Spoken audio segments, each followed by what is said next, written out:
स्वागतम स्वागतम सुस्वागतम।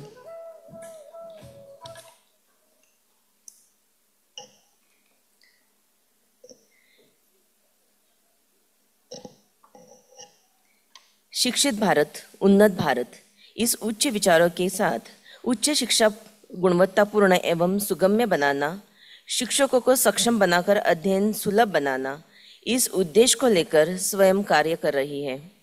स्वयं भारत सरकार द्वारा शुरू किया एक उत्तम कार्यक्रम है जिसे शिक्षा नीति के 3 मुख्य सिद्धांत सहज पहुंच, समता और गुणवत्ता को प्राप्त करने के लिए बनाया गया है। स्वयं का प्रयास तथा उद्देश्य सबसे वंचित तथा सभी को सर्वोत्तम शिक्षा अधिगम संसाधन उपलब्ध कराना है। डिजिटल क्रांति एवं ज्ञान क्रांति को विकसित भारत के साथ जोड़ना यह इस स्वयं का उद्देश्य है। इसीलिए स्वयं पाठ्यक्रमों का एकात्मीकरण और कार्यान्वयन इस विषय के 1 दिवसीय कार्यशाला में महाराष्ट्र, गुजरात, गोवा, दादर, हवेली, दमन, दीव से जुड़े सभी मान्यवरों का मैं गीता और डॉक्टर गुरमीत सिंह आप सभी का सहर्ष स्वागत करते हैं। Ladies and gentlemen, we warmly welcome our dignitaries, Dr. Suresh Gosavi, Honorable Vice Chancellor Savitribai Phule Pune University, Dr. Parag Karkar, Honorable Pro Vice Chancellor Savitribai Phule Pune University, our esteemed guest, Dr. Disha Rajput, Joint Secretary, University Grants Commission, Dr. Devidas Golhar, Director, Innovation, Incubation and Linkages, Dr. Supriya Patil, Dean of Commerce and Management, Savitribai Phule Pune University. Once again, on behalf of SPPU and SWAYAM, we welcome all our participants for today's program.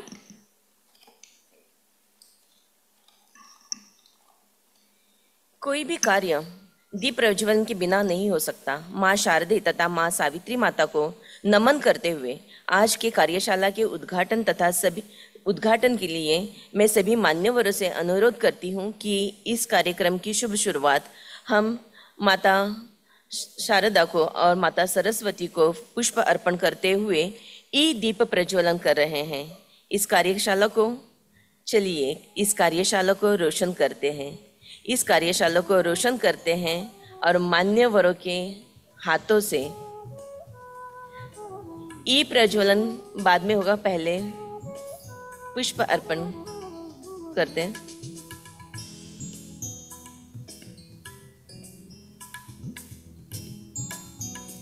आज के अतिथि से मैं अनुरोध करती हूँ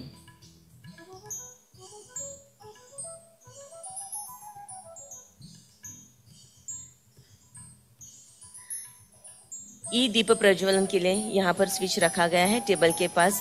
please आप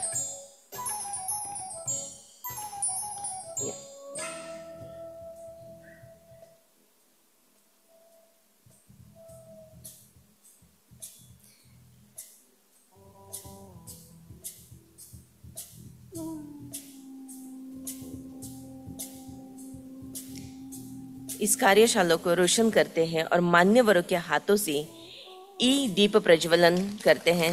धन्यवाद। इस शुभ कार्य का शुरुआत हो चुकी है और इस कार्यशाला की शुरुआत हम महाराष्ट्र गीत तथा विद्यापीठ विश्वविद्यालय गीत से करेंगे। मैं सभी मान्यवरों से अनुरोध करती हूँ कि वे अपने जगह पर खड़े होकर इस गीत का सम्मान करें और मैं अपने सारे उपस्थित मान्यवरों से भी विनती करूंगी, महाराष्ट्र गीत चालू करें।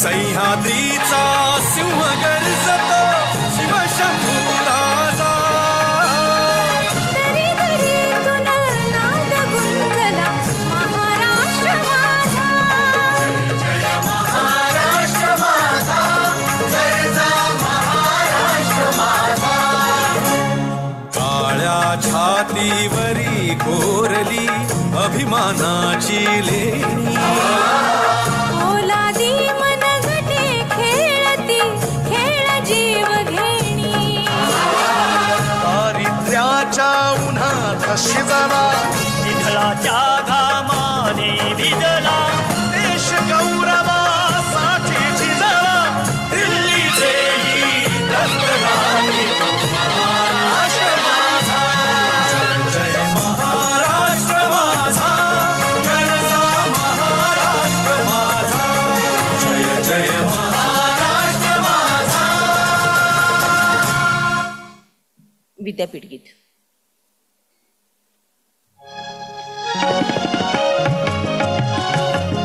पुण्यमयी दे आम्हा अक्षर वरदान पुण्यमयी दे आम्हा अक्षर वरदान ज्ञान बनो कर्मशील कर्म ज्ञानवान ज्ञान बनो कर्मशील कर्म ज्ञानवान पुण्यमयी दे आम्हा अक्षर वरदान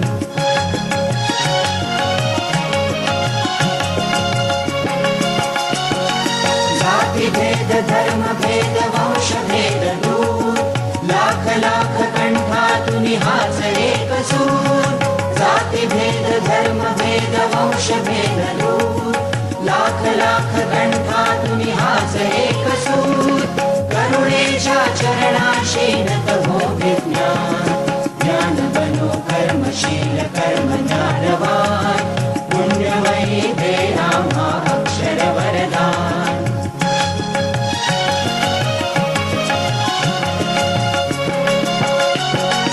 माणूस की धर्माचा अर्थ जाणतो श्रमनिष्ठा हे पवित्र तीर्थ मानतो माणूस की धर्माचा अर्थ जाणतो श्रमनिष्ठा हे पवित्र तीर्थ मानतो हृदयातून समतेचा निर्भय अभिमान ज्ञान बनो कर्मशील कर्म ज्ञानवान पुण्यमयी दे आम्हा अक्षर वरदान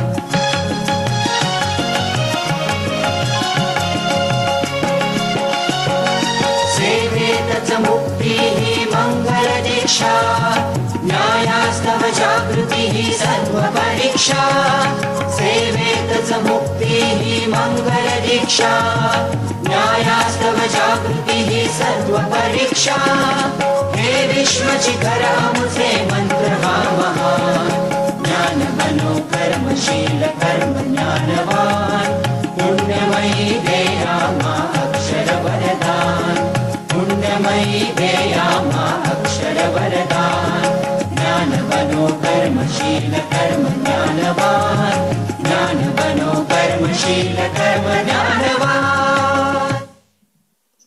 धन्यवाद। भारतीय ज्ञान परंपरा की जब बात करते हैं तब भारतीय संस्कृति और सभ्यता में अतिथि सत्कार एक महत्वपूर्ण अंग है।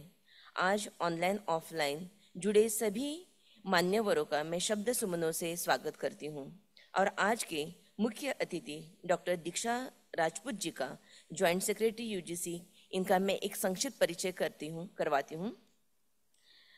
आदरणीय डॉक्टर दीक्षा राजपूत विश्वविद्यालय अनुदान आयोग यूजीसी में संयुक्त सचिव हैं, जहां उन्होंने आईसीटी उनकी पहल की है। ई कंटेंट डेवलपमेंट, स्वयं, मूक्स, शिक्षक प्रशिक्षण समुदाय आधारित भागीदारी, अनुसंधान, ई गवर्नेंस और पर्यावरण शिक्षा को आगे बढ़ाने में महत्वपूर्ण योगदान दिया है।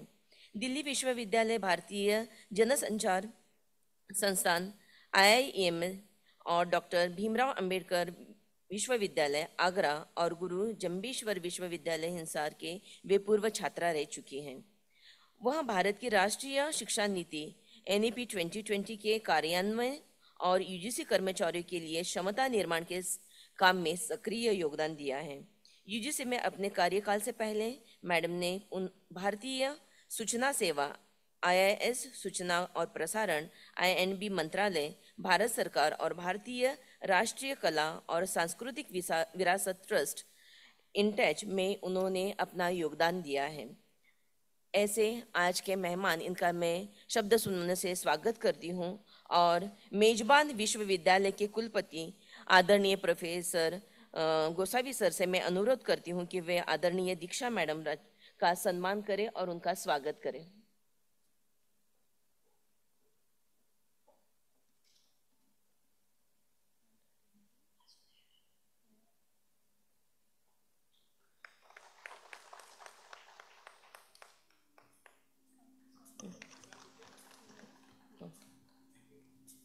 Thank you. Ladies and gentlemen, we now request Honorable Vice Chancellor Dr. Parag Kalkar to present the welcome address.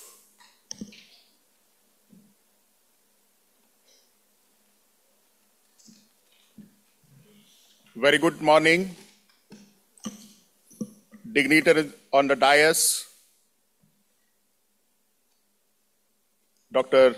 Diksha Rajput, Madam, Joint Secretary, University Grants Commission, Honorable Dr. Suresh Gosavi, Sir, Vice Chancellor of Savitribai Phule Pune University,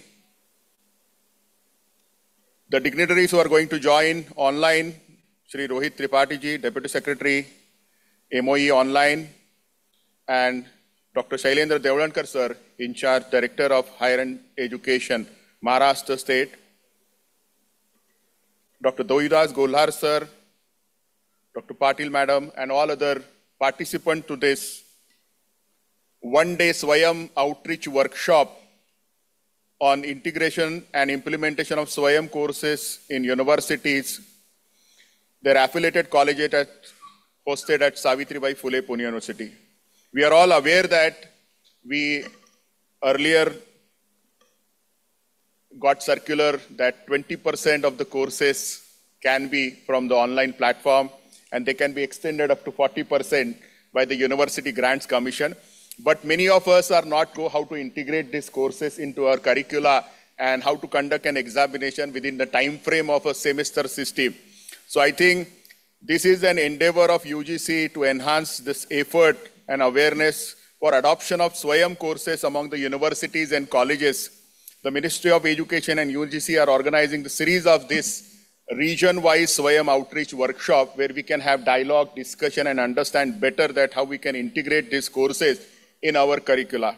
The workshop aimed to increase the number of students who are taking SWAYAM courses for the credit accumulation and promotion, flexibility, interdisciplinary opportunities available to the students. UGC has also notified the framework for universities to conduct examination from SWAYAM courses to enhance the student flexibility with respect to SWAYAM examination. So on behalf of Savitribai Phule Pune University, I welcome all the dignitaries and the participants to this workshop. Thank you. Thank you so much sir.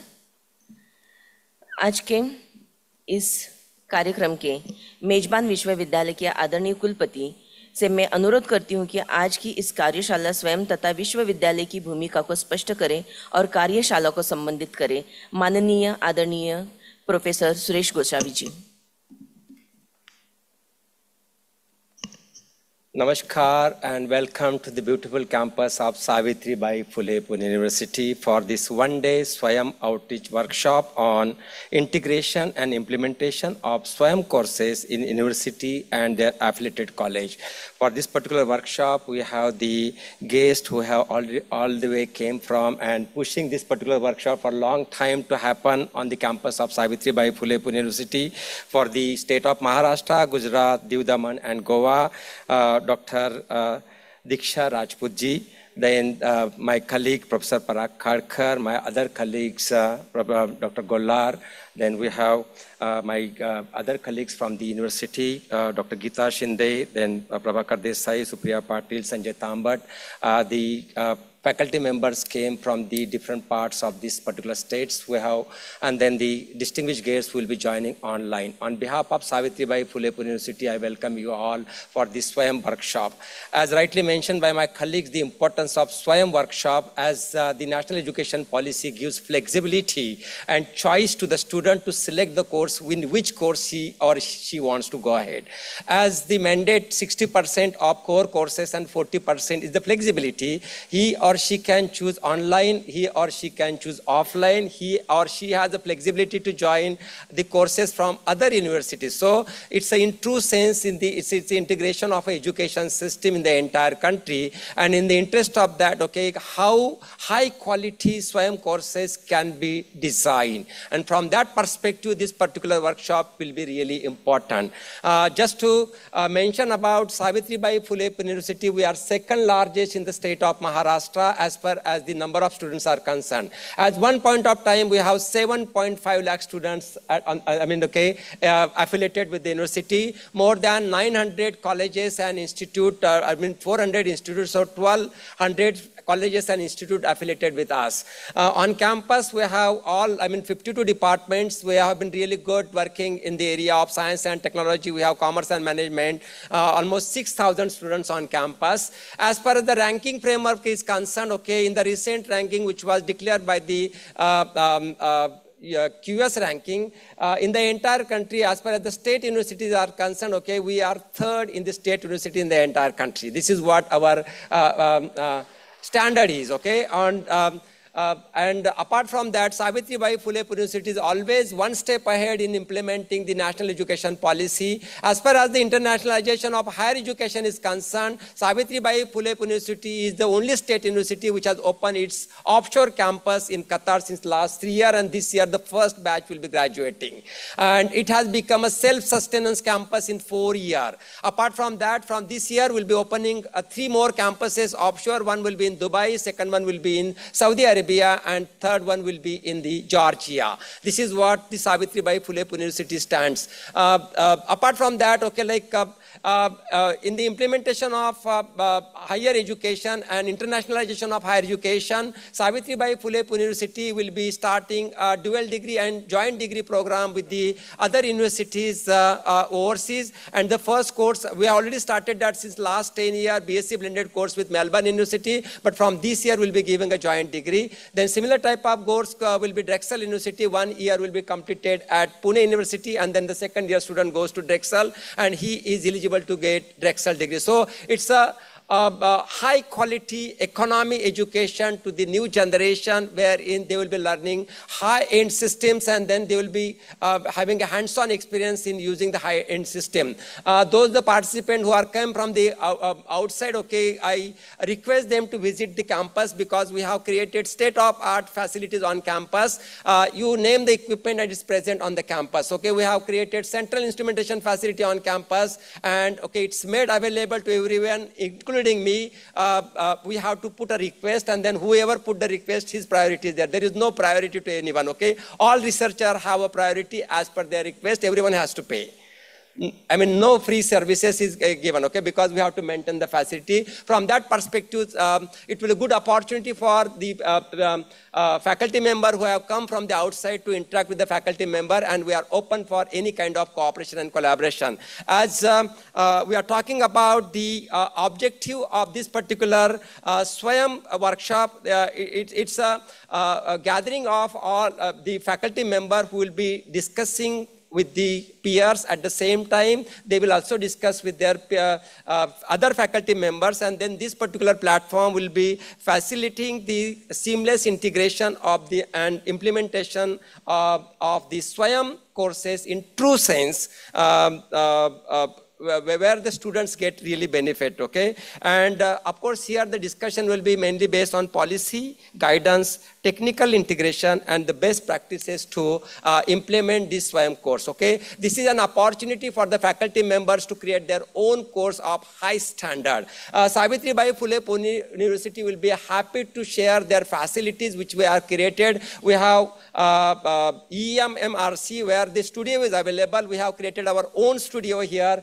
If someone wants to create their own content, they can avail the facility which is made available on the campus so that high quality content can be done. Apart from that, we have been also giving a training how to create a SWAYAM course, because unless and until we make this particular course acceptable and appreciable to the student, they will not really opt it, okay? Similar type of one course we have created on campus on yoga, which is of international standard. Probably will be hosting this particular course very soon on SWAYAM platform. This is what I would like to mention here for this inaugural session. But on the other hand, on behalf of Savitribai Phule Pune University, I welcome you all for this inaugural session and hope the discussion and deliberation which will be taking place today in the in this hall will be really important for everyone to take away a home message that, okay, like they can be ready for creating their own course along with the peers, okay, so that they can come together and shake hands with the other faculty members from other universities and then come up with a consortia which will really help them to create a course, because one person cannot really create a course, because for delivering, okay, like we require people, okay, who will be helping them to make it really acceptable. When I'm saying acceptable, we may have to create some certain animation in that, okay, showing them a laboratory. If science course, okay, like can we create, prepare experiment there and showcase so that, okay, they can see that, okay, so seeing is believing. So at least, okay, like and then in the era of digitization, I think this is the time that we have to really come up and create the course, okay, which will be really good as far as the content is concerned. I'm saying content, not say information. Otherwise, the information is available more than what we are giving to them, okay. So we have to give content which they understand. And when I'm saying content, in the content, it is expected that the faculty member will be giving local example. As UGC is really generous, and then they have started creating the content in the local language. As an initiative of UGC, Savitribai Phule Pune University is leading in, writing the books, okay, 1,000 book is the mandate in a year to come, and Professor Prabhakar Desai is taking care of that, okay. So we are writing the books in Marathi.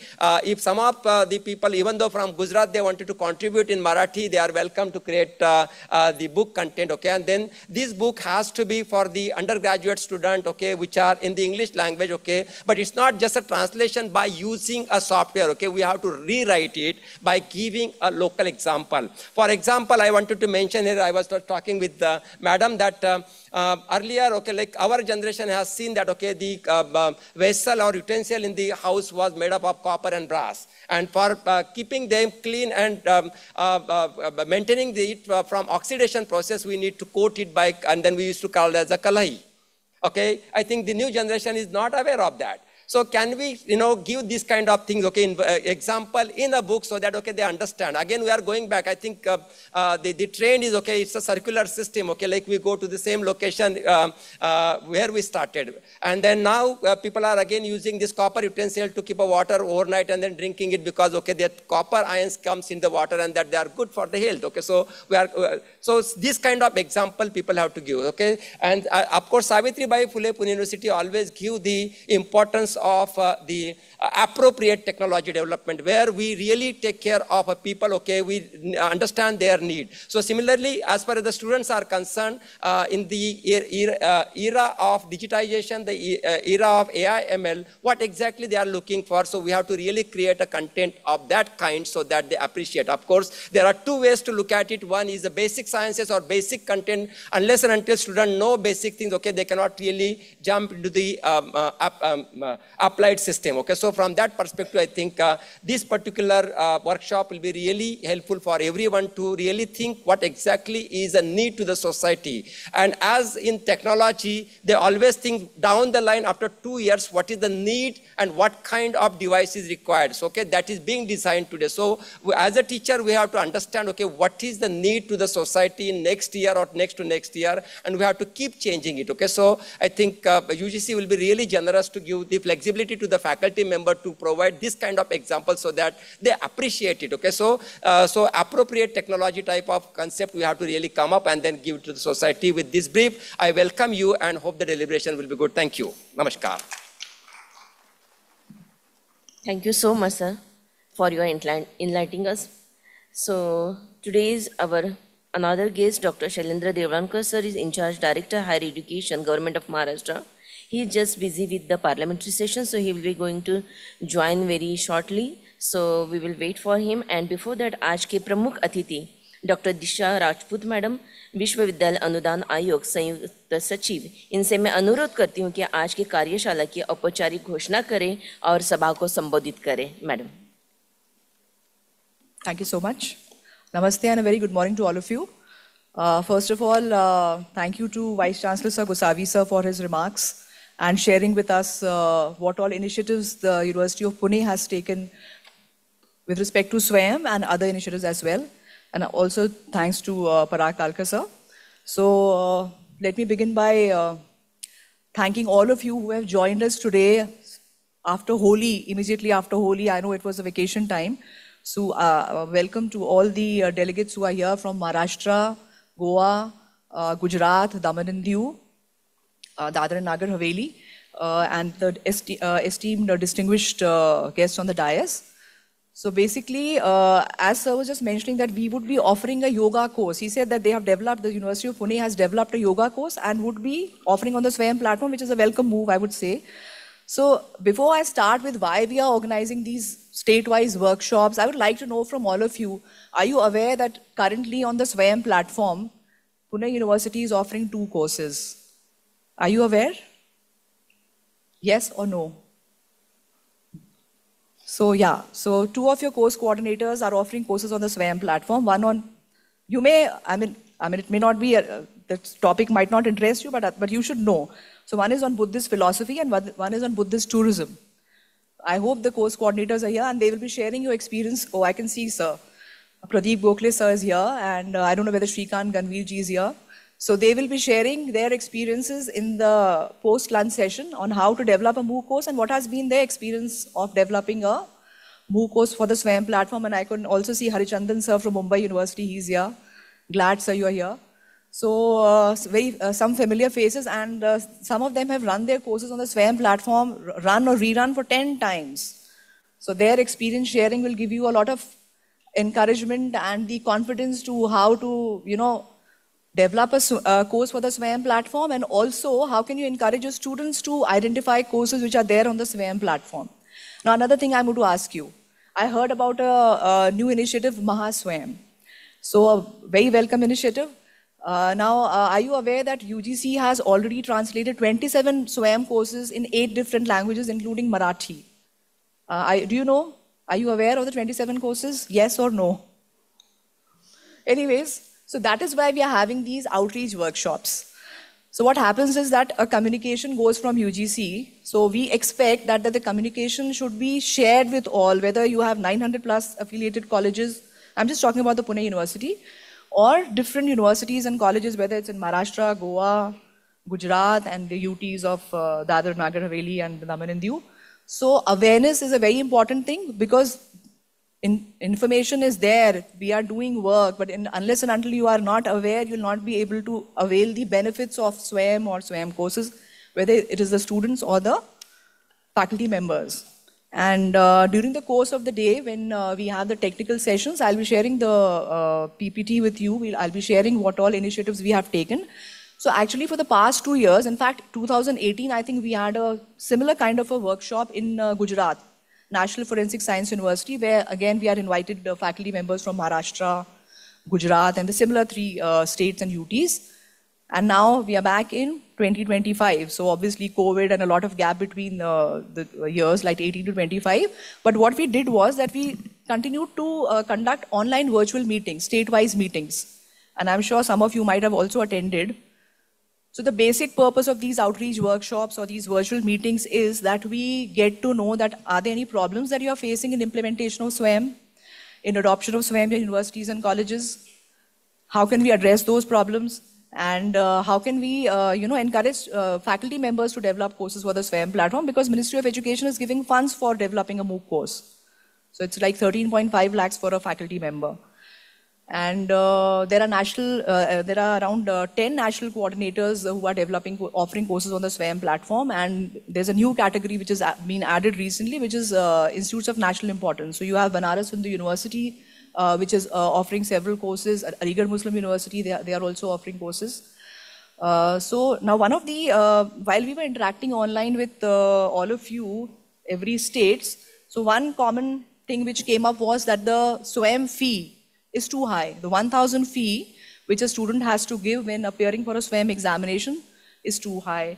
Another concern that was expressed was that the SWAYAM examination which is conducted by the NTA on several occasions is not conducted on time, or maybe the result is not declared on time. So how do we address that? And maybe NTA centers, examination centers, we need to increase those centers because they are not there at some places. So that was one thing. And if a student for some reason is unable to clear a SWAYAM examination, so there was no opportunity for him or her to reappear. So how to address that? So taking cognizance of all these concerns which were expressed by the faculty members, UGC last year in August, we developed a framework through which universities can now conduct SWAYAM examinations themselves. So while you have the NTA, that of course, that option is always there for you, that a student takes a course on the SWAYAM platform and the examination is conducted by NTA. But if university itself agrees to, wants to apply for that, conducting the SWAYAM examination itself, then it takes care of all the things which the concerns that you all had addressed. The fee concern is addressed because you are conducting the examination. The re-examination, if a student fails, then that means you can conduct the examination at your university for that student, and subsequent 2 semesters, again, the student can appear for the examination if he's not able to clear again. Third is that NTA, not enough NTA centers is again addressed here. So this framework was launched last year, and I think Pune University has accepted that. So I'm just hoping that when I share the presentation with you after, I think, lunch or post-tea, then I'll share with you which are the universities which have already adopted this, that they would be conducting the SWAYAM examination themselves. So let's see the feedback that we get after the January session is over, January SWAYAM semester is over. And I'm also going to share with you some best practices, which over a period of time we have seen, which, with you, so that will also encourage all of you to maybe come on the SWAYAM platform. And so every year what happens is, I'm sure most of you are aware that every year, January and July, these are the 2 semesters when the SWAYAM courses are offered on the SWAYAM platform. We, on our part from UGC, share the list of courses. Like right now, 1515 courses are being offered, 1,515 courses are being offered on the SWAYAM platform. These courses, and they are all by all the 10 national coordinators. So I hope you all know which are the 10 national coordinators. So you have, besides UGC, you have CEC, the Consortium for Educational Communication. You have NPTEL, you have IIM Bangalore, you have NITR Chennai, you have IGNOU.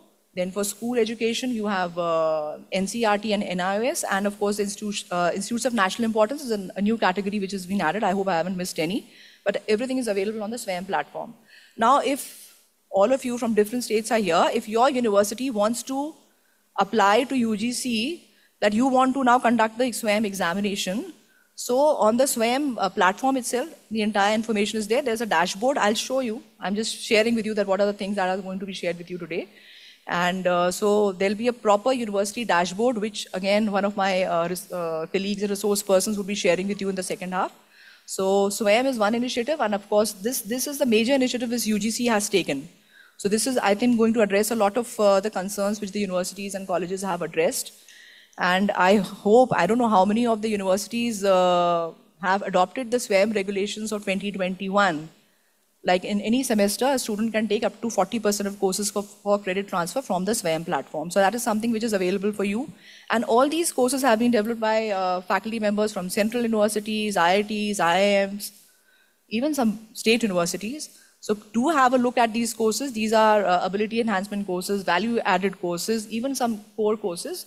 So, I mean, I'm sure these courses are going to help your students unless and until you have a look at it and then, you know, take it to your board of studies, get it approved. Even students can approach you that these are the courses that they would want to study. So that is one thing that if your university has still not adopted, so I would request your universities to kindly adopt the UGC SWAYAM regulations 2021. And then we take it forward from there. So there are 27 courses in Marathi. Obviously, it is a transcript which I would like to share with you. So that is something which all of you should see. One is on academic. Just briefly, I'll just tell you. Academic writing is one. So the transcript is available in Marathi. Introduction to Artificial Intelligence is one which I'm sure AI is the in thing everybody would want to say. If it's available in Marathi, why won't your students want to read the transcript in Marathi? I'm sure you'll learn a lot from it. So this is something that you have to see. And what else? So we have, after this, Rohit Tripathi, sir, from the Department of Higher Education, he'll be sharing the performance of all the states to see how you are performing, Maharashtra, Gujarat, Goa, and the UTs, that he's going to share with you.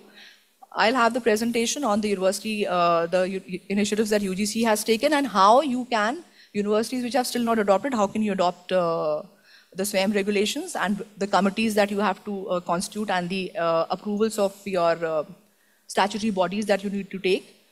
And then we also have a new initiative which was launched last year, that was SWAYAM Plus, which is the industry vertical of SWAYAM. So you have several skill enhancement courses which are on the SWAYAM Plus platform, and on this, Sarthi sir, who's in charge at IT Madras, he'll be making a presentation. Then we'll have some experience sharing from students and of course, some of our course coordinators who are here. And I'd also like to welcome Kavita Madam, who's from the Department of Higher Education, Goa. So I would request you also to kindly share what Goa is doing as far as SWAYAM is concerned. So thank you all for joining in good numbers. So let me once again thank Gosavi sir, Parag Kelkar sir, and my other colleagues of yours from Pune University who have been helping us in coordinating this entire. So we have Prabhakar Desai sir, who has been involved in organizing this entire thing. So Priya Patil madam is there, Geeta Shinde madam is there. So thank you to all of you. So this after this session, we'll also have a question answer session. And I've noticed one thing, that online interactions are fine, but when we have this offline face-to-face interactions, the number of questions that we receive and the number of the queries which are addressed face-to-face, that really helps a lot. And it helps us, it gives us the inputs from all the faculty members and universities on how to improve the SWAYAM platform better. How can we, if you have any queries, and also learn from you the best practices that you have adopted in implementation of SWAYAM. So thank you to all of you. And I'll make the presentation. I'll look forward to all the questions and all the queries and hopefully address them. So my gentleman from the State Higher Education Council, sir, has not been able to join. But I think I would like to mention here, sir, that the state government's support is very essential, especially for state universities and colleges, because if a circular goes from there, because I think that really helps the state universities if there's a communication and notification from the state government. So it helps them in implementing central government initiatives. So thank you all for coming, and we look forward to your questions, any queries that you have, and also to hear from you. So thanks.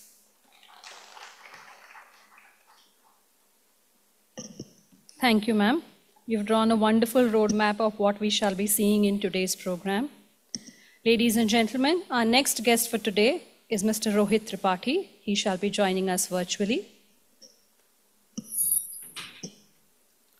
Mr. Rohit Tripathi is the Deputy Secretary at the Department of Higher Education in the Ministry of Education. Shri Tripathi looks after the Technology-Enabled Learning Bureau of Ministry of Higher Education. Ladies and gentlemen, please put your hands together for Mr. Rohit Tripathi. Over to you, Mr. Tripathi. Thank you. Good morning, and I hope you can hear me. and also see my presentation. First of all, I'd like to thank the Vice Chancellor, Professor Suresh Gosavi, Professor Parag Kalkar, Diksha Ma'am, the administrators from the state, of course, the faculty and principals from these states, and the students who have joined us today. This is about adoption of SWAYAM in the universities and the colleges and how that can help bridge the gap.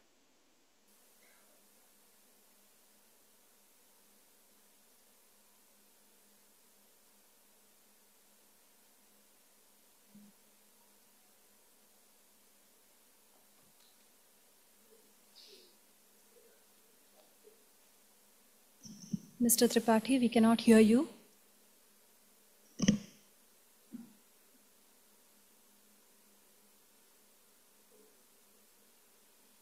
Ladies and gentlemen, there seems to be a technical error.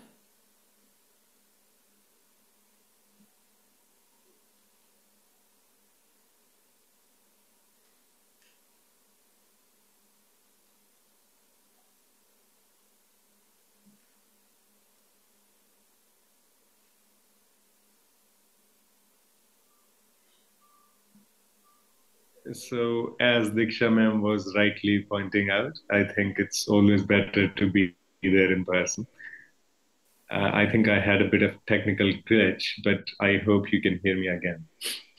As I was saying, the platform has seen more than 5 crore enrollments. UGC has notified that up to 40% of the credits in a semester can be claimed through the SWAYAM platform. And these credits are recognized by more than 350 universities. The features of SWAYAM, as has been pointed out earlier, is that the content is from the premier institutions across India, IITs, ISCs, IIMs. The content is in multilingual format. We are providing content in nearly 11 languages. There's a comprehensive coverage of not only engineering, science, and technology, but also humanities and social science. And there's credit transfers, which enables students to earn credits, not only learn the material, but also earn credits for their hard work. In the last 5 years, we have seen more than 40% increase in the total enrollment and more than 60% increase in the unique enrollments. So by unique enrollments, I mean the number of students who are on the platform has increased by 60%. It provides high quality online courses for the university or the institution who adopt these courses or transfer credit. It can fulfill the multidisciplinary program need for the university. They can organize examinations on their own campuses and integrate the credit into their academic programs. We are trying very hard to make the platform as interactive as possible. As ma'am was saying earlier, and Vice Chancellor was saying as well, the new and emerging technologies of AI and all of the related fields are there on the platform, and we are trying to get these interactive features on the platform too. The cost has been free for enrollment. As ma'am again pointed out, the fee that is for the certification, 1,000 rupees, can be waived off as well if the university decides to make this within their own examination system.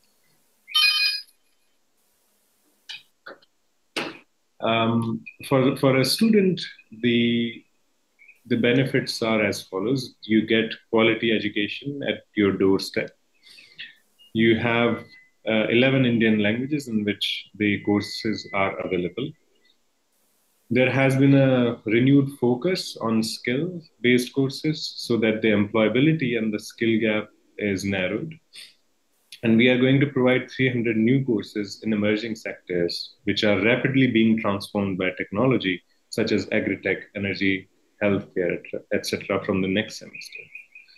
Now, when it comes to the statistics of the states which are participating in the workshop today, we can see how much adoption has been there and what is the gap that we need to close.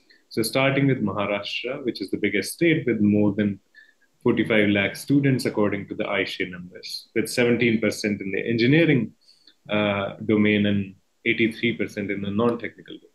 The SWAYAM enrollment out of those 45 lakhs is 2.6 lakhs. So that's about 6% of the total base. And the percentages get flipped. So of the 17% engineering student in the overall population, student body in Maharashtra, 70% are on the SWAYAM platform. 70% of the people who are on the platform from Maharashtra are from the engineering technology background, and only 30% are from the non-technical background. So that underscores the need for us to reach out to the students who are from the non-technical backgrounds so that this gap could be filled. So 43 lakh is the gap that the students who have not enrolled on SWAYAM platform. The growth has been steady but minuscule. It's 2%.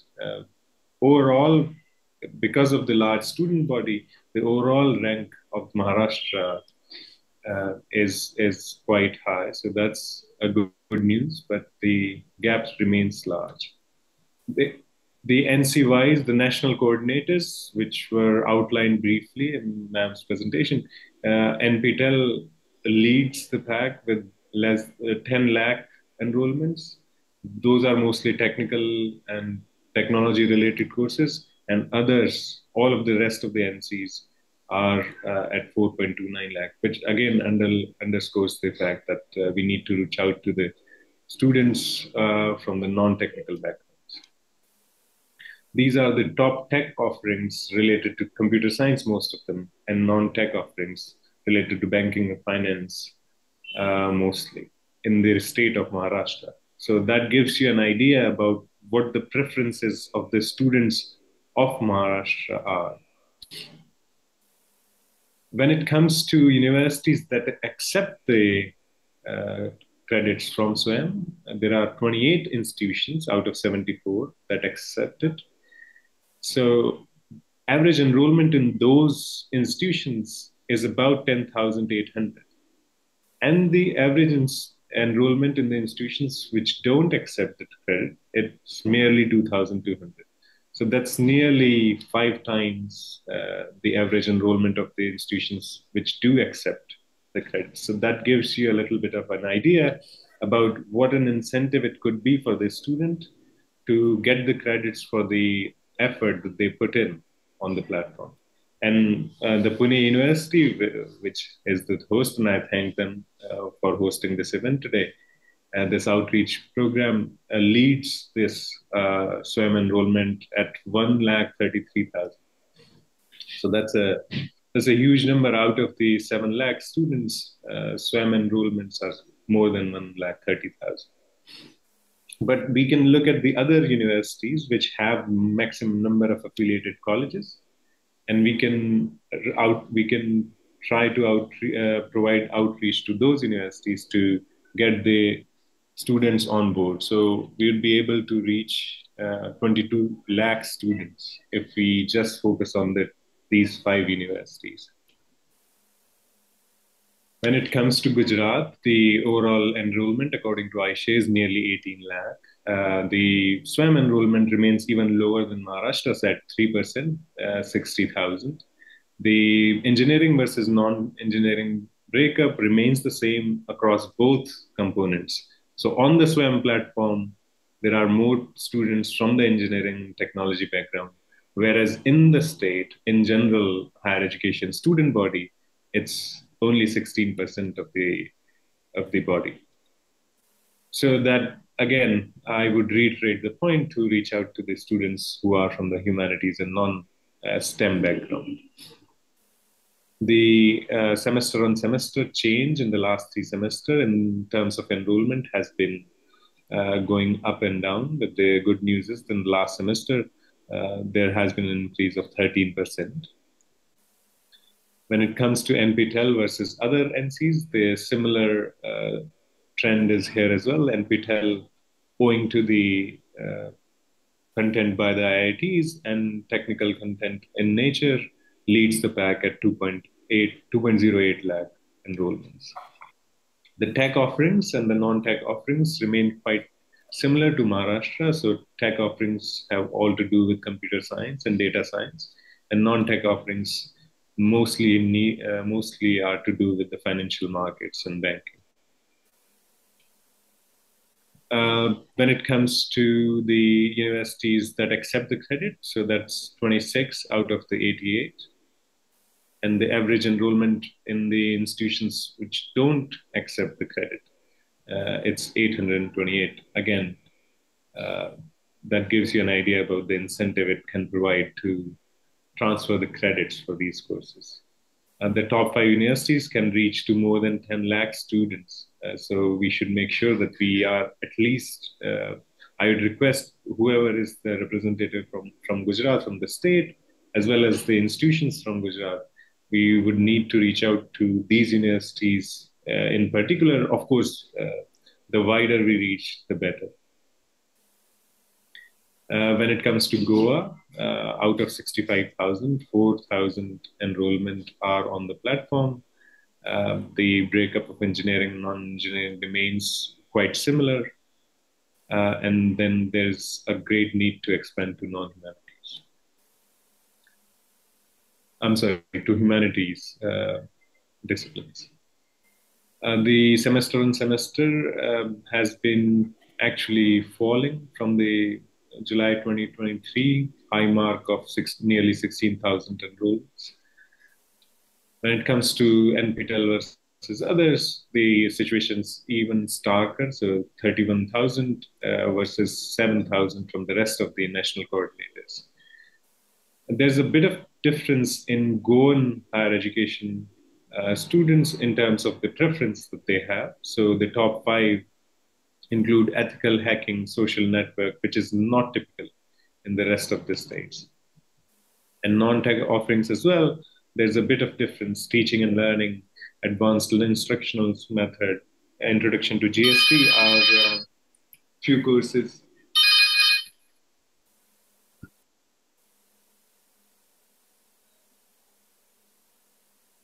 I'm sorry for the interruption. So there's a bit of difference in the most popular courses from the state of Goa.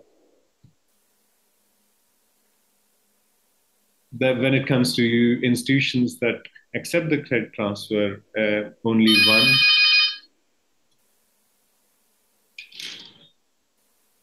one does, with the enrollment of 9,000, and 2 are at the average enrollment of 74. So again, the Goa University is the institution which accepts the credit, has the enrollment of about 9,000.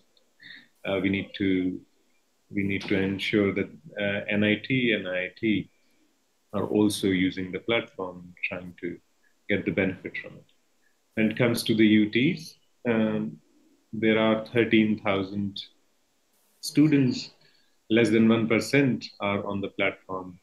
The breakup remains similar. And of course, because of the lower the numbers of the student body, it is 33rd place, but the percentage-wise, out of the Aisha number, the percentage-wise number on the SWAYAM platform also remains low.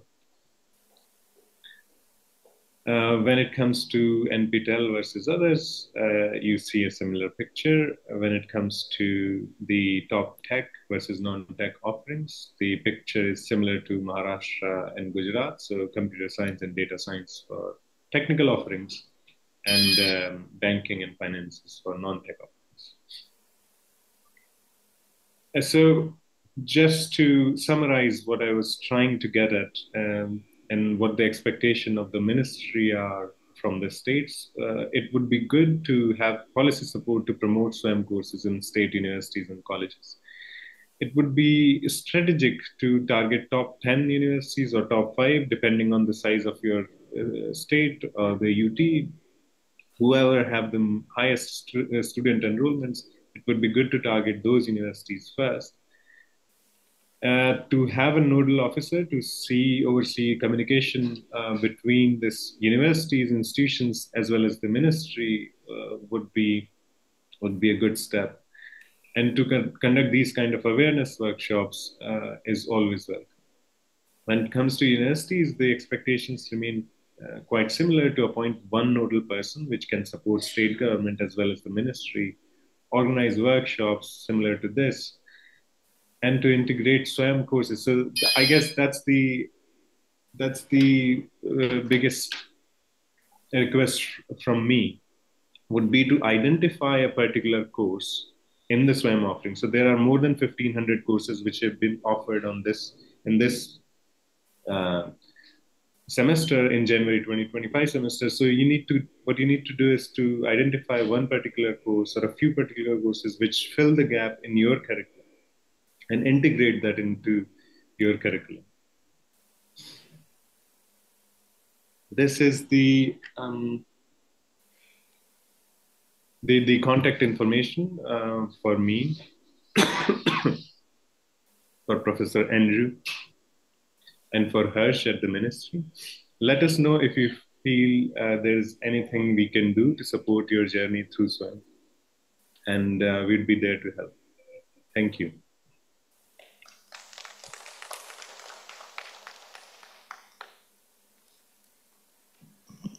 Thank you, Mr. Tripathi. Your presentation indeed canvassed out the details of the milestones achieved and what remains to be accomplished. Ladies and gentlemen, we now request you to put forward your questions. Do we have any questions, please?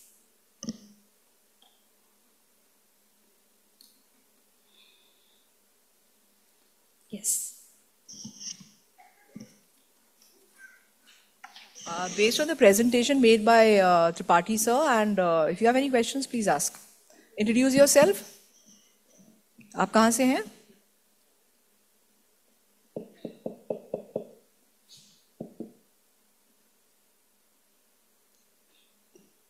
Very good morning.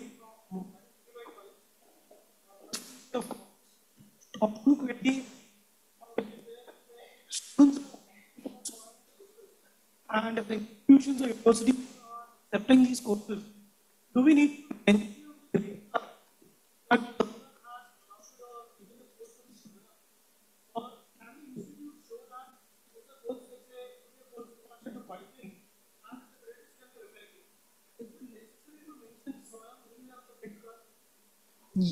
Yeah, if I can answer. The university transcript has to reflect, I mean, that is how it is done, that these 4 credits were, this was the name of the course and earned through through SWAYAM platform. The certificate is given by SWAYAM, but on the transcript of the university, you have to mention that. So that you know that these have been, the remaining were by the university examination, and this were accrued or accumulated through the SWAYAM platform. And I could even show you a few, I think I have some certificates which I can show how the universities have done it, yeah.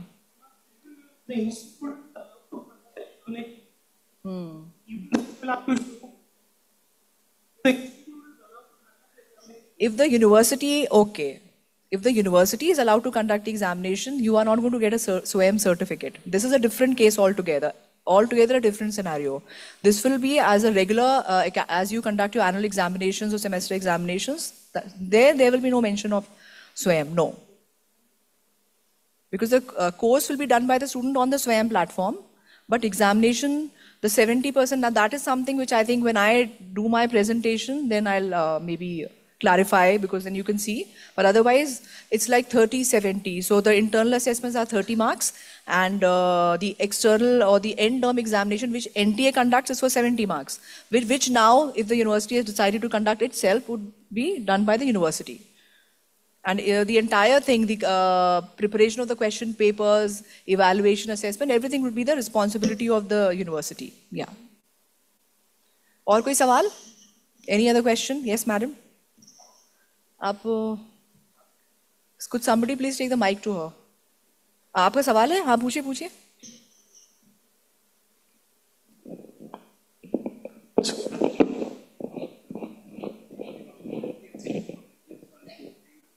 कहाँ से आप? Nanded. Affiliated to? Okay. So,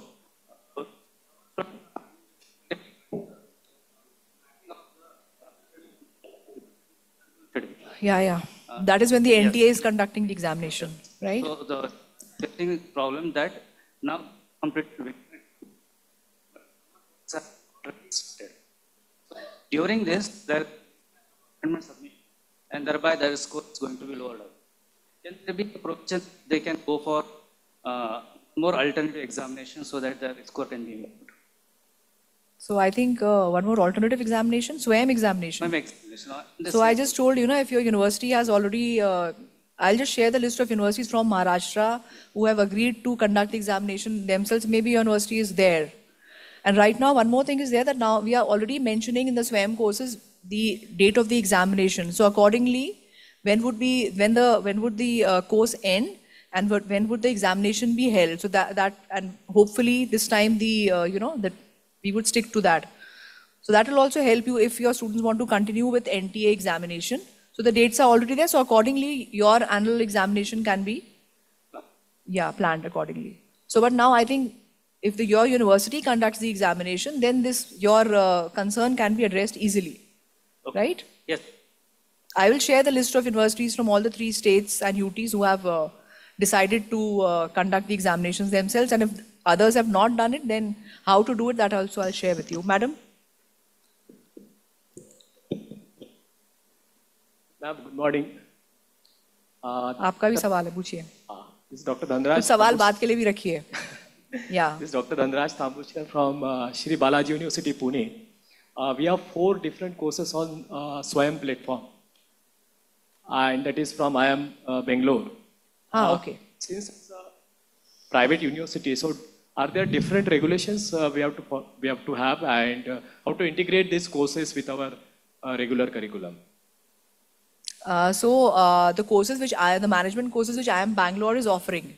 Yeah. So you want to integrate with the. So why can't your students take those courses from the SWAYAM platform? No, they are taking. But then as far as the credit is concerned, how to integrate There's a mismatch those of credits? Is there a mismatch of credits that your... Yeah, maybe the program structure and the credits which are there. See, the thing is, I don't know how because Madam Vasanti from IIM Bangalore, she'll be there, so I think would be in a better position to answer your question, since it's about her courses. But otherwise, what usually is done is if it's a 3-credit course, maybe in your university, and on the platform, on the SWAYAM platform, it's a 4-credit course. So if the university, what we have decided is if the university has decided to conduct the examination, so please stick to the credits being mentioned, because the course coordinator, while developing the course, has taken into account that now we are talking about NEP and its implementation. So now we have a national credit framework.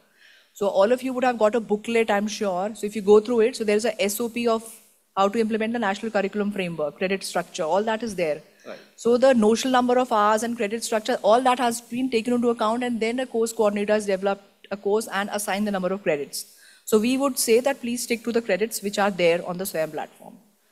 But your query, I think we'll ask Vasanti Madam when she is online, right? Okay, thank you. So she would also be joining in one of the sessions after post-lunch. Any other question? Madam ka sawal bhi, but if you could just take the mic.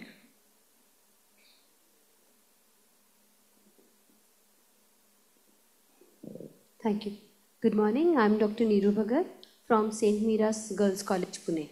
So my question is similar to his question, except that our college is an autonomous college. So all these, whatever we are talking about, are the policies for the university. They are the ones that will be for us as well. But what if our students actually take up a course for which the university is not conducting an exam? Will we be in a position to conduct our own exams? As an autonomous college? Yes. We are thinking about it. Right now, no policy decision has been taken, but this was a suggestion that came up in Hyderabad as well. So we'll take a call. It's a policy decision. We'll take a call regarding that. Right now, it's your university. But if your university has decided to conduct the examination, if there's a course which the student of an autonomous college wants to do, so you share it with the university nodal officer, the SWAYAM nodal officer, and let him take a call. I'm sure they should agree to it. Right? Anybody from Gujarat? Please ask a question if you don't have any. Yeah. I just wanted to see how many of them are from other states. Goa, you are there, of course. Anybody else from Goa? Or you're there? Yeah. हाँ, आप पूछिए.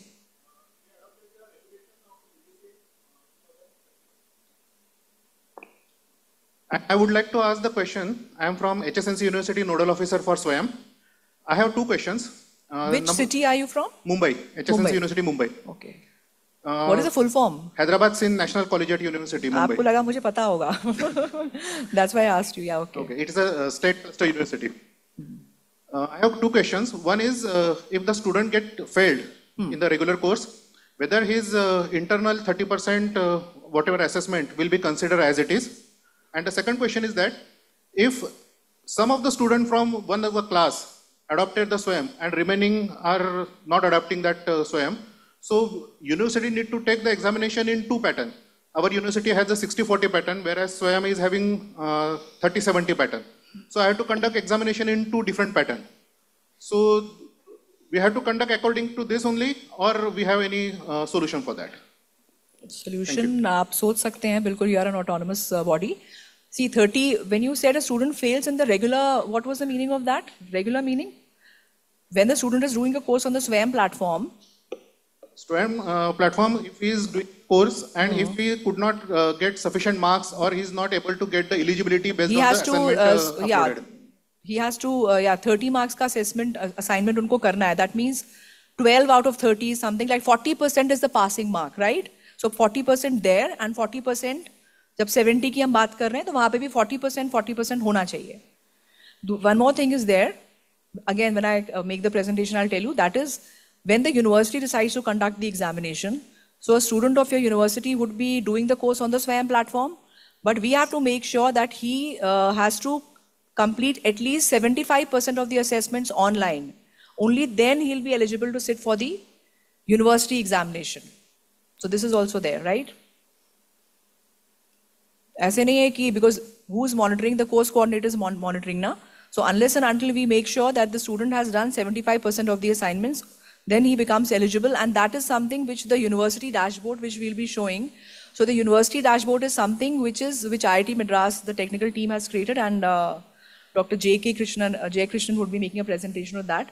So all the universities which have decided to conduct the SWAYAM examination themselves, their SWAYAM nodal officers would get a user ID and password, and they can access the data of all the students of their particular university who are taking courses from the SWAYAM. So you just have to use your user ID password, go to the dashboard, and all the information like which courses, by which national coordinator, all that, and also which student is eligible to appear for the. So you don't have to do all that calculation. That would be done on the SWAYAM dashboard itself. So who according to you is non-eligible?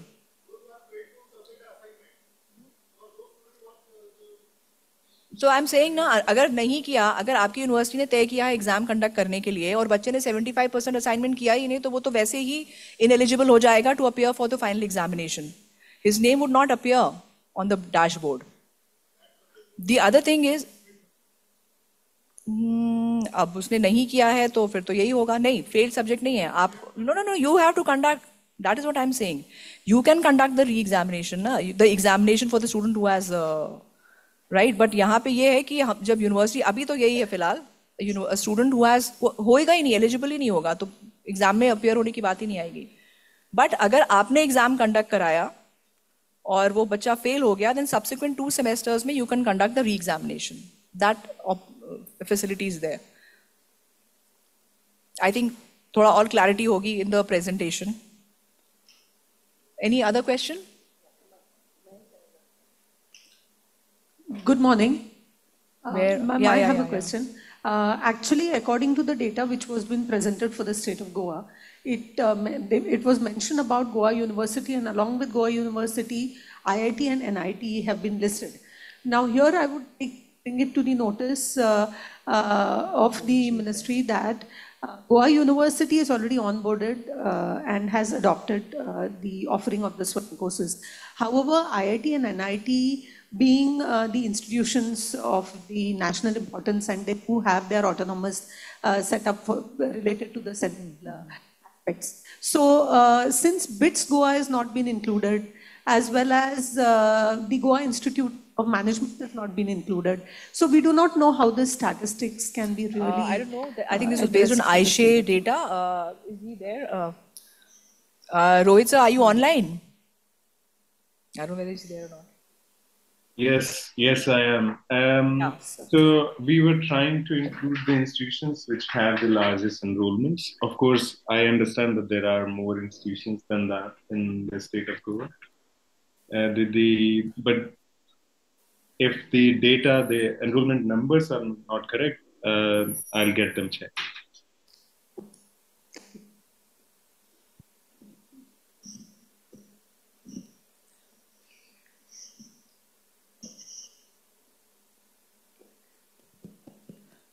Questions सोच लीजिए, बाद में भी जवाब दिए जा सकते हैं. We'll take your questions later as well. We have come here to answer your questions only. And also hear from you. A very good morning. I'm Professor Mansi Kurtukur, Doctor in Arts and College, Pune.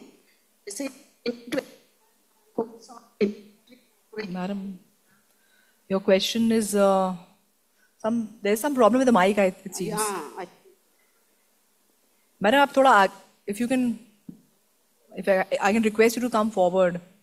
आप भी please आगे आ जाइए, because I don't think I'll be able to hear you. चलिए वहीं से बोलिए, maybe try. In 2021, my course is running on SWAYAM portal. Your course is running on SWAYAM portal? Okay. Yes. Is it by CEC? Yeah, CEC. Okay, very good. So I have request to our Honorable Vice Chancellor there. So please take some date for credit transfer. That will become really easy for us to implement the course and motivate students to enroll for a larger number. It's getting really to motivate students to come to this since last 4 years. And year by year, the difficulty is increasing. This is my first request. And second, even UGC, once we have built the course in 2021, successfully running for years, there should be some Revision? regulation wherein Yeah, of course, that's there. Okay. Yes. 3 years and old, now we are going into revision, and there are funds for revision also. Okay. I'll Thank share you with so much. Yeah. Thank So what is the name of your course, madam? Introductory Macroeconomics. Oh, very good. Introductory Microeconomics? Macroeconomics, okay. Thank you. Sir? That's a request. But Even, why should there be a problem in credit transfer, madam? I mean, Pune University, Savitribai Phule University has already adopted the regulations for credit transfer. Where is the problem? Maybe then we are affiliated to Savitribai Phule University. So maybe that do not have clear regulations regarding the credit transfer. That may be a loophole then. I'm sure sir will take a look into it and it will be sorted out.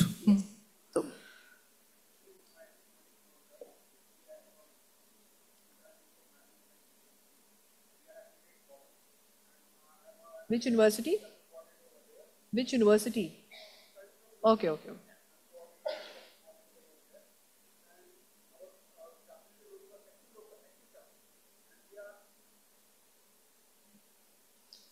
Are you a NPTEL local chapter?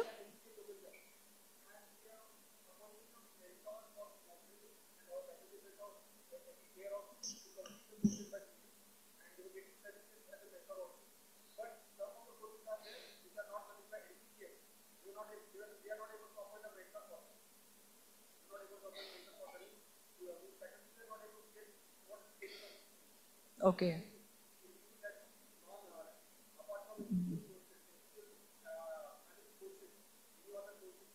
So is there a SWAYAM coordinator? Let's see what, yeah, I'm sure your university, but how many of them, you mean every department should have a kind of a,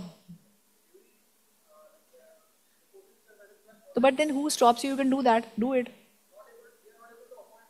Why? Okay. But now I think you will be able to see the courses because Pune University, actually Goa has still not adopted like examination while I was just going through the list. Okay, I'll have a look at it, what we can do. But I'm glad that what you mentioned that you are doing so much work, which is also something which others should learn from you. तो आप ये बताइए कि जैसे आपको पता चलता है कि जनवरी सेमेस्टर में these are the courses, आपको नवंबर में पता चल गया, फिर आप क्या करते हैं? What is it that you do so that more students can? आप इधर आइए. You come here. We can't hear you. No. You have to come here. You have to tell them. यही तो है. ऐसी people are doing a lot of work. Please share. बताइए. Whenever we are going to get a courses like published courses by portal, like there are number of courses like 1,500 courses, we will get to know about the list of the courses. Then we will go to the syllabus of our university of the affiliated syllabus of the particular course. Then we will select the courses for the students, like for like a first year students we will select 3 courses. For second year course students we will select different 3 courses. Then what we will do, we will try to appoint a mentor for the courses. Then we will start a process and we will try to students to enroll for the courses. Then we will again put a message to the students. We have appointed mentors through your login. You can select the mentors. But we have faced a problem that for some of the courses we are not able to appoint mentors. So that is one thing. अब ये बताइए जो the students who have already enrolled. Yes. So throughout the journey, throughout the course run, how do you help them? Like you make sure that they sit for the examination. They are doing the assessments. Yeah. What we are going to do over here, like we will appointed mentors. Mentor will take care of the students who are enrolled. They were going to get mentors will going to get a list of the students, those who are enrolled for the particular courses, and they will take a follow-up with the students. They will, while teaching in the class, they will tell the students like assignment that is last date of assignment submission is this date. Means student will going to get to know about that. NPTEL send a mail also to the student, but we are a mentors or faculty we are mentors, they will just inform the students to submit the assignments, and after that they can appear for final examination. They will take care of that. Like faculty mentors push the students appear for the exam, and then you can clear the exam, and it is in your academic bank of credit. Credit will be added. We are going to tell the students, okay, this we are going to do over here for SWAYAM portal. But one thing I want to tell you about credit transfers, the results of NPTEL were declared in the month of February, which is conducted in the month of December's exam. Till that time, our university declared the results, and we are not able to do the process of credit transfers. Thank you so much. Yeah. We'll take, if you have any other questions, so we are here to answer your questions. Also, we'll take, so are we breaking for tea now?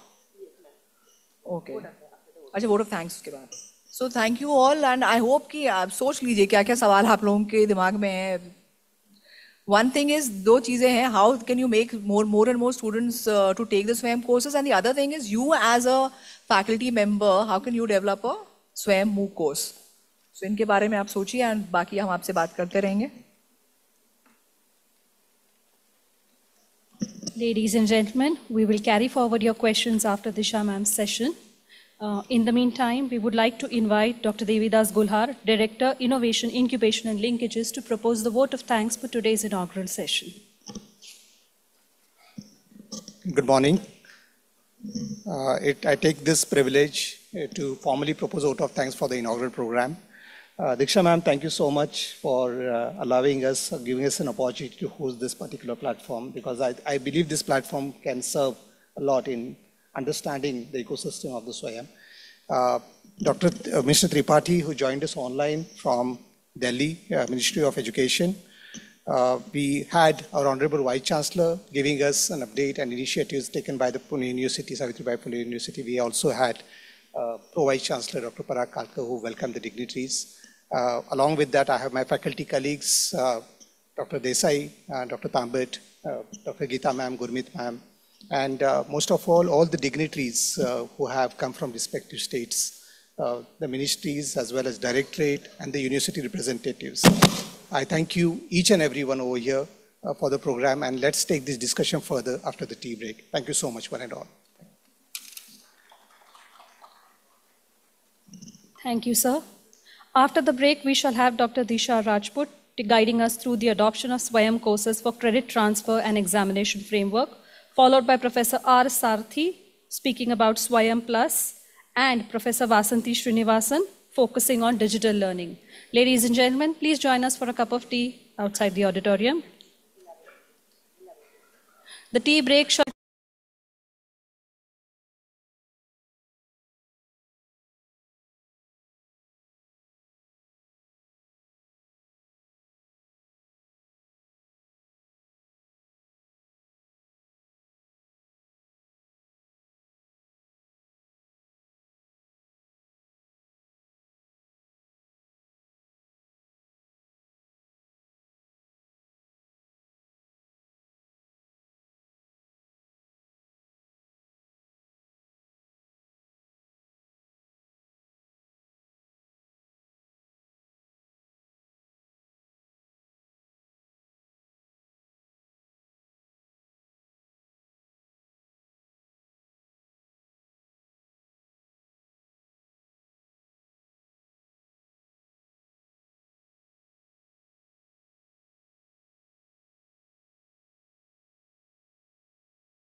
Ladies and gentlemen, the session shall be starting shortly. You are requested to settle down.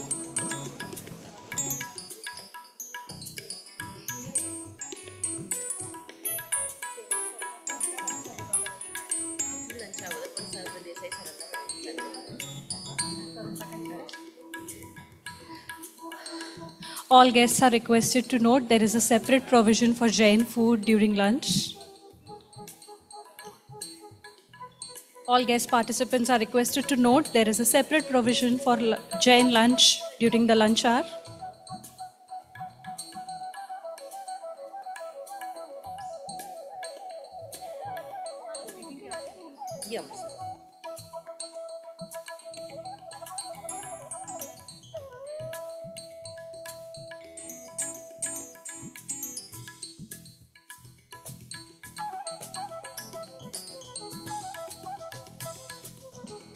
Yes, everybody is requested to be please settle down. So next session will be going to start.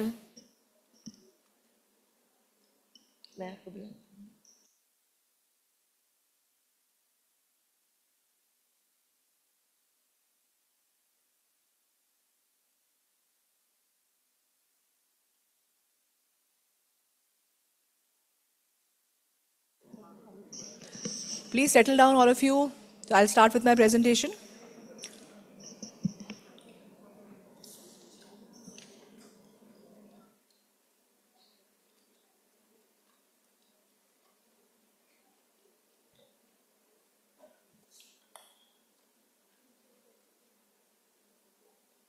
How do I move to the next slide? आप करोगे? Oh, नहीं तो you don't have that.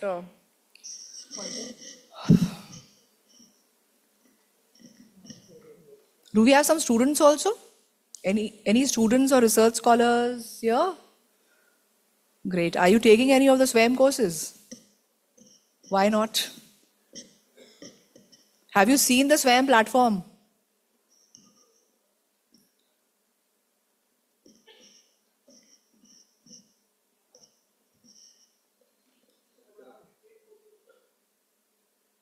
Great, great, good. Acha, oh, okay. I'll try. Yeah, it's still good.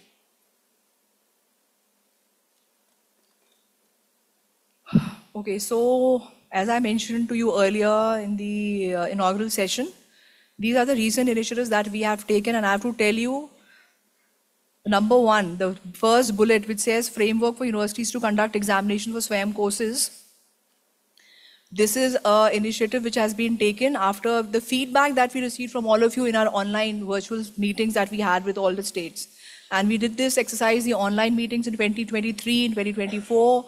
And I remember Chairman UGC himself, Jagdish Kumar sir himself interacted with all the vice chancellors and principals. And this is the sixth, I think, interaction that we are having. We started this outreach program where we are meeting all of you physically face to face. We started in January.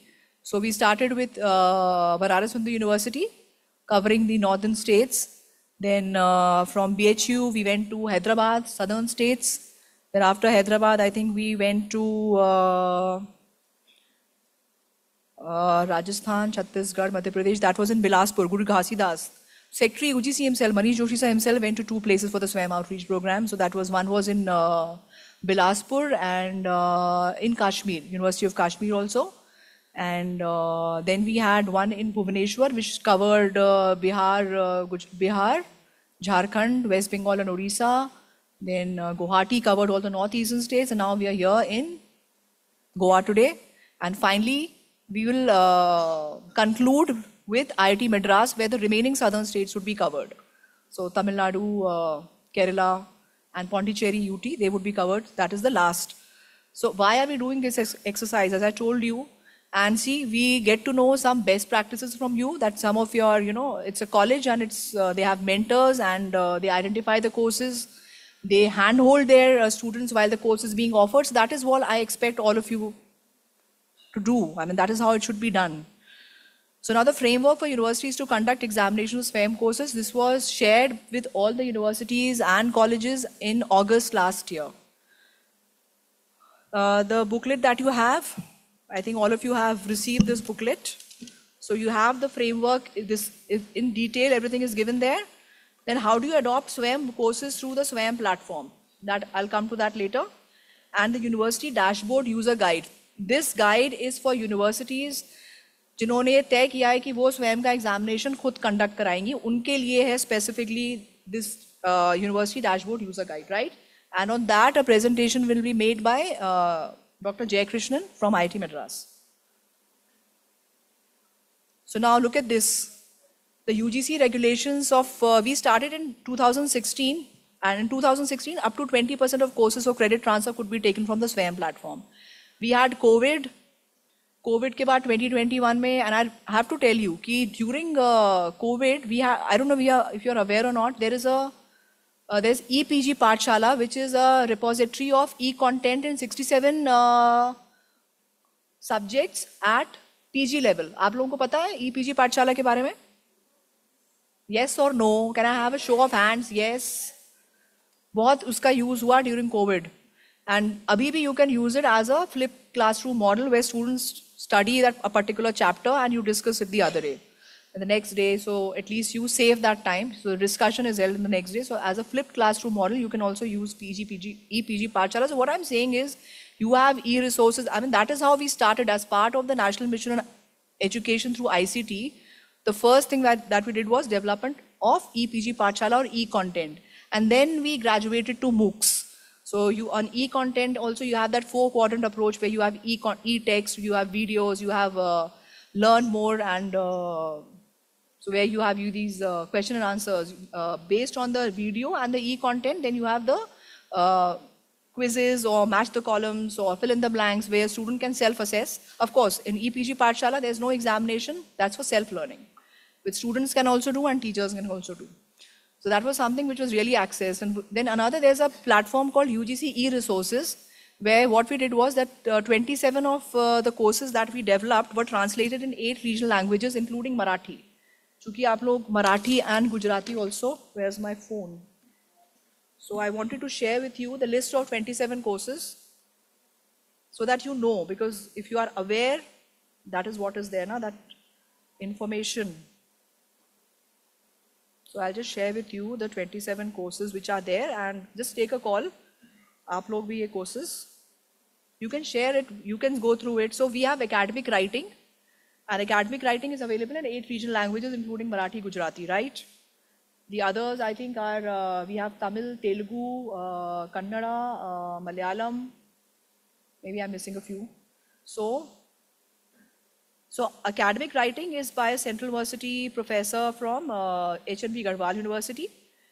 Access to justice is from National Law University, Delhi. So this is available in regional languages, right? Analytical techniques.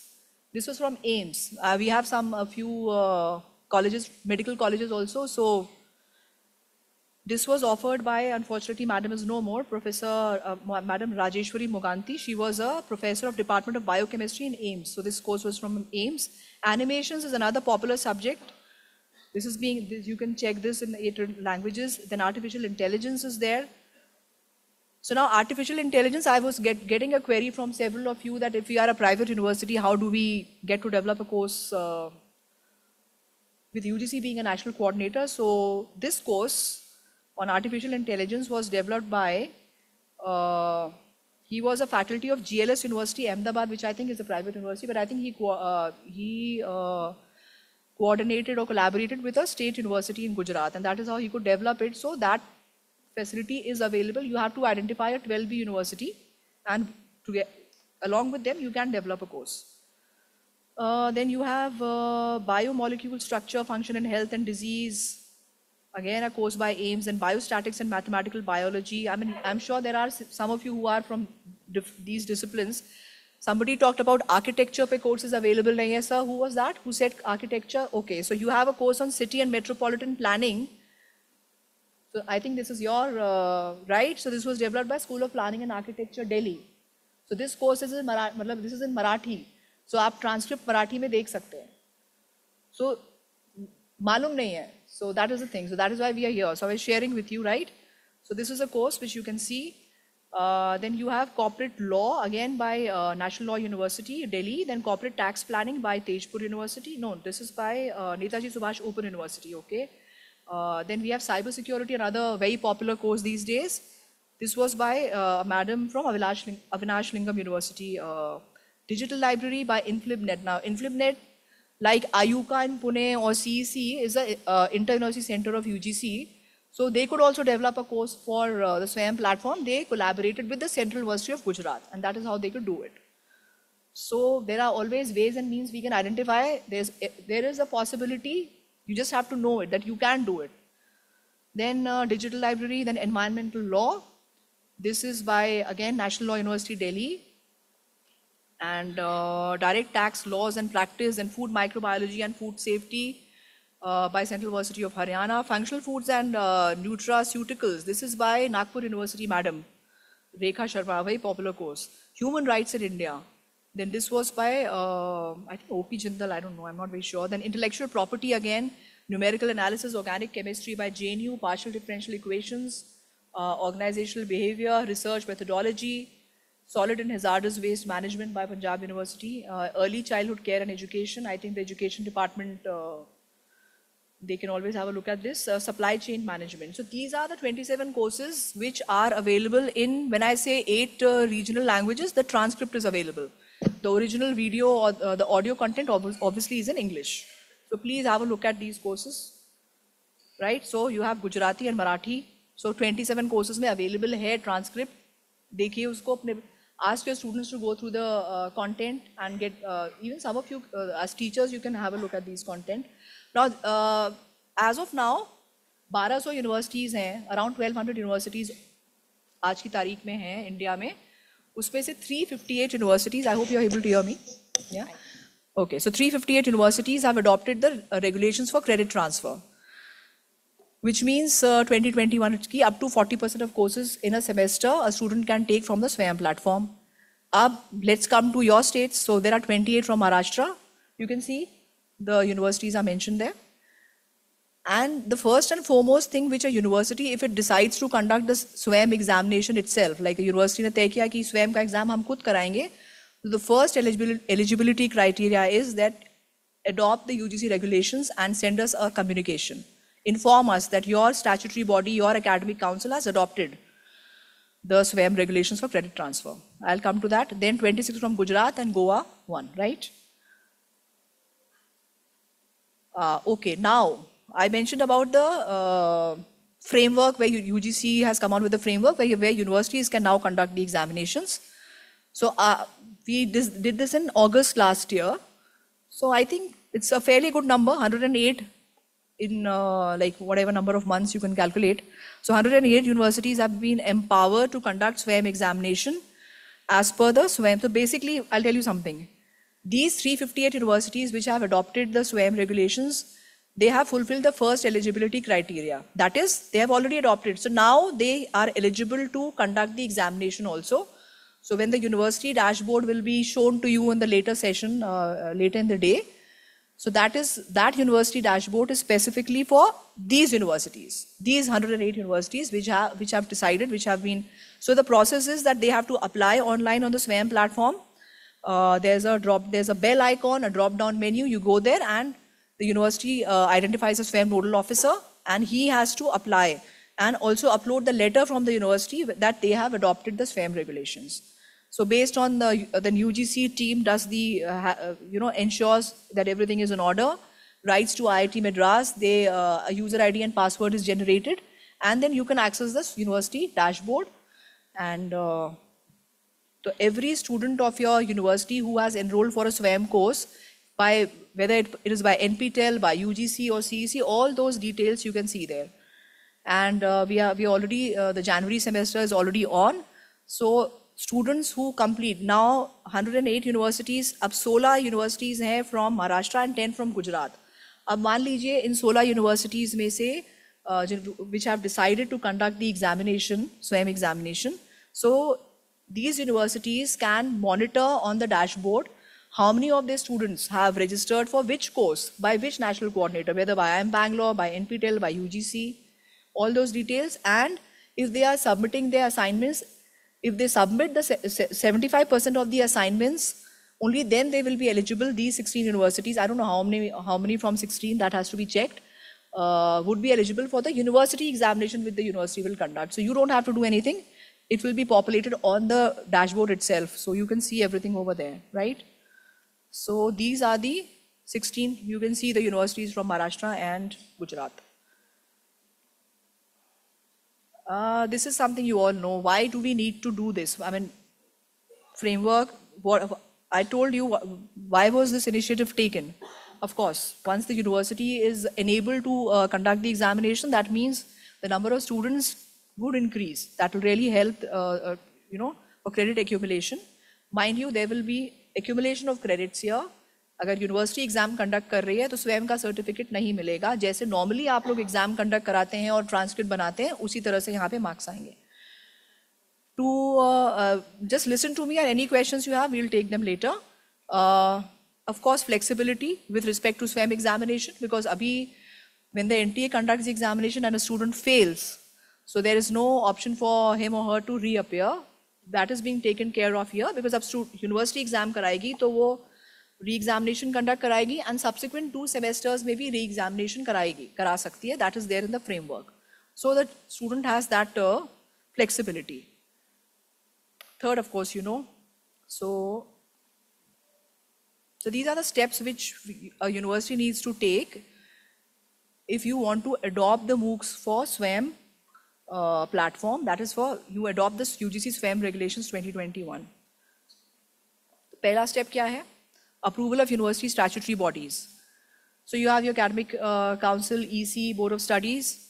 Step 1 is university should make amendments in its ordinances, rules and regulations and adopt. And please, like for instance, Pune University, as sir was mentioning, is around 900 affiliating colleges. So all your 900 affiliating colleges should be aware of this. When UGC shares the list of courses to be offered, now let's come to, we are already over with January, because 28th February was the last date to register for the SWAYAM courses. That is over now. So now coming to July, so now when we share the list of courses which will be offered in the July semester, which I think should be in May, end of May we'll be sharing that list. Please make sure, go through the list of courses, kya courses hain, kaun si ability enhancement hai, core courses hai, which you think your students can take. And agar aap un 16 universities mein hai ya un 10 mein hai from Gujarat which have adopted, which have decided to conduct the examinations themselves, or if you want to continue with NTA, because this is an additional option given to you. NTA वाला तो आप कर ही सकते हैं, but this is an additional incentive given to you कि आप exam करा सकते हैं. So please go through that list of the July semester and identify the courses which you can take. And accordingly, then take it forward. Next is the SWAYAM Advisory Committee headed by Vice Chancellor, nominee of the VC, designate a faculty member as the nodal officer, nominate suitable faculty members as SWAYAM mentors. Isme there is I always share one central university had constituted their advisory committee. I thought I'll just share with you just for as an example I'm sharing. You could do a similar thing.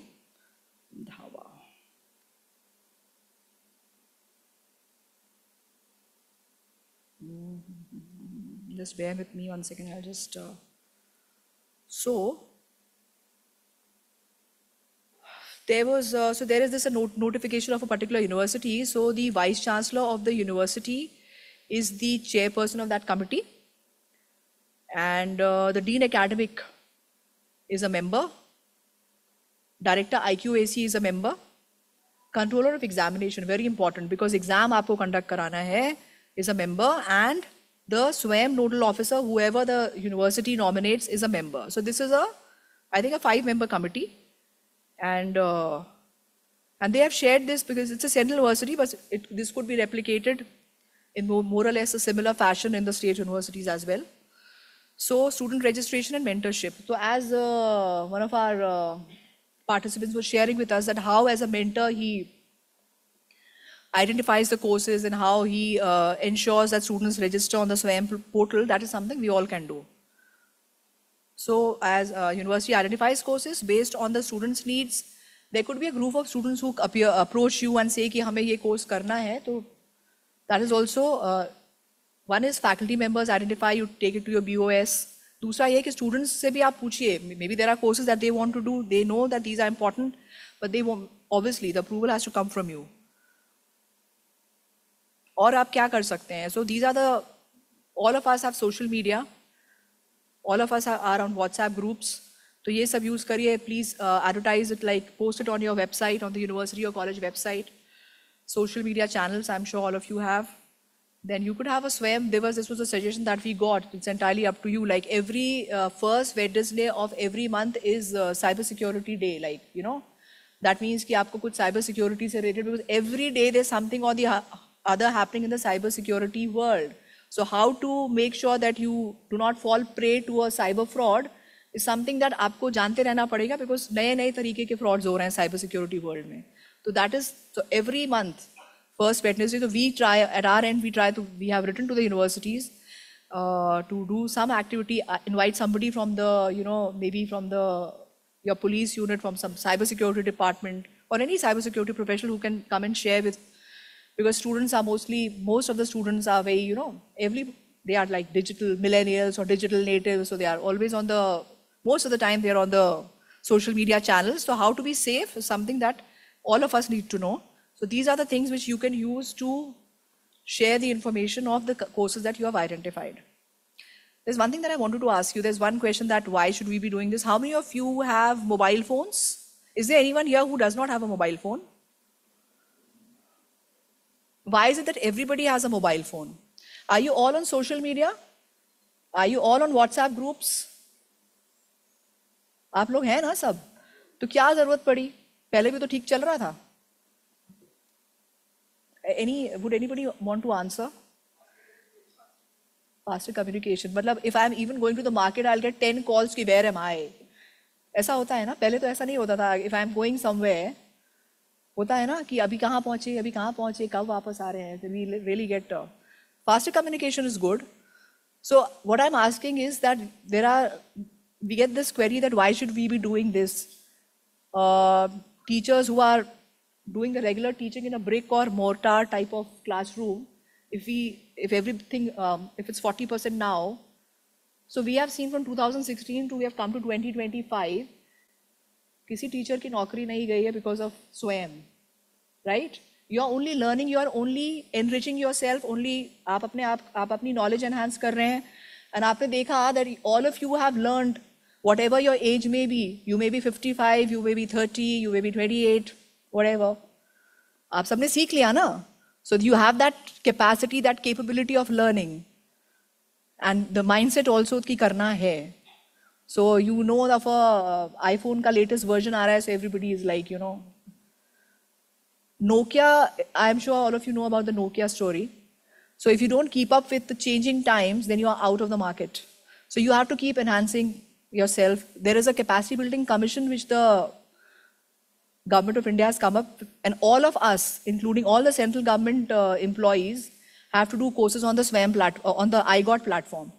और हमारा एक annual capacity building plan बना हुआ है, and we have to every month we get a target कि हमें course करना है. So I could be doing a course on POSH, prevention of sexual harassment at work. I could be doing a course on emerging technologies. So it could be on AI and ML. I could be doing a course on mission life, how to improve the environment. On noting and drafting, which we have to do in a central government or a government office. I need to know the GFR rules if I'm in the finance. So what we have done is, UGC mein, we are all doing it. We have also onboarded the non-teaching staff of all central universities. So the non-teaching staff of central universities, they are also doing these courses. So basically, it's constant upskilling and learning which we have to do, right? The other thing is that the Government of India is giving you funds to do this, to develop a course. You get 13.5 lakhs, a faculty member gets 13.5 lakhs to develop a MOOC course for the SWAYAM platform. So आप उसको avail करिए, उस facility को avail करिए. Several of our, अभी when we have this sharing of best practices and experiences by our very esteemed course coordinators who are here, you'll get to know that they developed a course, they ran the course several times on the SWAYAM platform. And they have also published books from the content that they developed. And abhi aur bhi main aapko during the course of the presentation I'll share with you. So, and aapke yahan to in Pune University you have the EMRC. So कहाँ जाएंगे? Studio कहाँ है? You have 31, 32 EMRCs all over the country. Studios is not a, आपको लगता होगा how do I face the camera? Don't worry, you can face it. आप जैसे class से पढ़ाते हैं वैसे ही करना है. It's not a movie, ना? It's a classroom lecture. You can do it. And then you don't have to be there in front of the camera all the time. आप PPTs दिखाइए. You can be at the back of the whatever. आप बोल रहे हैं, आपका audio content सुनाई दे रहा है बच्चे को, but there are PPTs, there are animations, graphics, and आप अपना content दिखा रहे हैं. So it's not that you have to be present all the time in front of the camera. And over a period of time, I've seen that everybody can do it. So don't have that fear कि how will I, हम कैसे करेंगे? Because we conduct, when we identify, we invite, आज मुझे sir ने एक बहुत important बात बताई, एक interesting बात बताई, कि they are launching a new course. I don't know where have I mentioned it. Where's that paper? On something on climate technology, I think. Pune University would be offering with, right? So we have got this mandate from the Department of Higher Education.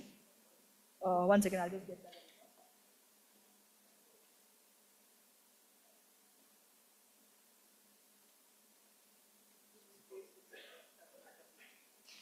Found it. So the course is, I think, on climate change and action, right? Which I think Pune University has developed in collaboration with the Ministry of Earth Sciences. So I was very, that was a very interesting development and I think a very timely course on climate change and action. So I was telling sir कि ये तो बहुत अच्छा है sir आप कर रहे हैं, but I think a similar course should be developed for the SWAYAM platform also. You have to understand that when you develop a course for the SWAYAM platform, your reach is not limited to only a Pune University or a Mumbai University or a DY Patil. You are reaching, आपकी reach global है यार, आपको भी पता चलेगा कि Buddhist philosophy, some of you may be interested in Buddhist philosophy. So the Buddhist philosophy course has several global learners as well. So every time during the run of the course, every weekend, so आपको बताएंगे, every weekend they have a 1 hour devoted to doubt clearing sessions. तो आपने हफ्ते भर में क्या पढ़ा, कोई concept समझ में नहीं आया, every week, so पूरे 15 हफ्ते में every weekend, every Saturday or Sunday, whichever, 1 hour is devoted to that. And you have learners from, maybe not for credit transfer obviously, learners, it's for lifelong learning. SWAYAM is for lifelong learning. A homemaker can do a course from SWAYAM. A retired person can do a course from SWAYAM. Even a school student can do a course from SWAYAM. So you are reaching out to global audience. तो आप ये सोचिए कि अभी तो आप अपनी university तक ही के बच्चों तक ही सीमित हैं, जब आप स्वयं पे आएंगे तो आपकी पहुंच कितनी वाइड होगी, कितना दूर तक आप पहुंचेंगे, तो थोड़ा दूर का भी सोचिए. I'm sure you can do it. So now course examination and result declaration. I'm sorry, I digress, इधर से उधर में हो जाती हूँ, जो मुझे याद आता है तो मैं आपको बताती हूँ, भूलना नहीं चाहती कुछ. Students' internal assessment marks will be shown on the SWAYAM platform. Now internal assessments, I told you, when a course is offered on the SWAYAM platform, 15, usually हमारे courses, except for one course, UGC as of now is offering only 9 courses, right? So CAC is the one which is now handling the non-technology UG PG courses. The 9 courses that we are offering right now are as a special request that we have received from either Ministry of Culture or the National Security Council Secretariat, right?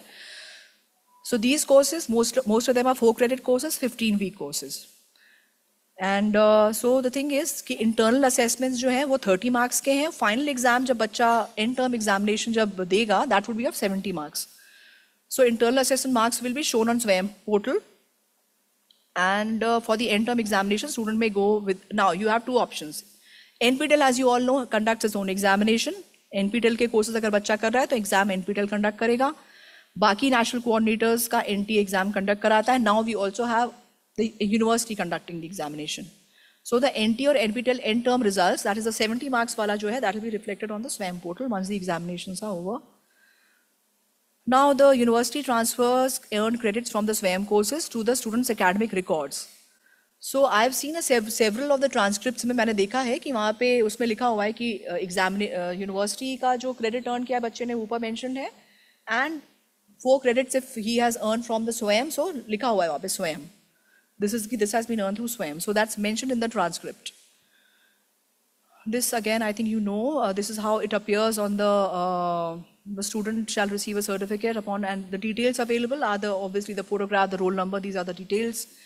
The course coordinator का नाम होगा, host institution के details होंगे. If professor Balaji from JNU is offering it, तो उनका वहाँ पे वो होगा.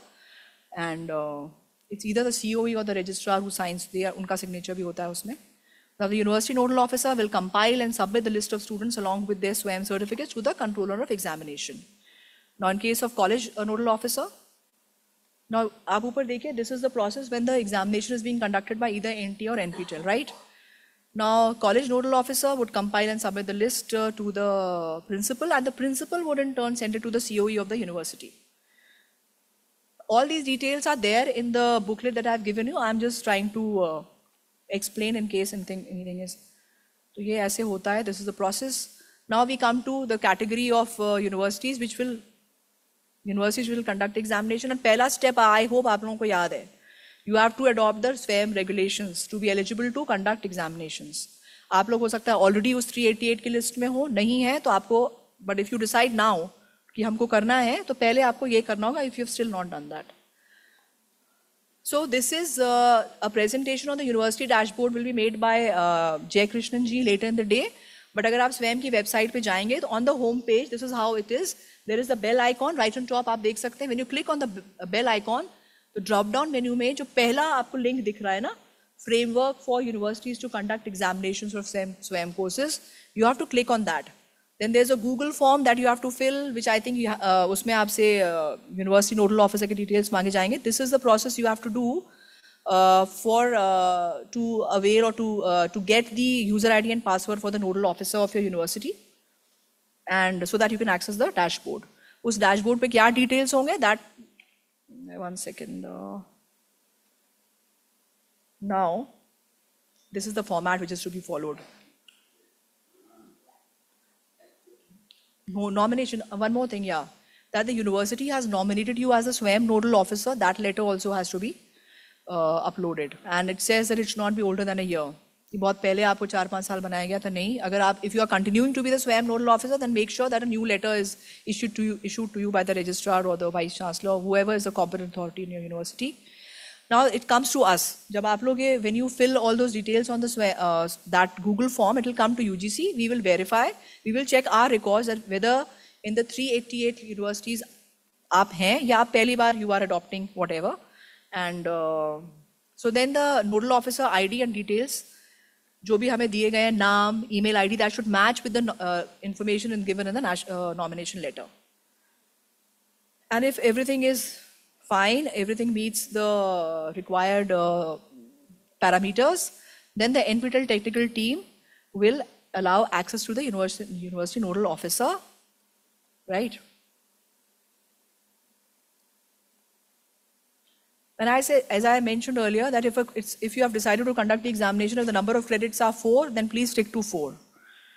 University shall be responsible for setting the question papers. जब आप examination conduct करा रहे हैं, you have to prepare the question paper, the evaluation of answer sheets and declaration of examination results आपको करना है.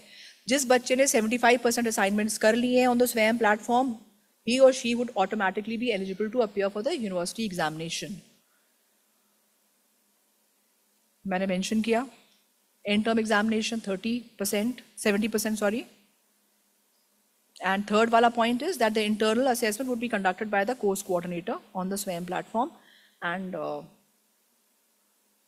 now this is just for your, this is how the SWAYAM dashboard, the university SWAYAM dashboard would appear. कि total courses कितने हैं, बच्चों ने assignments कितने कर लिए, unique users कितने हैं, eligible users are the ones, students who have completed 75% of the assignments are eligible to appear for the exam. This is something which will be explained to you later, so let me not confuse you. Now, यहाँ पे वही है, when you are conducting the examination, you have to submit the total marks out of 100 to the controller of examination, and the same shall be reflected in the student's university mark sheet or transcript. And this part also, the ABC account, somebody was asking me about how it appears on the academic bank of credits. This would be, I think either Sarthi sir or JK would be able to explain it to you, because they are handling with the, I think JK would be able to explain it to you. So ensure that marks of all students who have appeared in the SWAYAM examination are mapped and visible to the students in their academic bank of credits account. This is something which the nodal officer has to ensure. Oh, I've come to the end of my presentation. How nice is that? So now, okay, so now the UGC regulations which are in the draft stage. Earlier, there were some marks given for development of e-content. Now it says that notable contributions, digital content creation for MOOCs, if you do that, any faculty member, that would be eligible for CAS, right? So digital content creation for MOOCs. So right now it's in draft stage, but what I'm saying is that e-content development or a MOOC development for CAS could be there. So I come to the end of my presentation. I'll take any questions from you, but before that I have to share a few things with you. I already mentioned that some of our course coordinators, at least 3 of them have, when they developed their course, they also got their book, got it printed as a book, right? So that is one thing they got, so that was a publication, right?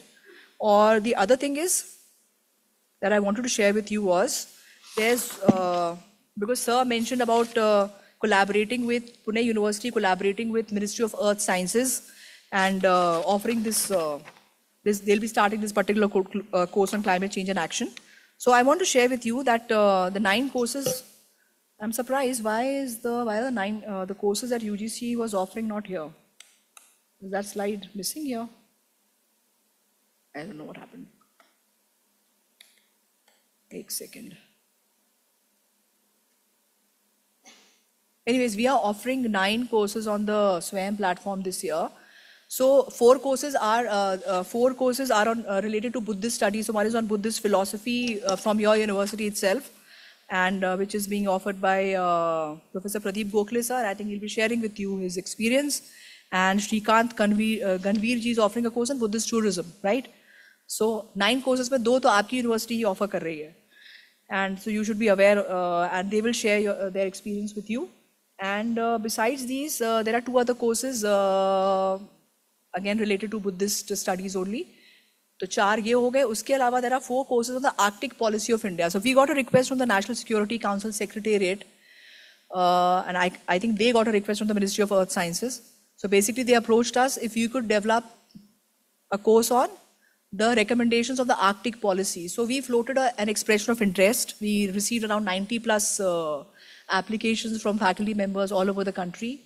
They were shortlisted, they made presentations, then they were given some suggestions. Then finally, 4 faculty members from different universities were identified to develop the course.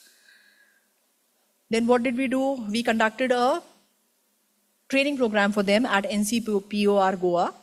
And we had Professor, I think Balaji from JNU. So we had Professor P.D. Jose from IIM Bangalore on how to develop a MOOC course. So before they started their journey or they, embarked on developing that MOOC course, they had to be told about the entire SWAYAM framework, how to develop, what are the 4 quadrants, what constitutes a MOOC course. So they were trained. And obviously they are getting funds for developing that course.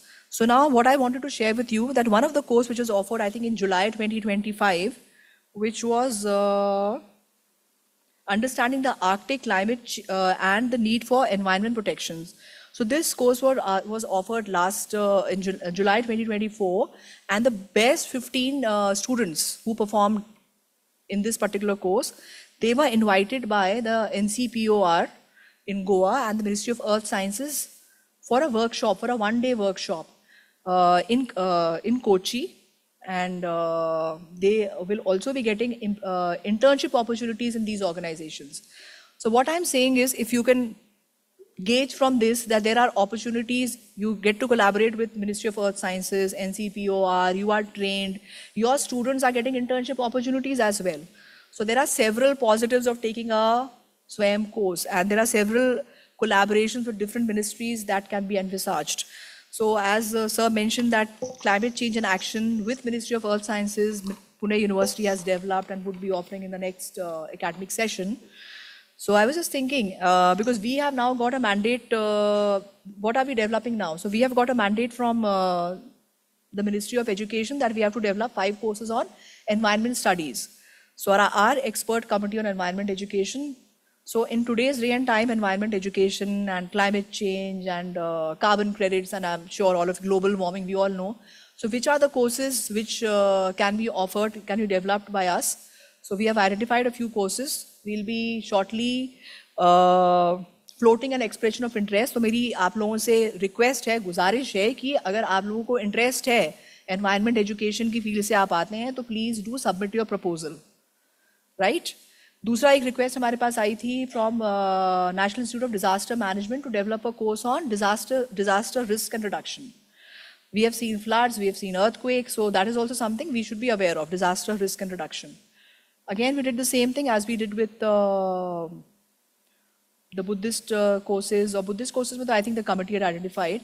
Arctic we had identified through expression of interest. So we invited an expression of interest, and now on 20th of March, we have shortlisted a few proposals. So they'll be making a presentation before the expert committee, and then we'll start work with our MOOC on disaster risk reduction.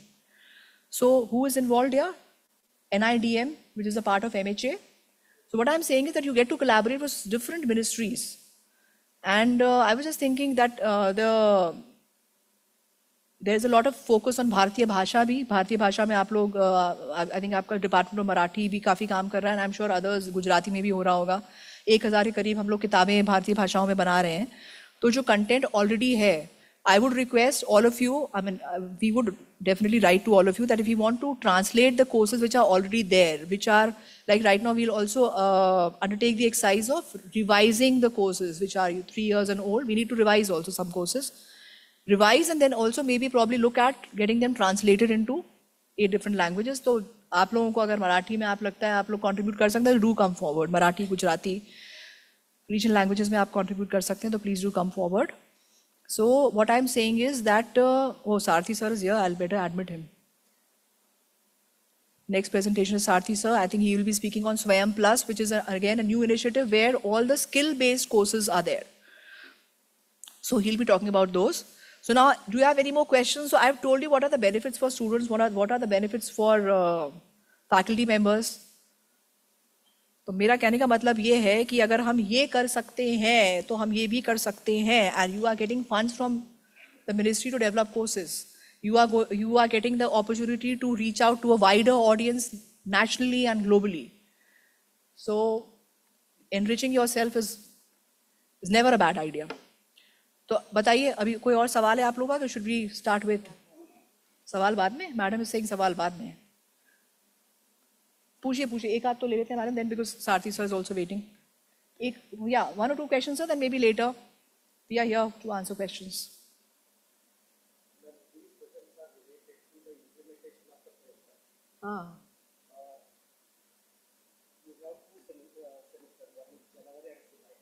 That is how it is on SWAYAM, yeah. Yeah, I think somebody mentioned about September, no?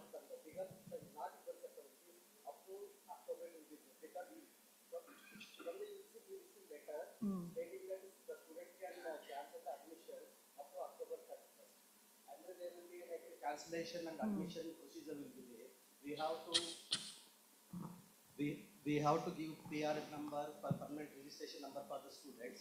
Some students the APAR ID? So like some students will be missed. So like because of that we request you to I've noted it down. So in the next SWAYAM board meeting we'll take it up. Okay. The second concern to implement this one, that credits assigned by the SWAYAM courses may. वैसे बोलिए. I can hear you. So the credits assigned by the SWAYAM courses are different from the credits allocated by us. Okay. So like how we will start? देखिए, I'll tell you something. मान लीजिए there's something आपके यहाँ कोई 5 credit का course है, and that some similar course is available on the SWAYAM platform for 4. अरे सुनिए, तो फिर नहीं तो क्या वो 3 credits का available है? If there is a mismatch, is there a possibility? What I'm saying is कि अगर आपके यहाँ it's number of credits are more for a particular course, can you conduct some kind of a assessment अपने यहाँ आप कर लीजिए? You can do that ना, to compensate for that. Where we are facing problem, there are some courses where are giving 4 credits. So we offer credits for 2. So for example, skill enhancement, early enhancement, value education, these are assigned for only 2 credits. These courses are now for only, no. Now those skill ability enhancement courses, I think as a micro credit would be available on the, SWAYAM plus that service share with you. We have come up with the concept of micro credits also. So SWAYAM plus to hoga.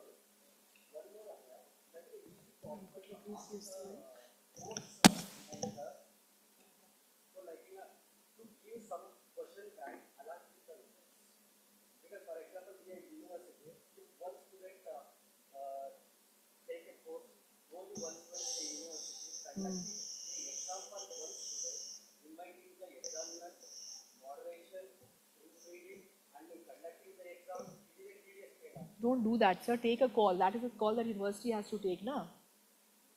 Okay, so that is okay. And then I have one more concern. There will be a limited feedback and then interaction with the teacher in case of SWAYAM. Because I think, no, I'm just saying, I'm just thinking aloud. If it is one student, let the student do it from NTA. At least that will save you the trouble of, doing, just thinking aloud. Final call has to be taken by you. अगर एक ही बच्चे को करना है, तो let him do the course from NTA, let him sit in the NTA exam. Yes, मैंने आपको क्या बताया? NTA वाला option is there, that is not gone. In addition to that, हमने आपको ये दिया है.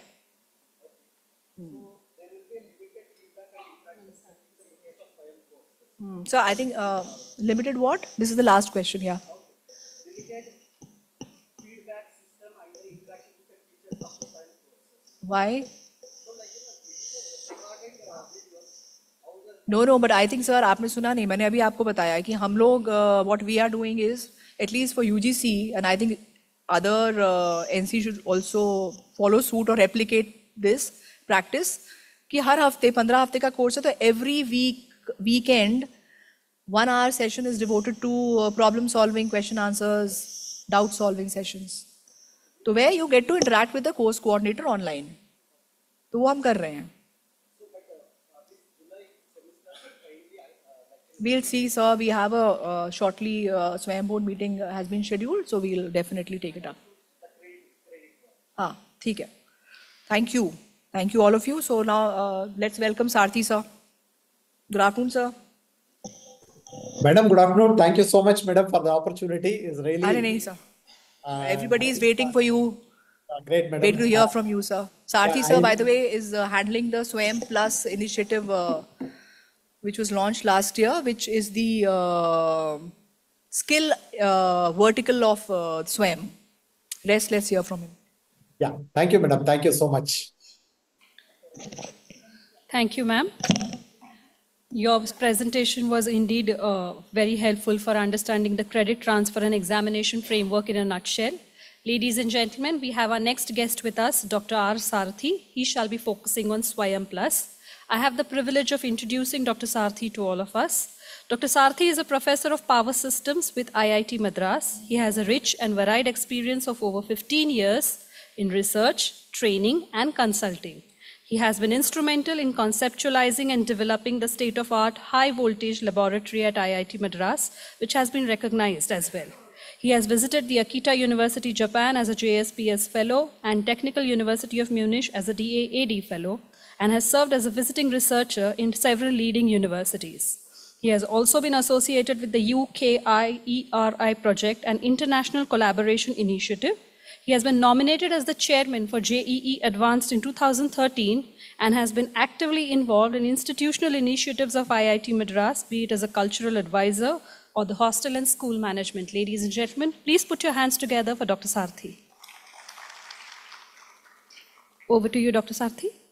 Thank you, madam. Is my screen visible, madam? Yes, your screen is visible as well as you are audible.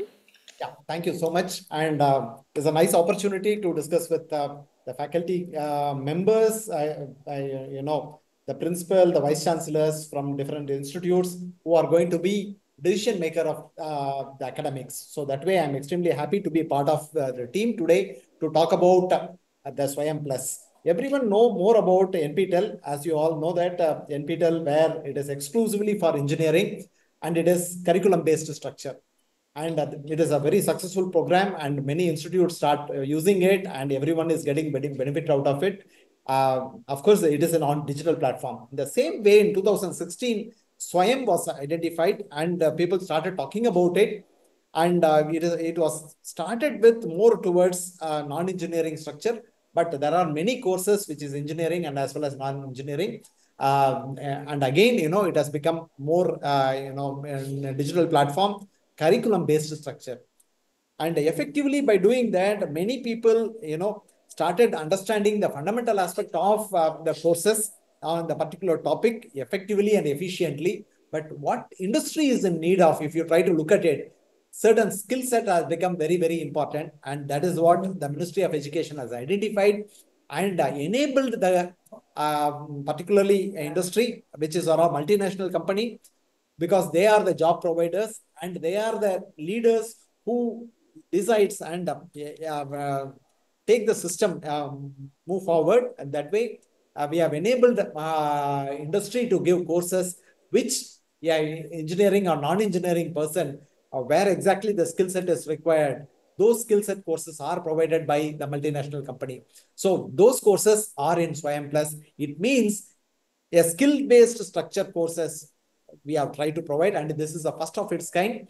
And the remaining SWAYAM and NPTEL courses are curriculum-based structure. As you know that when you are working on with the industry-based courses, the fundamental aspect of the course not necessary to be changed dynamically. It can be changed as and when it is required. Maybe 5 years or 6 or once in 2-3 years, it is possible for you to change. But the level at which the technology is changing, it is something amazing, and it is, it has to be adapted quickly. So that way, the courses which are provided by the industry, particularly a multinational company, they dynamically change the course content and provide updated information of what is required for an individual to take it. So when I say skill-based, everyone think that it is at the base level. It is not at the base level. For example, always I try to take the best example of artificial intelligence. We would like to provide a course on artificial intelligence for physics, artificial intelligence on chemistry, artificial intelligence on economics, artificial intelligence for cybersecurity, like we wanted to provide. And that is a simple example which will enable everyone to think about. So a person in higher education institute, for example, a person in a BSc physics, if he is trying to take a course on artificial intelligence in physics, he understands what is the fundamental aspect of artificial intelligence is and how the database is supposed to be curated, and he understands how the application of artificial intelligence in physics, if it is made known, the basic skill set on artificial intelligence is done, and he is empowered to take a job, talk to industry to get a job in artificial intelligence. So that way is one aspect, one level of empowerment. The next level of empowerment at the same intervention, early intervention in the second year or third year, the BSc physics student, if he is fascinated with artificial intelligence, he can take a course on artificial intelligence as his master's program, or if he continues to do it his physics course on master level, he can do a good project on artificial intelligence associated with the physics. And at the same time, when he go for PhD, he can carry out a translational level of research can be initiated using artificial intelligence. So that level of empowerment is possible by enabling the student to take the courses provided by the industry. It is not, I wanted to emphasize that it is a skill. When it is said, it is a different level of skill. It is at the fundamental level, it is at the master level. Empowering a PhD student to carry out a translation level is possible. So employability, skilling, industry partnership, all it is, it has come in SWAYAM Plus platform. So direct, end of the day, a person who has enabled himself to have a skill, instead of looking at whether the industry is going to give me a job, the student, we will be empowering to say that, yes, I know this, what level of job you can provide, I can do it. So that level of empowerment is the one which we are trying to work on. And at present, more than 350, near 400 courses are there in SWAYAM Plus, and these courses are provided by the industry. And there are about NCRF aligned courses, near 100 courses are there. NCRF aligned courses, we have about 100 courses. And at the first stage, UGC has come forward to give credit to a course offered by industry, which is first of its kind. About 14 courses are provided by the industry. You may ask, all these courses are in a digital platform, not necessary. There are 3 courses which are identified by, which are provided by IIT Madras, where the student can come to IIT Madras, they can complete the course. End of the day, there is a particular course on semiconductor technology. We try to provide a job. Once you enroll it, we give a job. And 15 days or 10 days or 12 days, the program as it is, end of the day, he can join the industry. That level of empowerment, that level of courses are provided in SWAYAM Plus. So I just wanted to request the decision maker from academics, please empower your students to take the courses on SWAYAM Plus, empower them with a skill, identify them, what supports them, what is the skill set that they have. We may think that it is only one vertical or anything like. I would like to tell you, in SWAYAM Plus, we have more than 14 verticals are available. For example, shortly we are also trying to provide some courses provided by Airbus, where hospitality team is going to come, and end of that day, it is a 6 months program, where a 6 months program aligning with the semester, that the courses which are all provided are going to be aligned with the semester. You say that today my semester is going to start, we will handhold you and we will empower you. We will try to provide first quiz, first test 1, test 2, tutorial 1, tutorial 2, tutorial N. End of examination, if it is there, university can conduct the examination. So that way, it can be aligned to your university scheme. So that is one of the advantage in SWAYAM Plus. So we try to bring in partners, industry partner to academic. Academic can decide based on NCRF level, the credit level, whatever you require, you are empowered, and you are empowered to conduct the examination on your own, and you are entitled to give the credit by discussing with the industry. So that level of empowerment is there. And as you all know that 20% skill development program is empowered by UGC, and you are entitled to do this. So you may say that only the courses which are there in SWAYAM Plus is only on skill set. You may feel that way. We are also trying to work on with the industry. Last week, few days before, I was talking with IBM. IBM is ready to provide skill courses. At the same time, IBM is ready to provide a lot of what you will call internship. And end of the day, taking a course and taking the internship, a sort of a bias. I am requesting the IBM to provide a bias for the people who have done internship and who have done the courses on it. You are providing a course which will provide a job opportunity. You are providing an internship which will provide a job opportunity. So having done these 2 courses, I am also requesting the IBM to provide a job for those people who have completed all this. So it is not only the skill development for job, empowering them to go to the next level of empowerment. It is not alone for higher education students. That is what I mean to say. A person, an individual manager who is there in industry, he wanted to learn certain skill set and wanted to go to the next level. Reskilling is possible, and he can get for promotion to it. So academic, the people in industry empowering themselves to the next level, everything is possible. And at the same time, the SWAYAM Plus platform also try to provide a sort of faculty development program. Short courses are also trying to. So it is not alone for the students. It is also for the faculty to take the courses independently. There is a possibility of faculty getting into the faculty development program into the system, and also skilling and reskilling, enabling to become a manager to the next level. Multiple advantage which we are trying to provide. In the process, a student, if he is independently started thinking and you are enabling the student, these courses are much better, and out of working hours, not aligning to the credit-based structure, you can empower the student to take it, and those courses can be put in academic bank of credit. So every academic bank of credit, whatever you are trying to do it, when he goes for master's level, and if there is a possibility of equating some courses and say that this course I have already taken, so that level of matching, you need not have to do those courses. For example, if you are trying to do 2 courses in the 3rd semester, and those 2 courses, one course you credit it right now, And for the 5th semester, would you like to take that course as a course equivalent of what is present in the system that can be carried out using academic bank of credit? So you will get upper ID, you will get ABC credit, and flexibility of enabling that to your convenience is always possible. So what are all the best the Ministry of Education has already carried out, and we are working on for the empowering the student individual to provide a common platform, equity, same education, level of skilling, level of thought process, everything we are trying to get into the system. And that is what the SWAYAM Plus is doing. It is almost a year old, and more than 1,80,000 children have got benefit out of it. And there are about 3 months before IIT Madras started giving a course on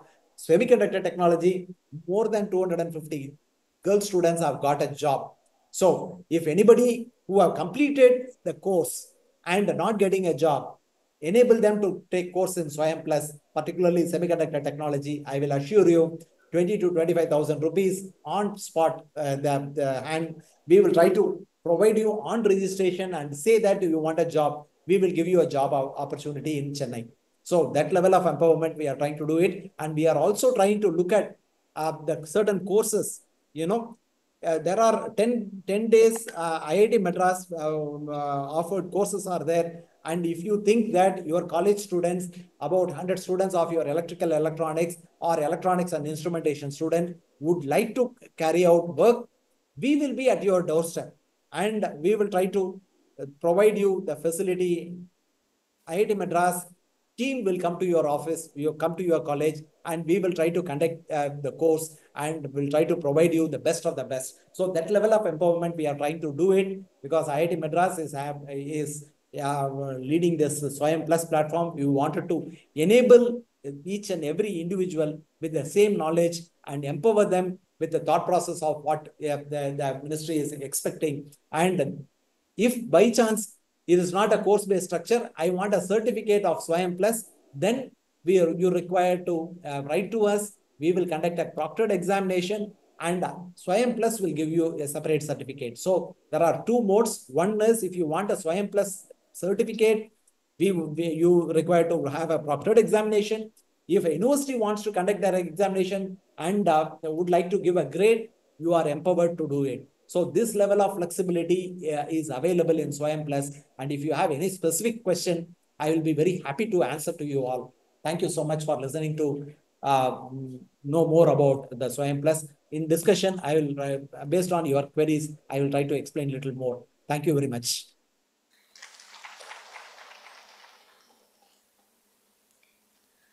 Ladies and gentlemen, do we have any questions for Dr. Sarathi?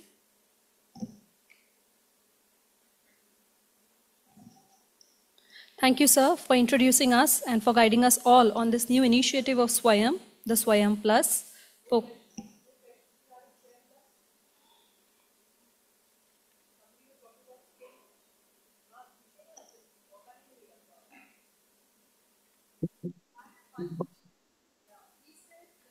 I am not hearing the question.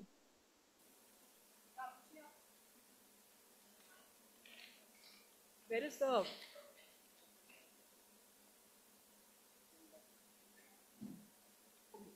Am I audible, sir? Now you are audible, madam. Thank you so much. So you said that the courses in SWAYAM Plus is being built by industry. So I had a query. Can there be a collaboration between industry and academics in building this course? Yes, exactly. This is called a hybrid mode of course that we are trying to get. For example, there are a few courses which are going to come. We are working on with the system as such. IIT Madras management management faculty and the industry, they are trying to come up with certain courses. So this is, we are trying to empower those. So sir, if we are interested in to be a part of development of this course, how and whom to approach? Please write to me. I will put you with the team and we will try to look at the course content and we will make a market survey, how much it is, the value of that course, and immediately we will try to empower you. No problem at all. We will be very happy to upload your courses. Okay, thank you so Sir, much. we'll share your email ID with, Kindly please connect. right? Yeah. Yeah, that's right. Exactly. Anybody else? Sir, are there any courses in mechanical and automobile on SWAYAM Plus? Sir, there are multiple courses, particularly on digital manufacturing CAD/CAM facility. The course is there, sir. You can always take those courses. Thank you, sir. 3D additive manufacturing course is available, which is a state of art. I think digital manufacturing, where this additive manufacturing, 3D printing are all sent as a package. And that particular course, if they could come to IIT Madras, 100% job opportunity. Hello. Just a similar question for autonomous colleges. Yes, sir. Please. How we Sir. can apply it for autonomous colleges? Sir, you can put it in your board of studies, approve those courses, give a credit to it. Anytime, if your board of studies is over, ratification, please take a ratification from them, sir. Job is over. You are empowered. So we can conduct our examinations also. You can conduct your examination, collaborating with your industry, with the industry. So they will guide you how the question paper is supposed to be, what type of skill set that they are expecting. They will guide you, and you can 20% of theory, 80% is the skill set, sir. Theory part, you can always make a question paper for that. Skill set, how that it has to be evaluated, take help of industry, make your own question paper, conduct as you like, and correction also, the solution, you can take it from industry and involve them so that they will guide you in a much effective way. And we will also handhold you. Regarding certification? Certification, that's what I said. If, for example, if you wanted a certification from SWAYAM Plus, then IIT Madras will conduct a proctored examination. If you want to give a credit-based thing for your curriculum, you can conduct the examination and you can give a credit to it. So already it is credited. I won't give a separate certificate for that. Thank you. Thank you. I hope you got the point.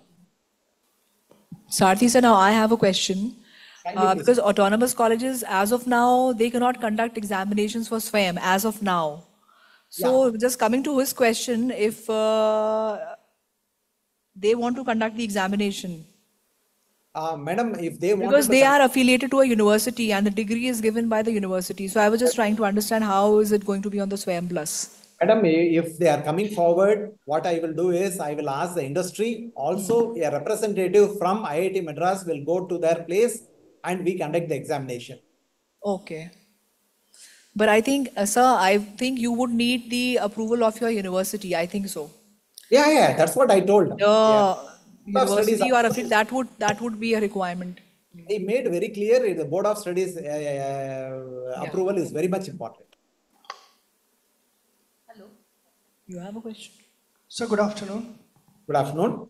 Sir, you mentioned that if the number of students are more than 100, electrical and electronics, so will there be guidelines offline or online?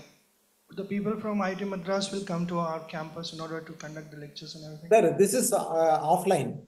Physically, we come and there you have to accommodate us with the minimum facility, right? So there are courses I just would like to share with you if a list is there. Yeah, at least a number of courses. Is it specifically from electronics and electrical engineering only? Or some other faculties also? Yes, you can see this. The specific course is there. For example, advanced electronics manufacturing, right? This you have to come to IIT Madras because it is a large equipment where, the complete semiconductor facility, the assembly line is there, so they get a hands-on. So they have to come here. Comprehensive electronics and embedded system from basics to application, that we will come to your place depending upon your requirement. Thank you, sir. Yeah. And I would like to tell you, these courses, some courses are free courses available in SWAYAM. SWAYAM Plus. Fee is also there. Yeah. Fee is also there. Please don't forget. Not free. Hello, sir. My name is Freddy Singraj. From an autonomous college called Mitibai in Mumbai. Most of the examples that you gave were for your technical subjects. is SWAYAM Plus only restricted to technical subjects, or if you're looking at humanities like papers like filmmaking? Sir, or yeah, very nice question. I'm excited to listen to your question. We are more concerned about, I told you a very simple example, artificial intelligence for economics, artificial intelligence for sociology. So is a non-engineering also we are very much concerned about. And also now I am trying to bring in a particular course. I am trying to talk with the particularly for the people in tourism. There is going to be a course. End of the day, you get a job in airport. So that level of courses we are trying to, it is on the pipeline. In next a month or so, you will get all these courses. It is for the spectrum of people. It is not exclusively for engineering. I get that, sir. But what about for other courses, like I said, if you're looking at filmmaking or photography, other non-technical based, but on the humanities end? Sir, for filmmaking, the course is under review. Once the review process is done, we will try to provide. Music course is available. Yoga course is available. Every aspect we are trying to, it is not one single vertical. So,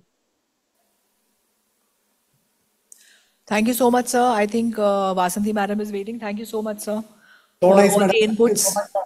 Yeah, great, madam. A nice opportunity to interact with faculty members who are decision makers for the academic. I once again request each and every individual, empower students, enable them to take course on SWAYAM Plus, see that the technology is growing, and we want each and every individual get the same knowledge of what we try to talk about at one point. Yeah, thank you so much. Thank you so much, sir. So Vasanthi madam is joined. Good afternoon, ma'am.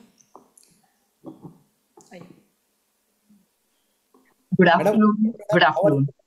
We meet sometime when you're coming to Chennai, please come, madam. Otherwise, when I come to Bangalore, I will visit. Let us definitely. We only seem to meet each other online. Thank you. Thank you. Thank you, sir, for introducing and guiding us all on this new initiative of SWAYAM Plus. I also make a request to you. Next meeting is going to be in Chennai. If you could personally join, that would be very nice, madam. Sure. Okay. Thank you. Thank you. Ladies and gentlemen, our next guest for today is Professor Dr. Vasanthi Srinivasan, who shall be focusing on digital learning. I have this opportunity to introduce Professor Srinivasan to all of us. Professor Srinivasan, a renowned expert in organizational behavior and human resource management, is from IIM Bengaluru. Professor Srinivasan has a rich academic background teaching core courses on managing people and performances in organizations, as well as electives in human resource management. Her expertise extends to leadership development, career management, and corporate responsibility, with a notable stint as the Indian Council for Cultural Relations Chair Professor at HHL Graduate School of Management, Germany. As a British Council visiting scholar at the International Centre for Corporate Social Responsibility, Nottingham University Business School, Professor Srinivasan has also demonstrated her commitment to fostering responsible business practices. With extensive consulting experience for Indian and multinational companies, Professor Srinivasan has designed and delivered programs to build leadership pipelines and promote women leadership through initiatives like Tanmatra, Women in Leadership. Ladies and gentlemen, please put your hands together for Professor Vasanthi Srinivasan. Thank you. Thank you so much for that warm introduction. And coming after all the other presentations, I think what I'm going to do is possibly skip some of the slides that are generic about SWAYAM and get in specifically to our role as national coordinators for management. Okay. So what I'm going to do is just give me a minute and I will share my.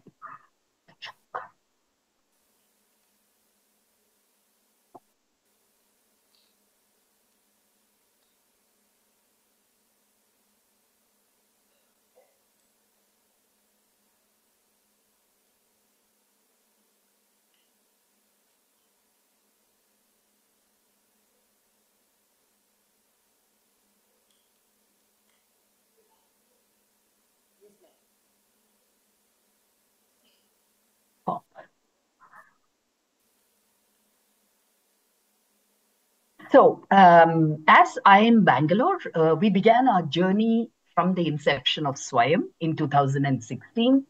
And over the years, it's been an honor and a privilege for us to be associated both in our capacity as content creators as well as the national coordinator for management. So as we speak to you, one of the things that you will see when you look at those numbers there is that over the last few years, we have kind of taken a deliberate change in the strategy of not just putting courses from IIM Bangalore, but also making sure that we enable other institutions to be able to build and create online courses for SWAYAM. So as a part of this effort, what we are attempting to do is to make sure that the capability of other institutions also gets built. And in a little while, I'll talk to you about how we are doing this. So as I speak to you for the July semester, we have about 128 courses, out of which 36 courses come from IIM Bangalore, and all the others actually come from other partner institutions with whom we are working. And as we begin to get more data on this, we will be able to feed to the partner institutions in terms of what courses get taken by the students, what are their interests, what are their preferences, what is the feedback.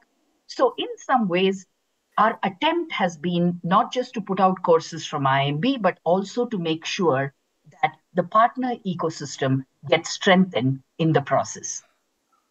For those of you who are there in the room, we offer domain across all domains of management as I speak to you. So what has been our role as national coordinator? And I'm sure you've heard it from others, but let me take a few minutes to explain on how we have seen this role in the field of management. So I think the first thing what we do is we usually do an annual faculty development program. And right away, I can announce the dates to you. They will also be on the social media in collaboration with SWAYAM, which is on April 26th this year. It's a one-day faculty development program, after which the faculty who are interested in offering online courses in the area of management, we invite them to send us course outlines. And for this, we have data from SWAYAM saying which are the courses that are being asked by the students. Across regions, there are preferences and interests that are different. So what we will have for you when you come for the faculty development is a host of courses that students are asking for, and whether some of you may be interested in providing that.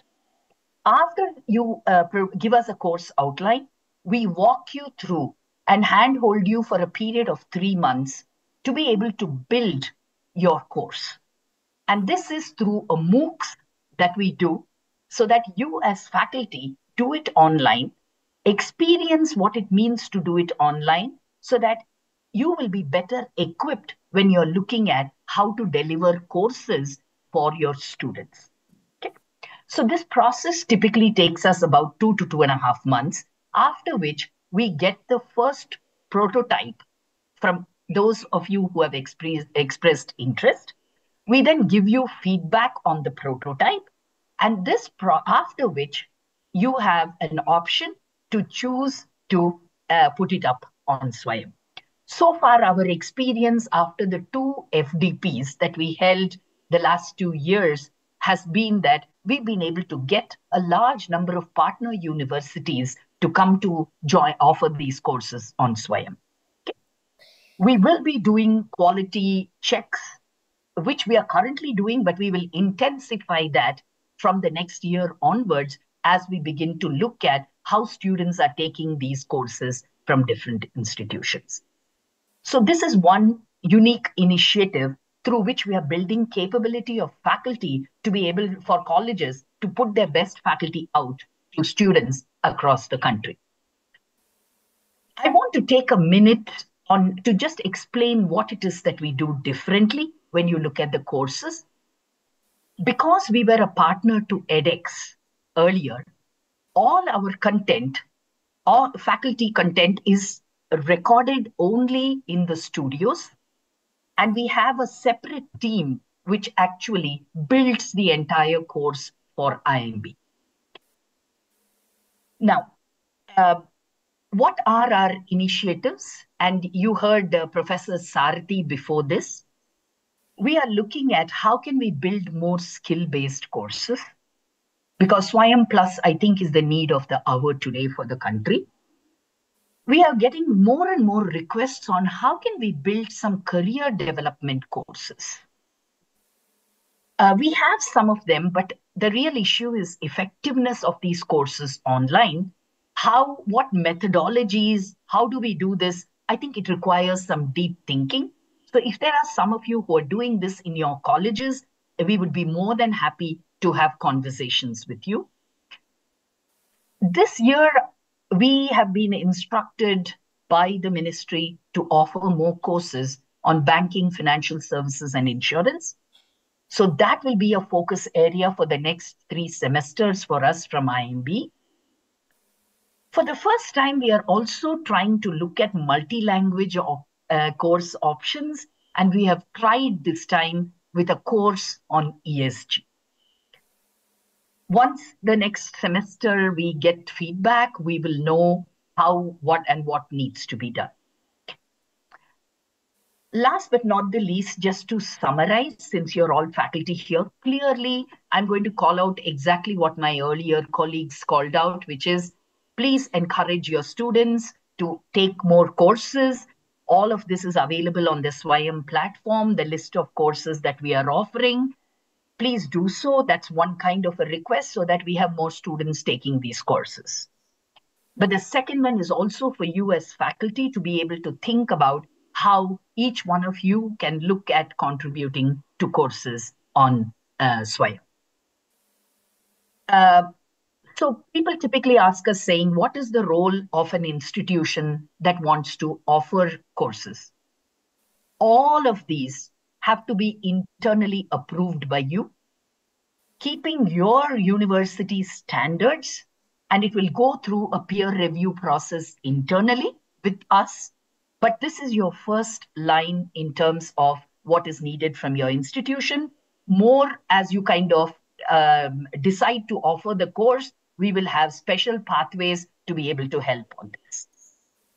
I am not going to cover all of this other than to be able to say that once we would recommend that you attend the faculty development and look at the MOOC on MOOCs courses before you kind of sign up to offer with us on the IMBX platform, though there may be faculty who may already be doing this, in which case, please write to us and we may take a look at your proposal if you already have a prior experience of having offered online courses.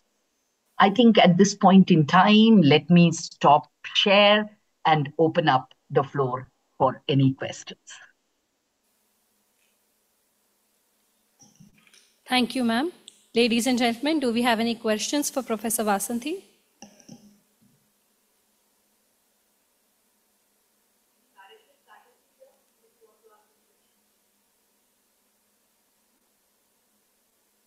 Good afternoon, ma'am. Am Yes. I audible? Yes, you are. Yeah. So I am coming from a niche area. I am personally a professional classical dancer, principal of a College of Indian Classical Dance in Mumbai called Nalanda, which gives degrees PG, UG, PG and PhD in dance. Elsewhere there are departments, but we are full-fledged college of classical dance. Now looking into all these courses and whatever I'm seeing since a long time, I'm always concerned about the scene of art. What about art management? We talk about IKS, we talk about everything Indian, but when it comes to Indian art, where are we? I'm really confused at this stage. So I wanted to know about something like art management or something where our arts are given more sort of impetus and that's what I am concerned about. Yeah. Thank you so much. Sure. On a completely different note, we have had a course on we have a course that is currently being curated on museum. Okay, so I think what we are learning more and more is just that if there are faculty who are offering these courses, and remember this has to be a 3-credit course, then the content of the course, the manner in which you're delivering, and particularly in some of these arts-based courses, copyright is a very big issue. So if you are kind of navigating many of those areas, I don't see any reason why we cannot look at arts management. I don't think there is anything that prevents us from looking at it. I think if you are able to build a good course outline, please feel free, reach out to my team. I think we'd be more than happy to host the course. We'd be more than happy. Any other questions? Good afternoon, Vasanthi ma'am. That was a very detailed presentation. Thank you. I have a question to ask you for this FDP program. Am I audible to you? Yes, you are. For the FDP program, which you said on 26th of April, is it online, offline?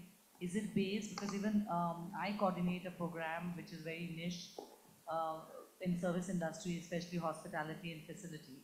So is this FDP program meant for different faculties, or is it specific? The one which you conduct for a day? Sure. Right now, I think we are looking at largely management and allied areas.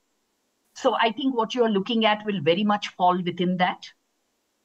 Yeah. And if there are any of you in the audience who have these questions on whether this FDP is for me, then please write in and we will look at it, because we are also discovering spaces in management and allied areas. So we are more than happy. And one day is a physical, and after that, it's all virtual. So 26th is the physical. 26th April, yes. Yeah. And where is it conducted? In Bangalore? I am Bangalore. All right. Sounds good, ma'am. And how do we get invited for it? Or so I will make sure that it is on our website, loaded up on SWAYAM. Yeah, SWAYAM website has. Yeah, it's already there in the announcements. Okay. Thank you. Thank yeah. you. Good afternoon, ma'am. Good afternoon. Myself, Manasi Desai from Symbiosis College. I want to know about what is an eligibility criteria for the faculty to develop these courses. Second, how we can connect with national coordinators, and where we will get an information about these FDPs conducted for different faculties. Now this is about management. But if I want to conduct about in humanities or social sciences, then who are the national coordinators and how we can connect with them? Thank you, ma'am. Okay. First, the list of national coordinators across all the domains are available. Each national coordinator may choose to connect. Let me just pull up the list of national coordinators. Anyway, I think I will, let me not waste my time on this. On the SWAYAM platform, there are all these coordinators available for different disciplines and branches. Each of us as national coordinators may offer a set of things that we believe is relevant to the field that we are in. Okay, so we may be doing it slightly differently. We have used the FDP as a route because that is very, very common in management school training. And therefore, we have chosen that path. Having said that, I think the others also may have some similar opportunities. The place to connect for any information about SWAYAM is the platform. In fact, other than the platform, there is hardly anything that happens outside. There is an email ID that is available when you go to the platform. IMB, because we are the national coordinator in management, you want to write anything there, please feel free to write to us. Yeah. In case you have some doubts on the management coordinator for the discipline that you're interested, I'm sure there is the team there who's with you today, Diksha and her team. I think they'll be able to help you on that. Any other questions?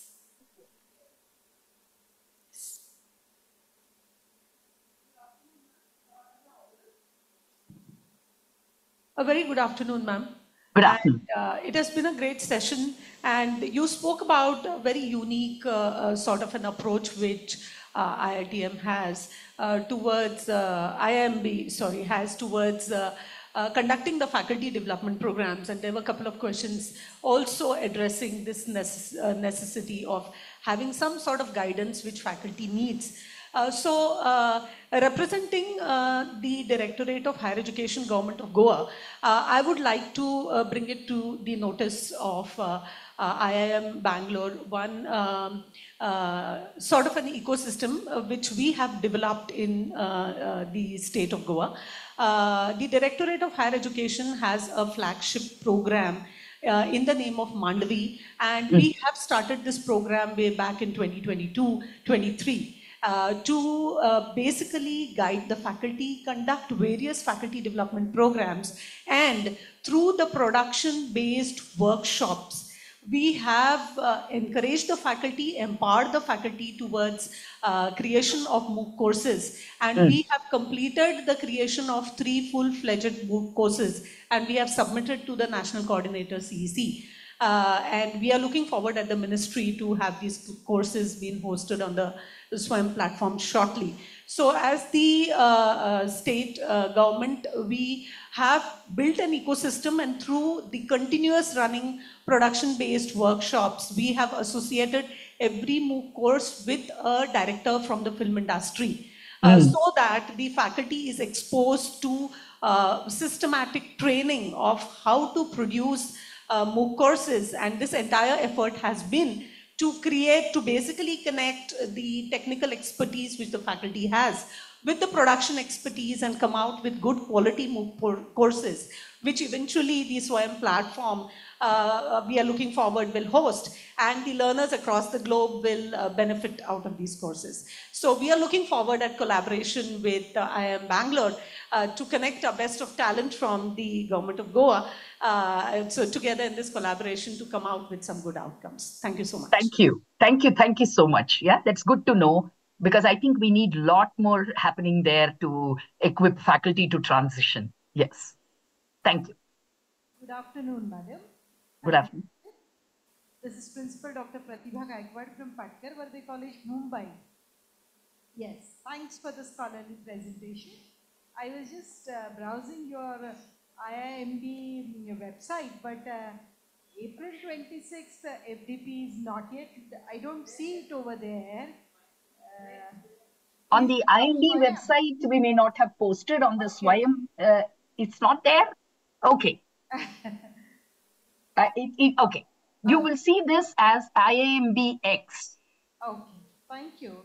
Okay. On IIMBX, you will be able to get it. That is number 1. Number 2, we were also equally interested in knowing more about women in leadership MDPs. Academic leadership MDPs? Yes. Yeah. Ma'am, can I suggest that I will share my email ID. If you can write to that, it is on the presentation. Otherwise, I think someone from there can give you. I will connect you to the person within IIMB who's leading that. That would be great. Very yeah. kind. Yeah. Yeah. Thank you. Do we have any other questions?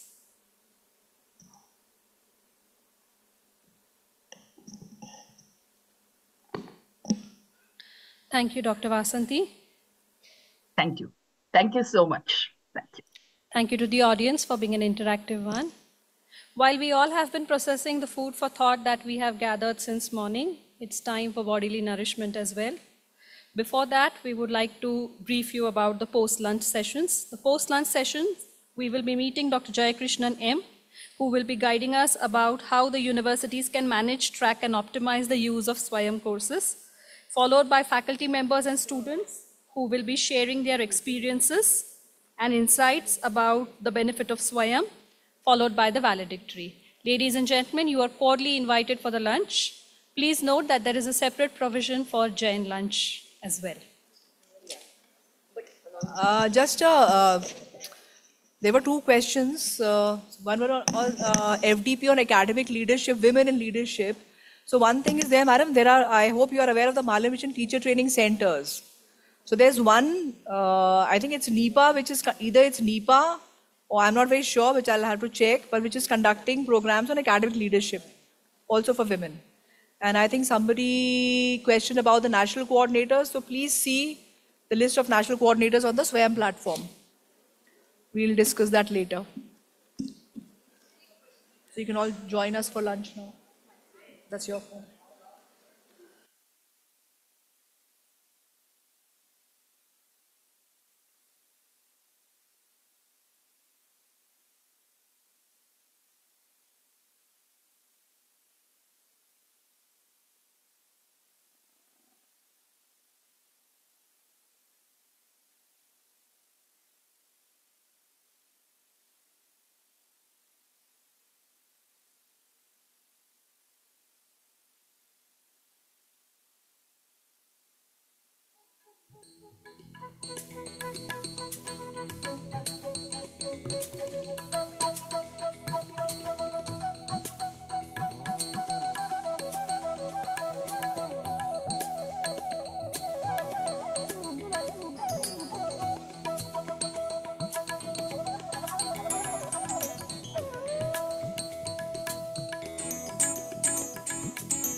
Thank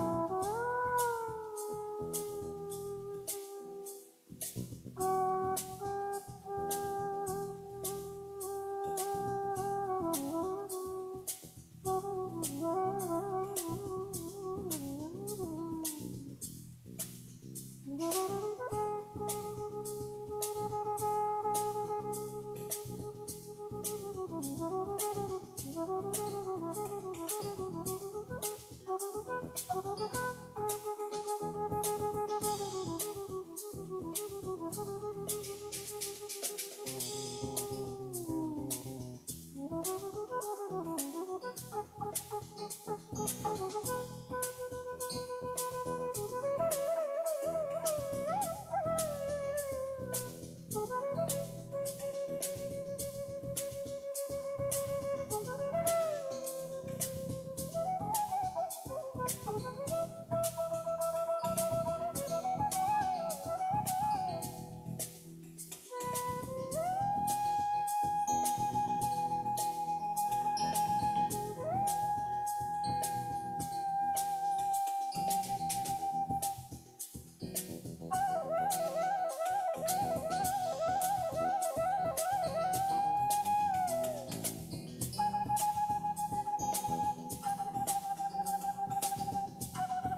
Ladies and gentlemen, the program shall be starting shortly.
Ladies and gentlemen, you are requested to settle down. The next technical session is about to begin.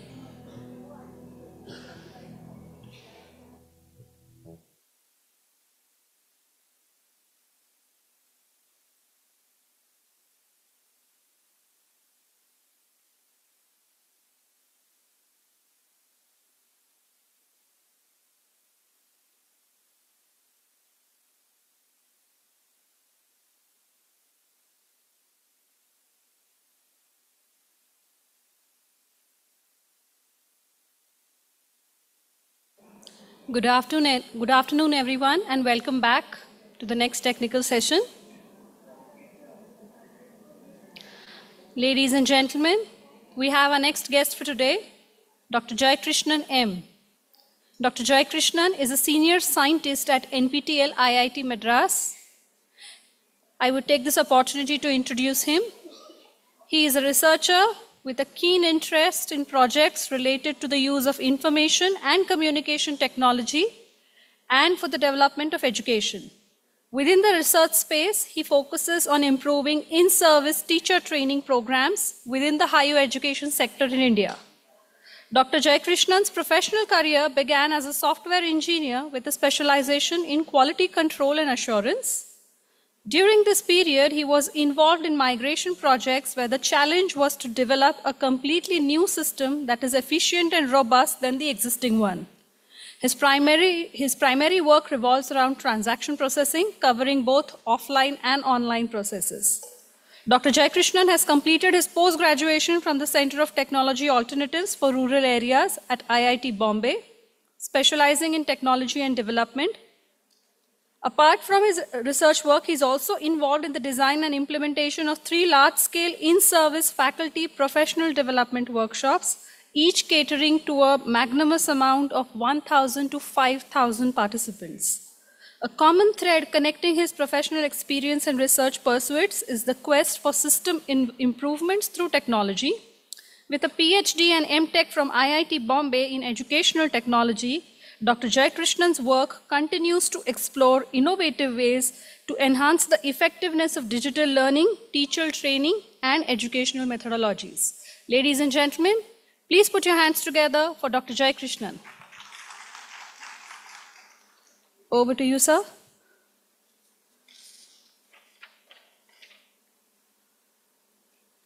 Thank you.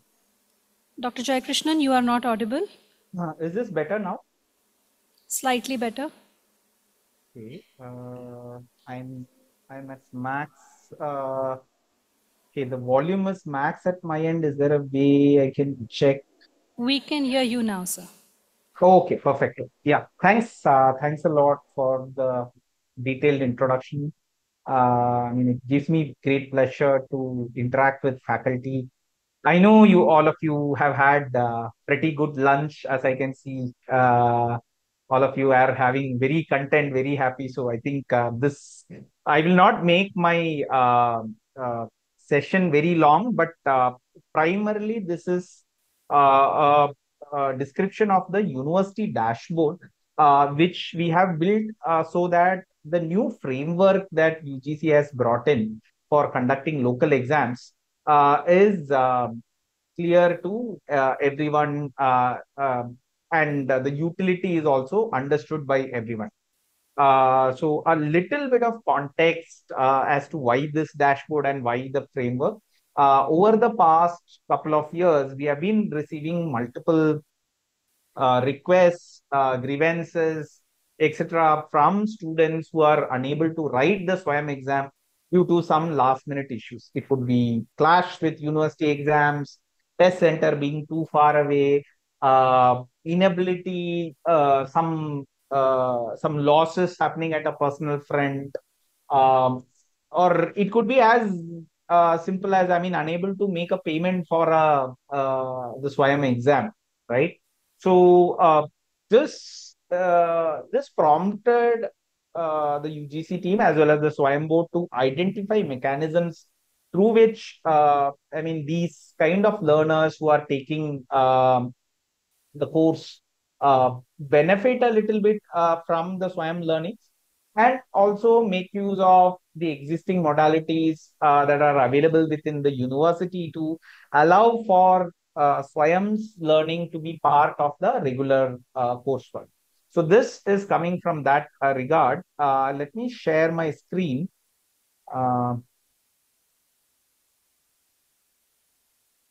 Is this visible?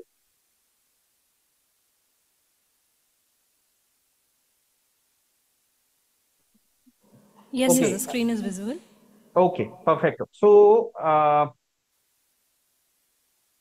so the larger goal of this university dashboard is to make university officials aware about what is happening about their learnings when it comes to SWAYAM courses.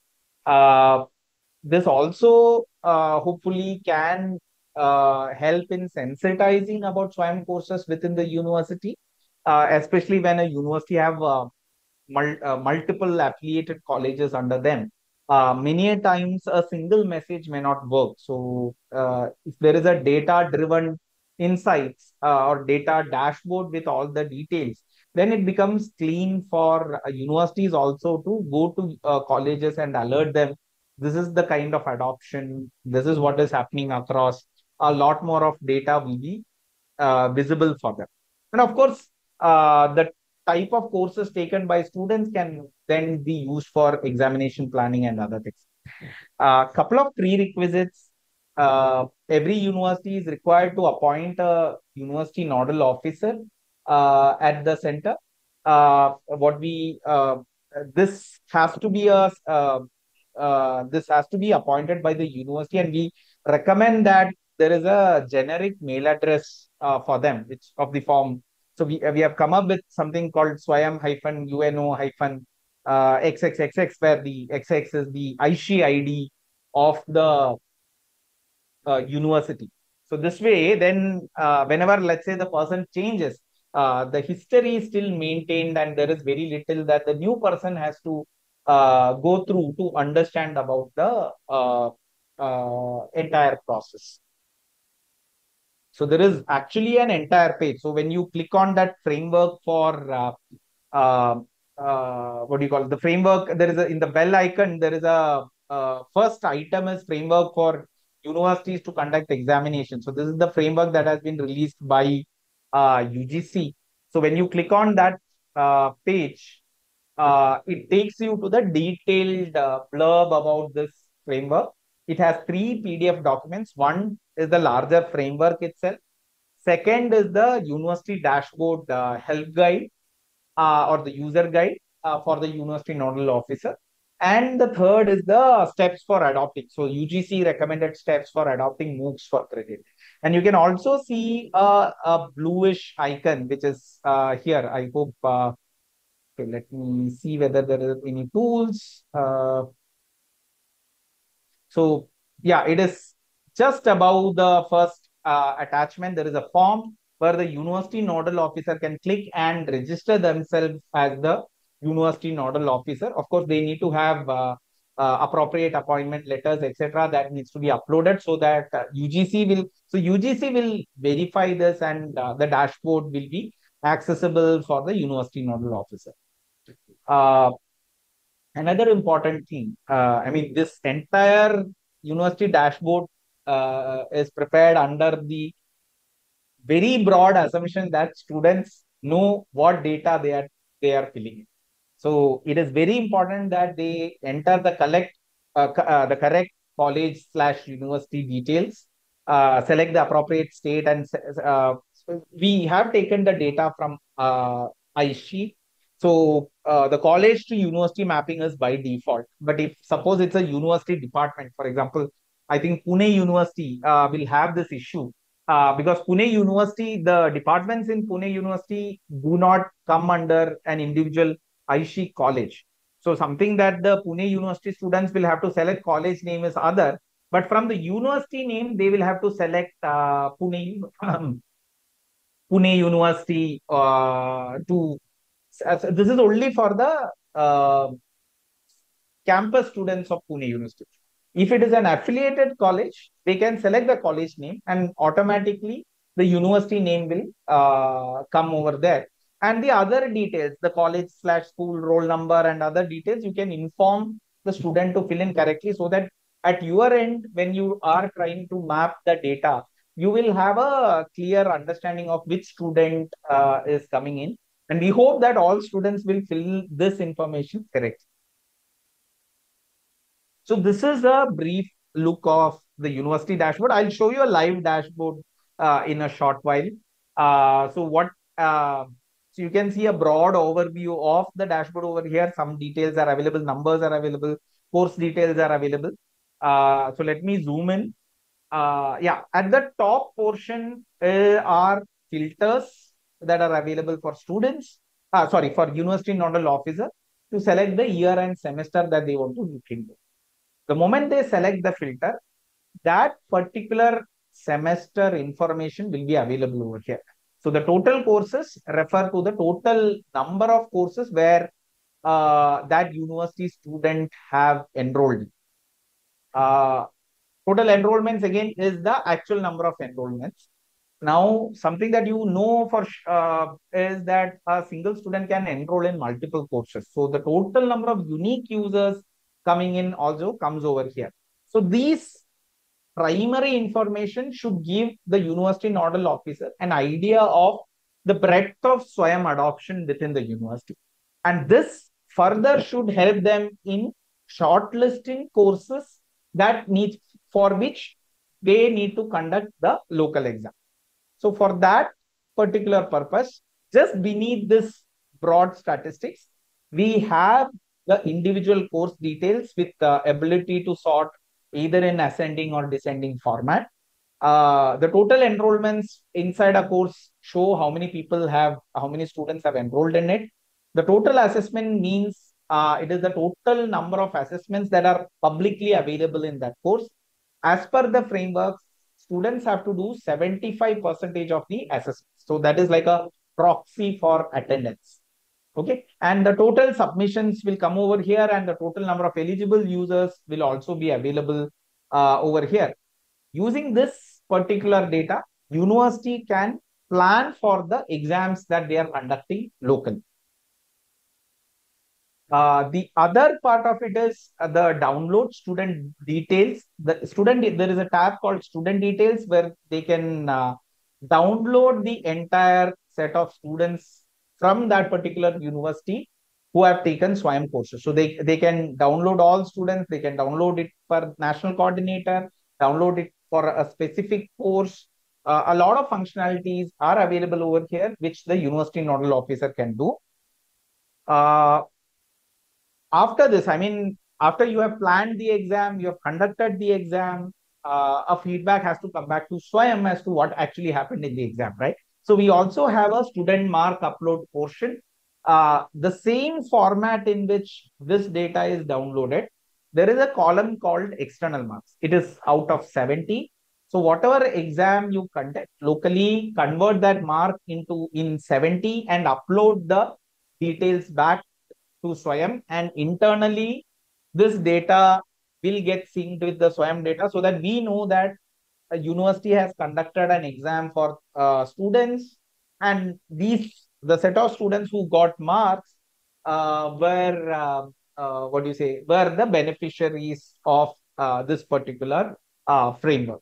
So this is something that we are looking at. There is a template that is available over here. The CSV file upload, it has to be a CSV file. So make sure that you are not changing anything else in the data template. I'll just show you a live demonstration of the university dashboard so that you can see how the data looks. Let me just go to swayam.gov.in. The university nodal officer can actually go and sign up for this. So it's the same username that they are using. Otherwise, there isn't any other login required. So the university admin will see university dashboard over under their login. I'm using a global university admin, which is because I'm an admin user. So I will just show you the data as, so let me, Savitribai Phule University.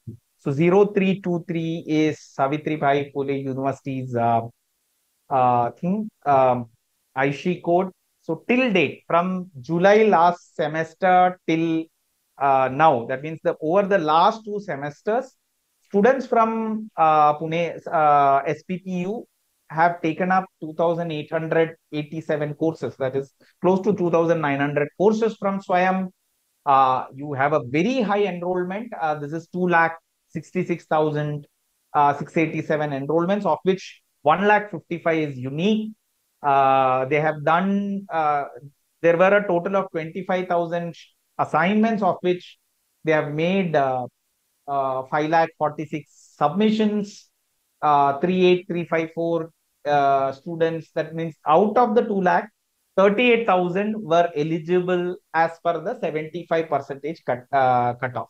So here you can see the number of people. So let me do a quick check. So this is in the ascending order of enrollment. CEC courses, you can see.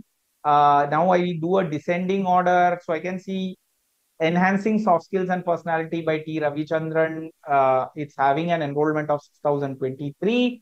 724 would become eligible if SPPU conducts an exam locally. Then you have the Python for data science, programming in Java, cloud computing. So you can see the popular courses coming over here. So SPPU can decide a format based on either the total enrollments or the eligible users. For the best use of the policy, what we recommend is that these information be collected well in advance. Encourage learners to register to courses well in advance of the semester itself, so that this data is available, and then you can give a notification saying that for the following SWAYAM courses, university will conduct local exams so that the learner can decide between SWAYAM and the university for writing the exam. I just go to the student details tab. Okay, I'll just select one of the NCs over here. Let me just, rather than NPTEL, let me just take CC. So these are the courses under CC where students are eligible. So I'll just select all courses. Okay, I'll download all students. I'll click on start download, and this has triggered a job. It takes typically 10 to 15 minutes for the job to complete and create a set of data. So once the data is available, I'll also show you how you can save it locally and do the various filter options to come up with, to take a look at the data and figure out what is right, what is wrong. So yeah, so this summarizes the major point of um, the university dashboard and its demonstration. I would be happy to take up questions from the audience. Whoever is having a question related to university dashboard or any of the other associated aspect related to implementation of the policy locally. Yeah.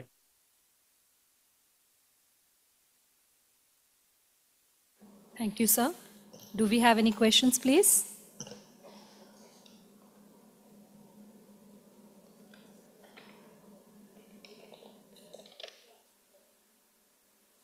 Yeah, I see a gentleman who is having a question. Yeah.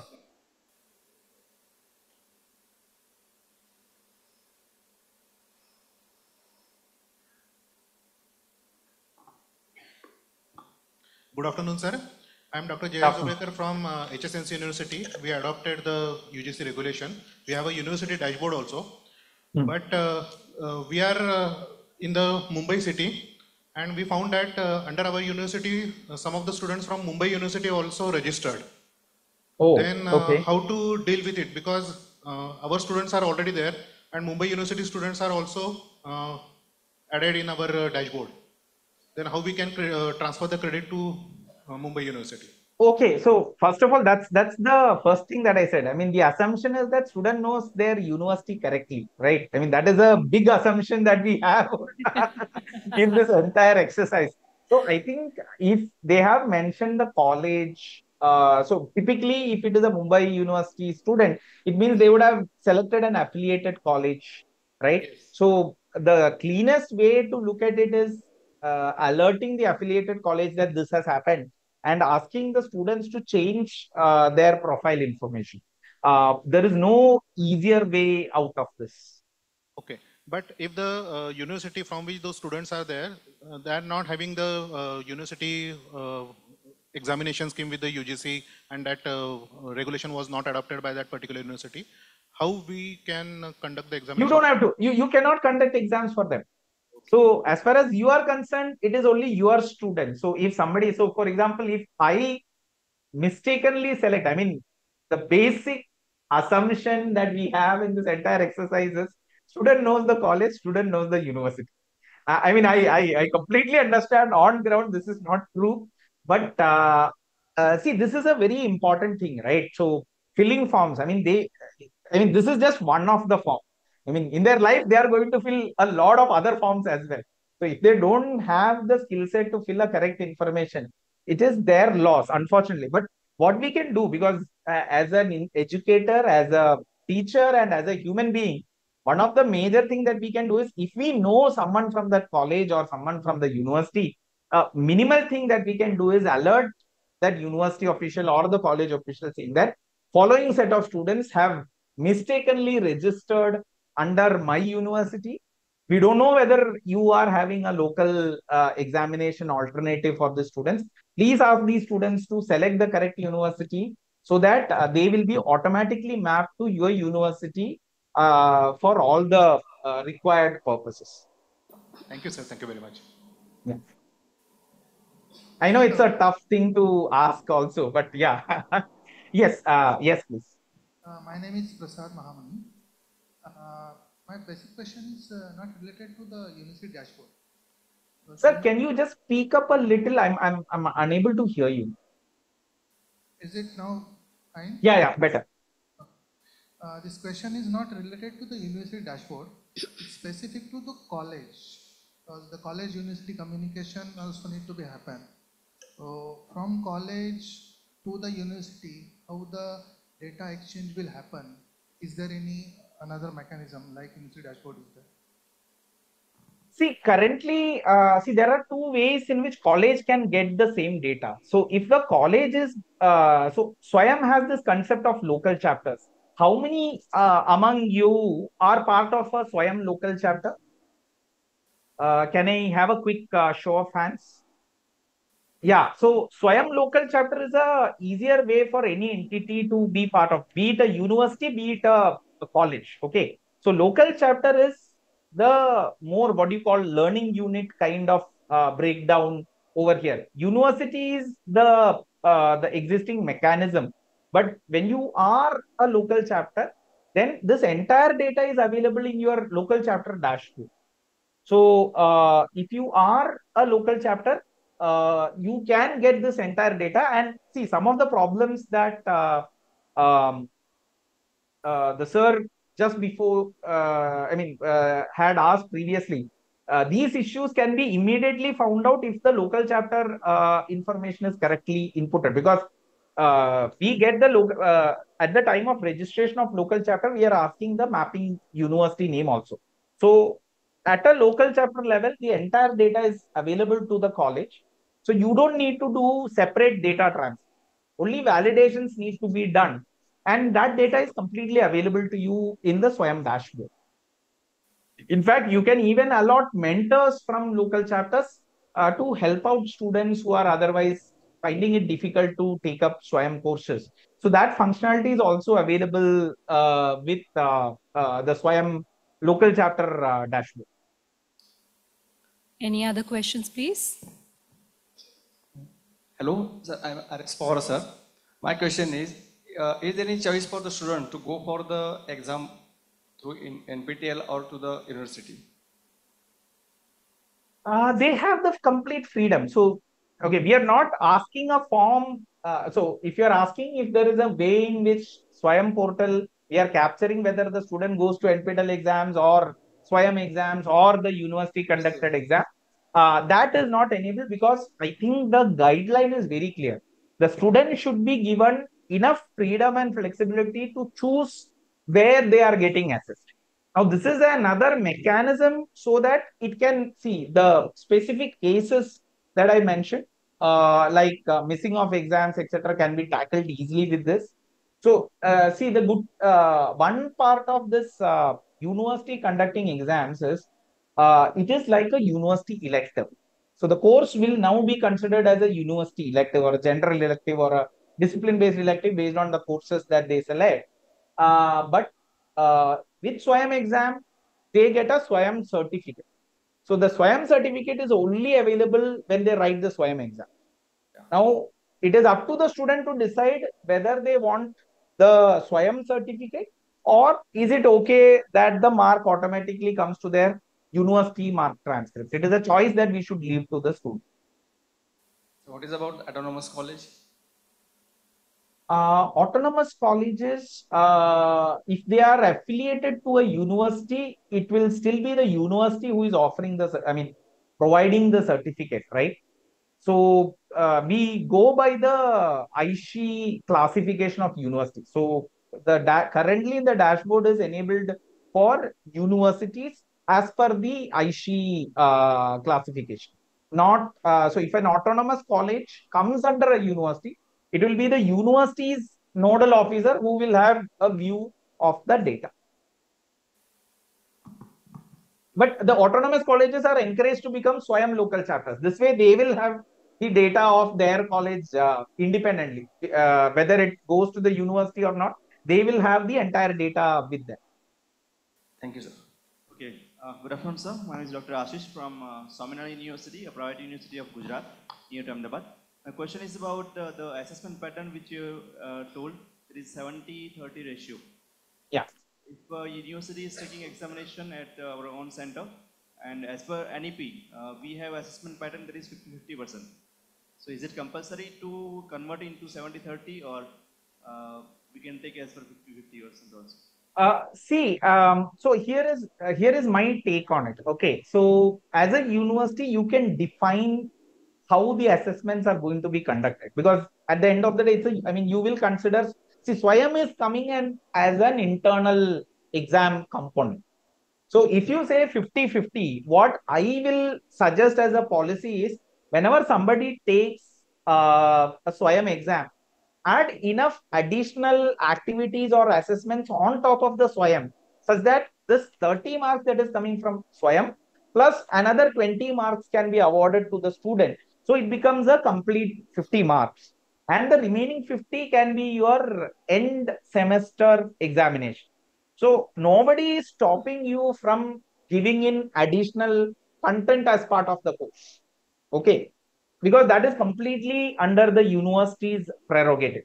So then the 20 that is coming in and the 50 from the exam, combine those two to become a 70. So that is what you will upload while giving back, and you will use 30 marks from Swayam as the internal assessment mechanism.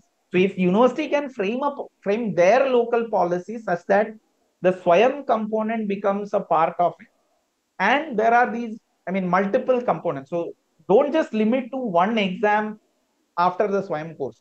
Have periodic continuous assessment so that you will also know that students are, I mean, at the end of the day, if you look at it, Swayam exams, it is a non-proctored online, publicly available assessments, right? So there would be a lot of things that is happening.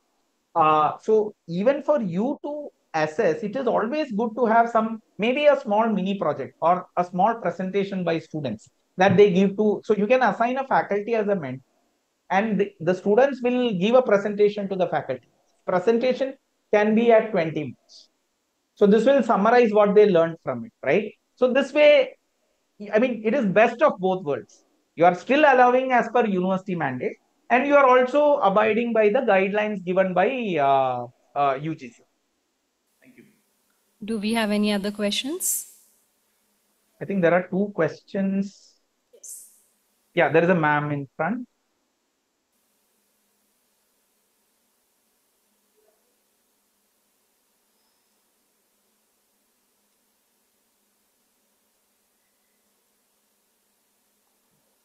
Dr. Sheetal Helia from Indian Institute of Teacher Education. Sir, we have already discussion regarding this.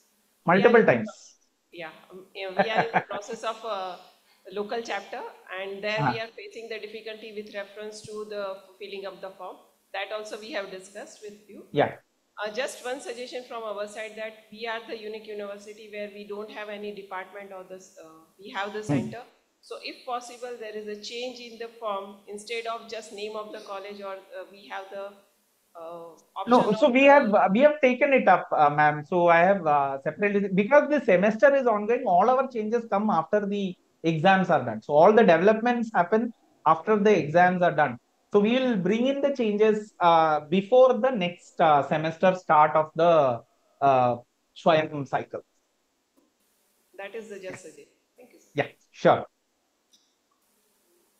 Do we have any other questions?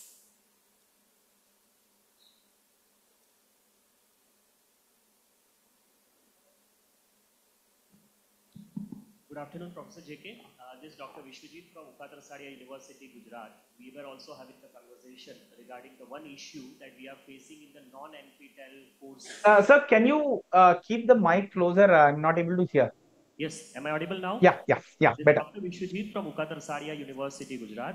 My first query is regarding those courses that we are getting from other local chapters than the NPTEL. Like for the NPTEL courses, we do have the local chapters where we can assign the mentor dedicatedly, and we can monitor the progress of the student periodically, assignment by assignment and week-wise week. We are having a one course named Data Structures, which has been offered by College of Engineering, Anna University, where we, as on date, we don't have a provision to allot the mentor. Though in a student details of the Swayam University dashboard, we can review the progress in a bulk, but not for the individual student.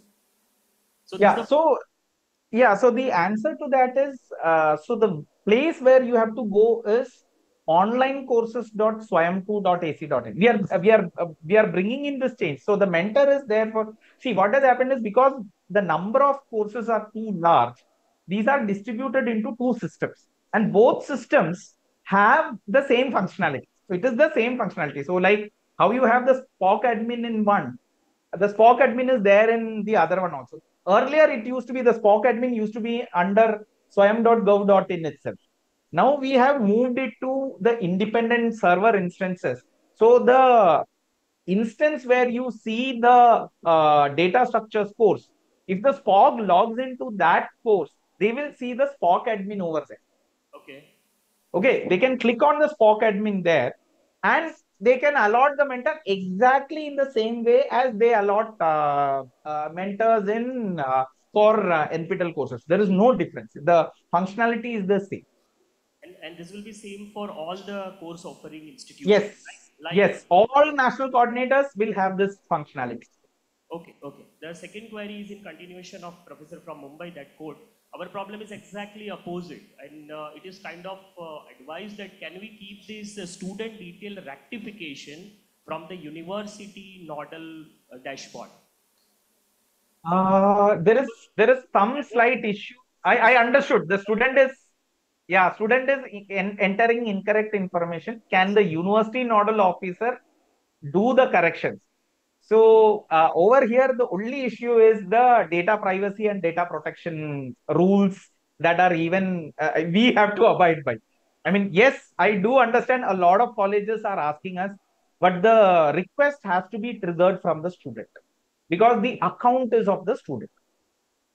It is his private data. It is his personal and private data. So they have to come up with, I mean, so the trigger has to come from them rather than another party because, I mean, I completely understand your trouble and the pain also. I mean, see, at the end of the day, this is a system. So system does not differentiate between user A or user B, or user B is at a different level. What you're asking is a change in a very personal data, right?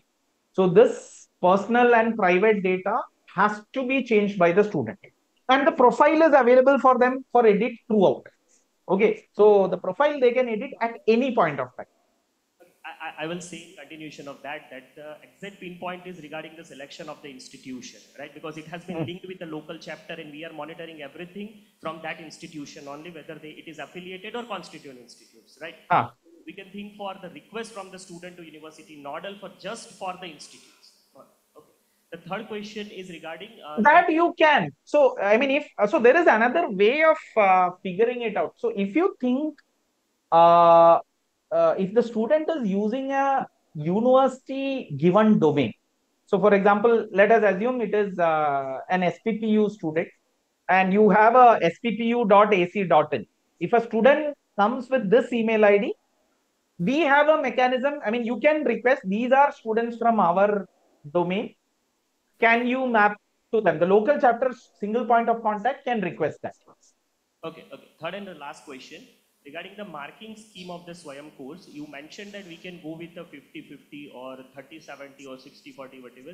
I would just like to ask that whether you are going to provide this detail to UPAR ID. Otherwise, there will be the marks discrimination. For example, I am providing a marks 40 or 60 to the UPAR, being a university, and you are going to provide the same scheme for 30 and 70 for the same course nomenclature. No, so there is a difference over here. Here, since the exam is going to be conducted by the university, only your information is going for the ABC upload. We are receiving this information such that in future, if there is a query, whether how many students made use of the SWAYAM course, made use of the framework, it's a feedback coming to us saying that, okay, these students used it, so many passed, so many failed. That is a feedback to us. We are not going to push it to APAR, ABC, NAD, no place. It is a information that will be in SWAYAM only. So it is a feedback from university to SWAYAM. These are not SWAYAM certificates that you are issuing. Understood. Only the SWAYAM certificate information we will push to ABC or NAD as, whichever way we want, whatever finally gets decided. That information will be pushed only for the exams written by students under NTA or NPTES. None of the other information we will forward to any other bodies. Okay, okay. Thank you so much. Yeah. Thank you to the audience for such astute questions. We have one last question for today.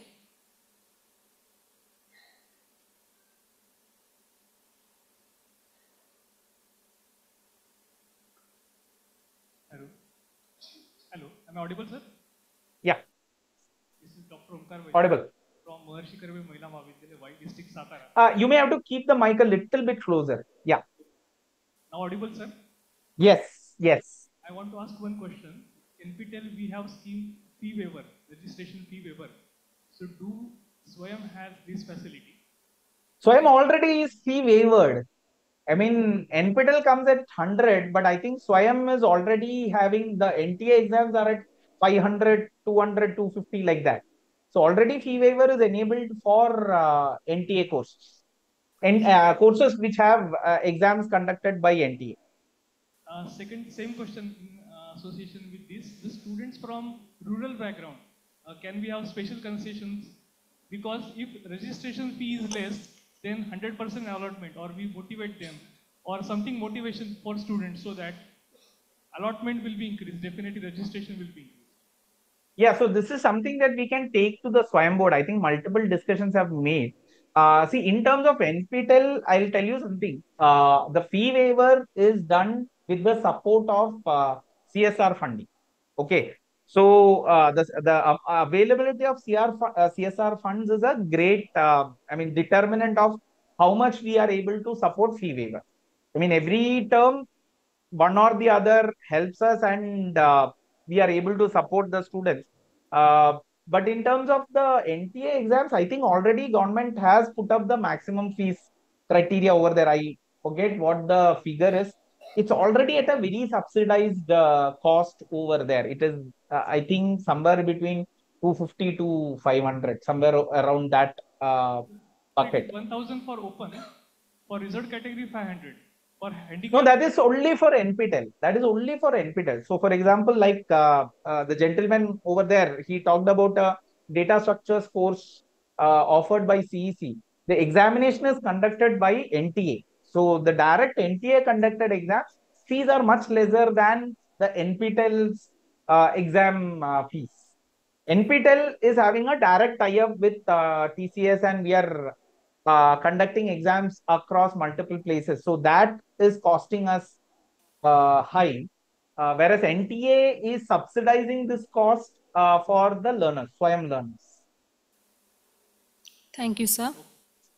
Thank you for a smooth and user-friendly elaboration of the SWAYAM University dashboard, Dr. Jayakrishnan.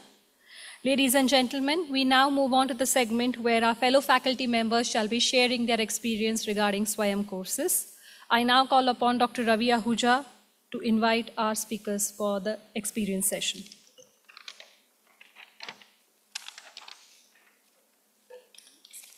Thank you, madam. Am I audible? Good afternoon, all of you. We have 5 esteemed faculty members who have experience of running courses over SWAYAM, and they will be joining one by one. This is where they will be sharing their experiences. The teachers and also some of the students will be sharing their experiences on SWAYAM. So please join me in welcoming Dr. Mandar Bhanushe. He's faculty of mathematics at Mumbai University and also part of IKS subcommittee for NEP implementation of 2023. Sir is joining online from Nagpur since he have a session at 3:15. So he requested that he would like to speak first and then we will start. Bhanushe sir, can you hear us? The video facility to be enabled? Yes, sir.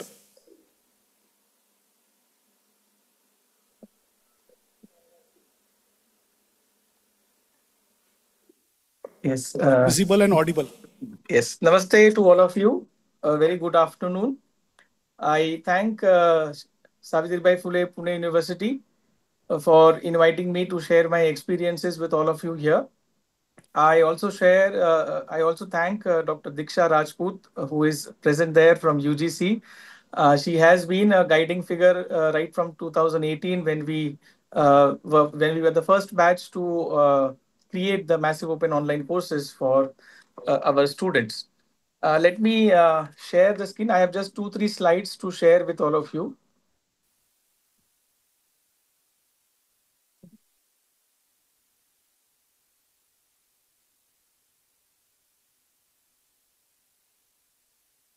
Yeah. So I hope you are able to see the screen which I have shared right now. My experience in developing the MOOC course which I had created in 2018, there are very little less points, but they are very interesting for me. Uh, the making of videos, basically, what every teacher requires a kind of skill set, from the face-to-face teaching in a lecture for our lectures in our classrooms to lectures to be recorded and put on the SWAYAM platform. Uh, the students are there in front of me when I'm teaching in a classroom to students which I cannot see in my online class. So these are the difficulties and these are the transitions which we have to experience when we are creating an online course. So when I created that course, that was a phase when I had to balance between, oh, I can't see my students regularly, then how do I address them? So the to the online pedagogical aspect, that how do you create an online course, how do we create what Dr. Samir and his team talks about learner centric 4 quadrant, where there is a in each quadrant there is an element of learner centricness which we have to think of. The speaker who was there before me, Dr. Jay Krishnan, is again a passionate education technologist, and we really learned a lot when we had the training which was done in IIM Bangalore by the UGC team. Before it was UGC was handling, now it is CEC who's handling.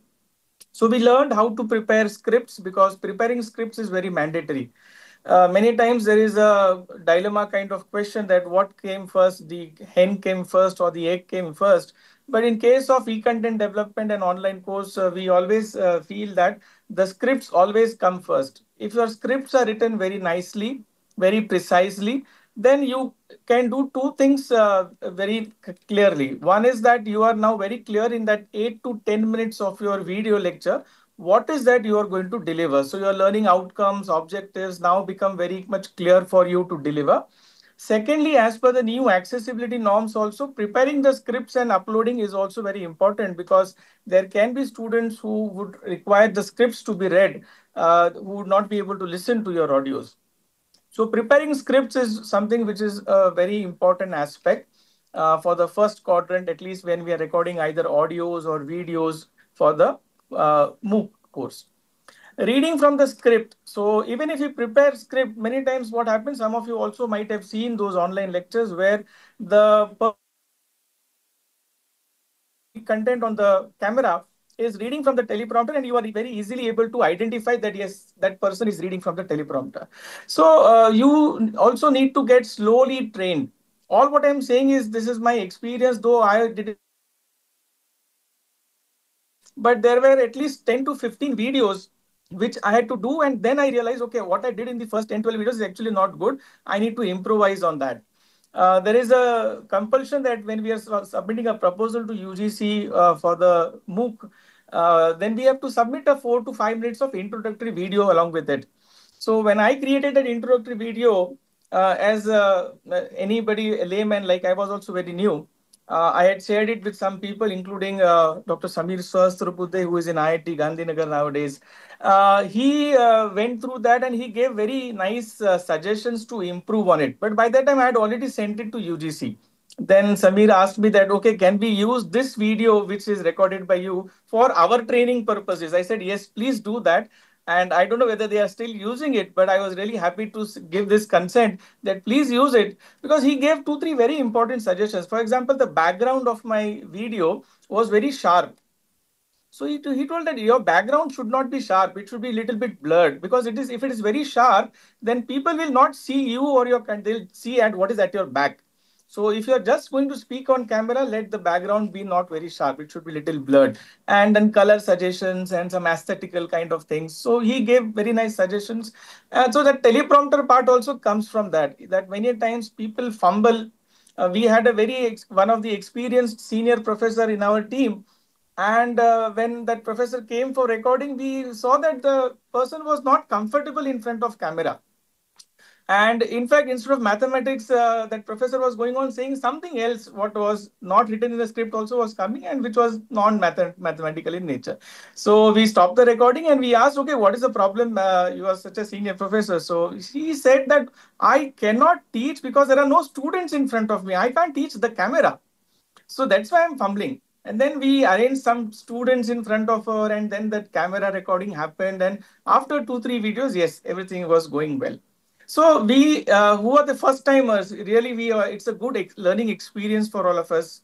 Images, animations, text, the digital writing pad, because mine was a mathematical subject, so that digital writing pad, then mixing all these things, sitting with the editorial team, and seeing how the things have to be edited script by script, scene by scene.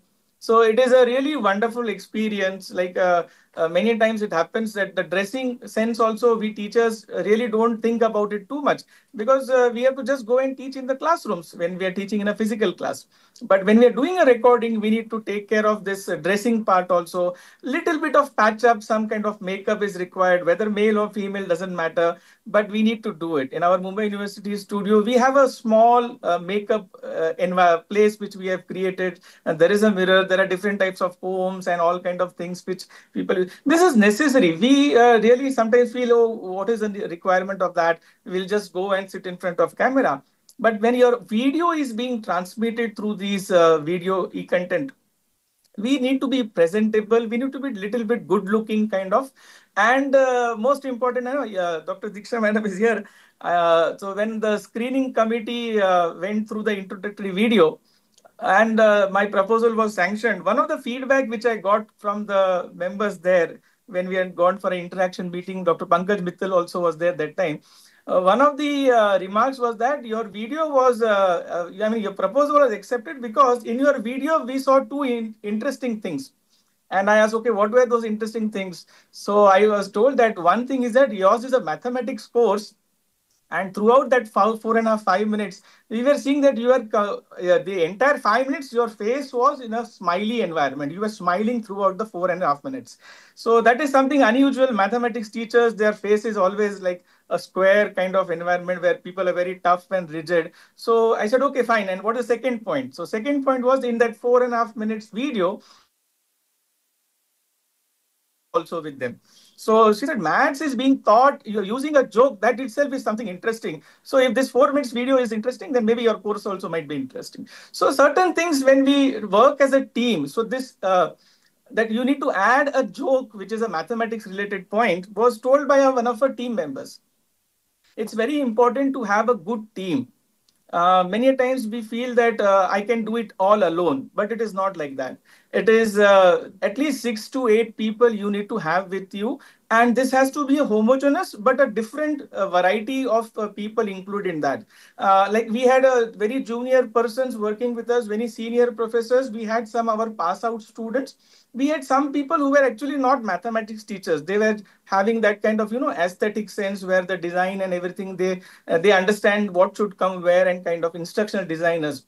So we need to have a good team of 6 to 8 people. And because there are a lot of things, not only the content creation, but when the course is being offered, we need to take care of the third quadrant, which is a discussion forum. A lot of students keep on asking questions. So how do we address those kind of questions? And in a real time basis, how do we give them some answers? So these are some experiences when we were doing voice modulation, language, and editing professionally. These are three more points which we experienced first time when the course was being created. Everybody doesn't have that, you can say, that voice which will attract or keep the students engaged. So when were recording, we experienced this, that everybody will not be sitting in front of camera and doing the recording.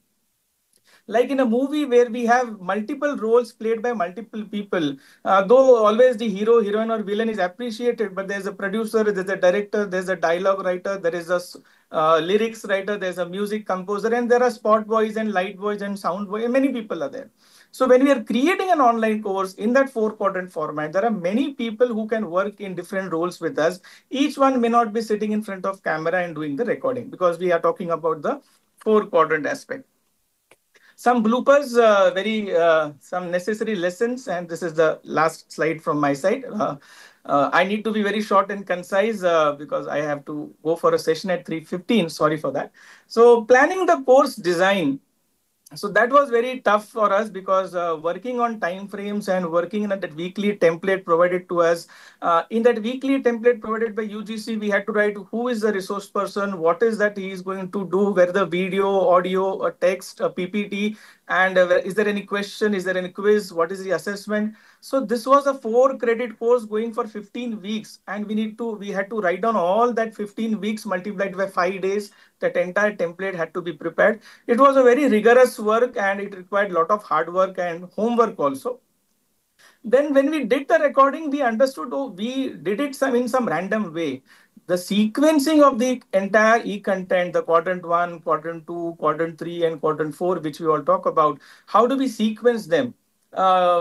Many a times when I do teacher training programs, I feel that teachers always, all of us feel that we need to convert everything into videos. Whereas the four quadrant itself says that certain things should go in the video format, certain things need not be going into the video format. You can create a PDF or a Word file which the students can refer. Maybe some kind of prior reading is required, some post video watching, some reading is required, some OER content can be shared. Everything did not come in the first quadrant. Certain things can go into the discussion forum itself. So that is how we have to sequence the entire syllabus which is there in front of us for 2 or 3 or 4 credits. When we were creating the assessment questions, and that also then also we realized it was pre-COVID, so thankfully we didn't use a lot of MCQs. But yes, for the UGC SWAYAM portal, the mandatory part was MCQs. But other than that, we did give some case studies, and we try to use some different assessment tools which we can do in our subject. The recording of the videos was a very funny and interesting experience. We had a very jugadu kind of studio created at the Mumbai University's campus. It is not at all professional in that sense like people have otherwise. But yes, everything was arranged in a very jugad fashion. The background green that cloth was brought from the market with a very cheaper price by bargaining, and we had some camera taken on rent from somewhere. It was all coming together. People were doing something first time, so let us do it in all ways which we can. So some kind of mishaps happen here and there, but it was a learning experience, and there were technical hitches from the Swayam, because everybody was new and we were not able to understand the portal on which we have to upload the videos and sequence the things. The final assessment and certification also was a challenging part. I'm talking about in 2019-20, because that time the fee was not there. There was no fee to be taken. In fact, there was a refund of fee in the first cycle when we did the course. So students who will successfully complete by 40% of grade, they will get the refund of their examination fees. That is how it was. But to convince the authorities was little bit challenging. The board of studies, the academic council, the board of examinations, where because we need the credit transfer to be done. So explaining each thing at every point was little challenging. But of course, our authorities also were very cooperative.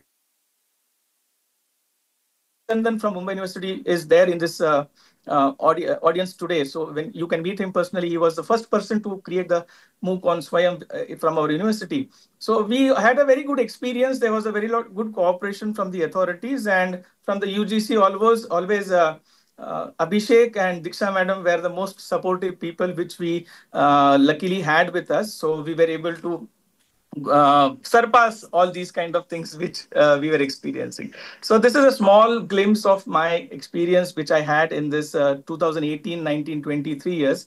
And it was a really nice experience for the first timer like me. We had a good team which was ready to work beyond the academic schedule which we have. We didn't think about our workload. We didn't think about our working hours. We didn't think about any kind of remuneration, because somehow we were feeling that this is something which we should do together, and that is how it happened. And we had a very good cooperation from both the university authorities as well as the UGC authorities, and that is how it was successfully completed and launched.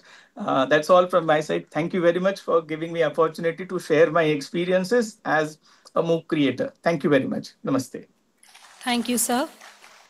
Before we move on with our further set of experiences, we have a message for the audience.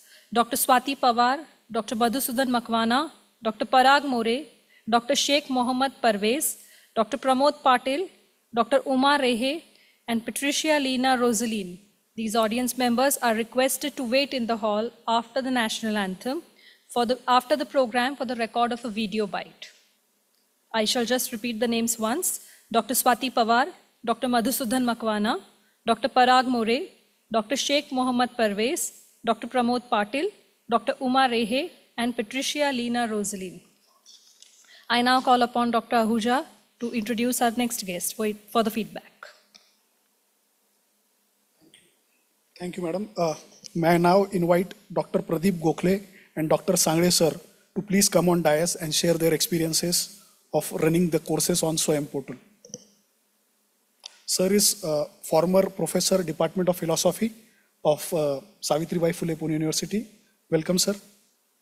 I request you to please take the dais.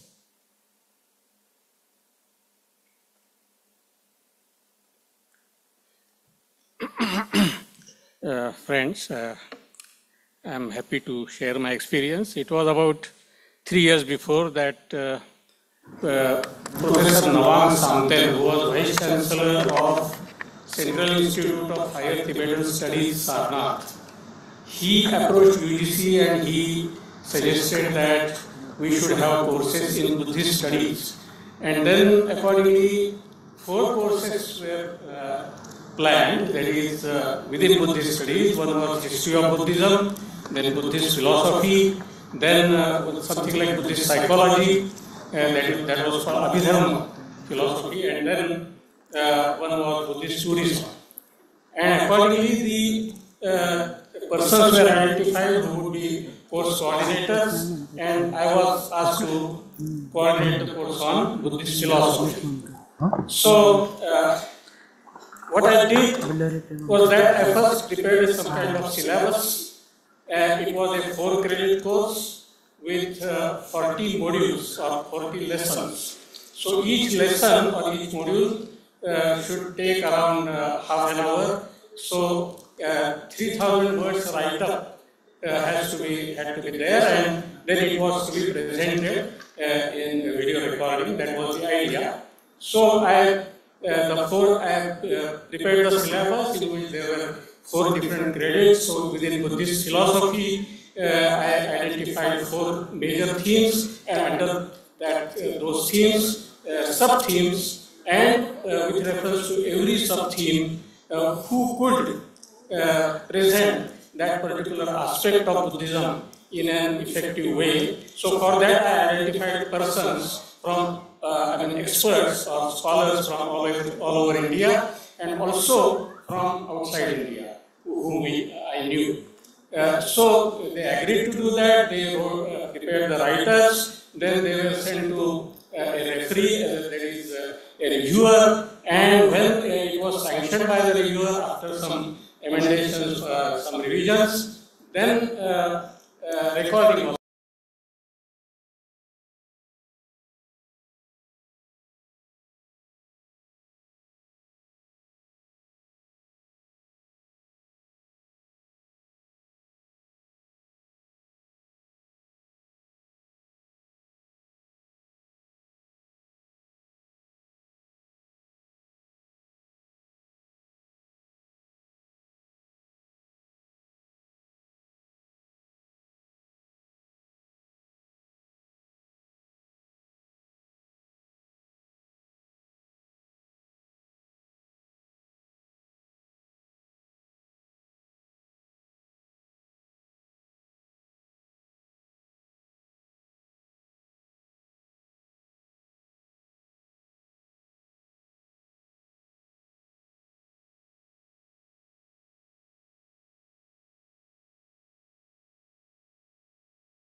meetings, those interactive sessions, and they make some presentations and students ask questions.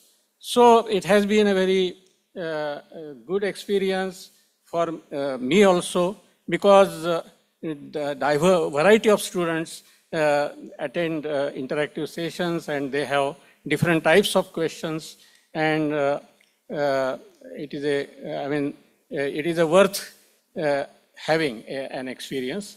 So if you are thinking about framing a course, you can think in this on these particular lines. Thank you. Thank you, Gokhale sir. Please join me in inviting the next expert, Professor Hari Chandan sir, Senior ICSSR's Fellow and former Director, School of Open and Distance Learning. Welcome, sir.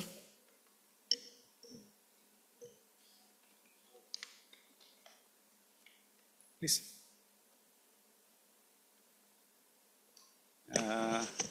Thank you, Dr. Disha, and the staff members of University of Pune. In fact, my course on communication technology in education is one of the first course to be launched in the SWAYAM portal in 2017. And when it was launched first time in 2017, we had 7,582 students who were enrolled in that course in 2017. As Diksha was telling about repurposing course from EPG Pathshala, I was doing a course in the EPG Pathshala program, and that one chapter of that has been converted into SWAYAM course. It's called Communication Technology in Education. Although basically it is for teacher educations, specifically for B.Ed, M.Ed, B.A. education, and teachers of B.Ed colleges and faculty members. But I have seen from the enrollment trends that many universities also have accepted it for credit transfer for their undergraduate programs, although it's a postgraduate programs.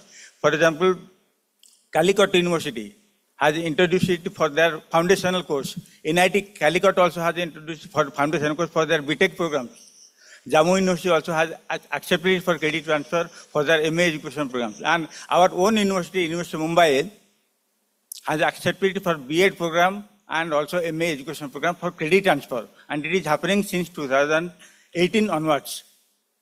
So this is the first course of the University of Mumbai in a SWAYAM portal on communication technology in education. Manoj was telling about some course on mathematics that was for about 3 years. That is the second course of the University of Mumbai offered in the SWAYAM portal. I will briefly tell you about this course.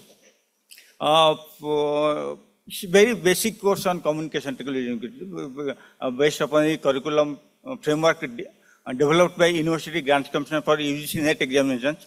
We have prepared it. There are 38 modules are there over a period of 3.5 months. And we have made it very simple.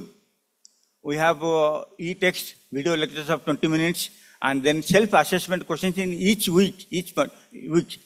And at the end of that, we have self-learn mode.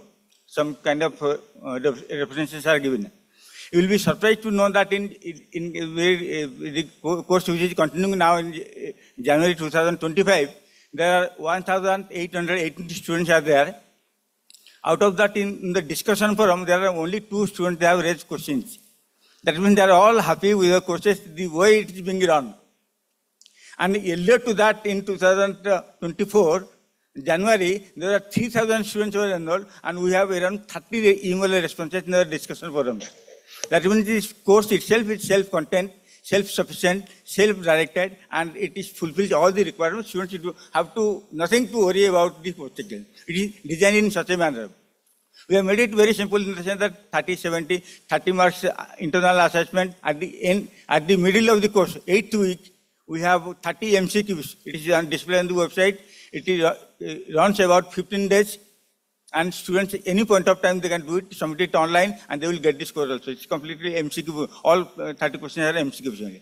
And at the end of the examinations also, at the end of the course, we have proctored type of examination conducted by NTA National Testing Agency.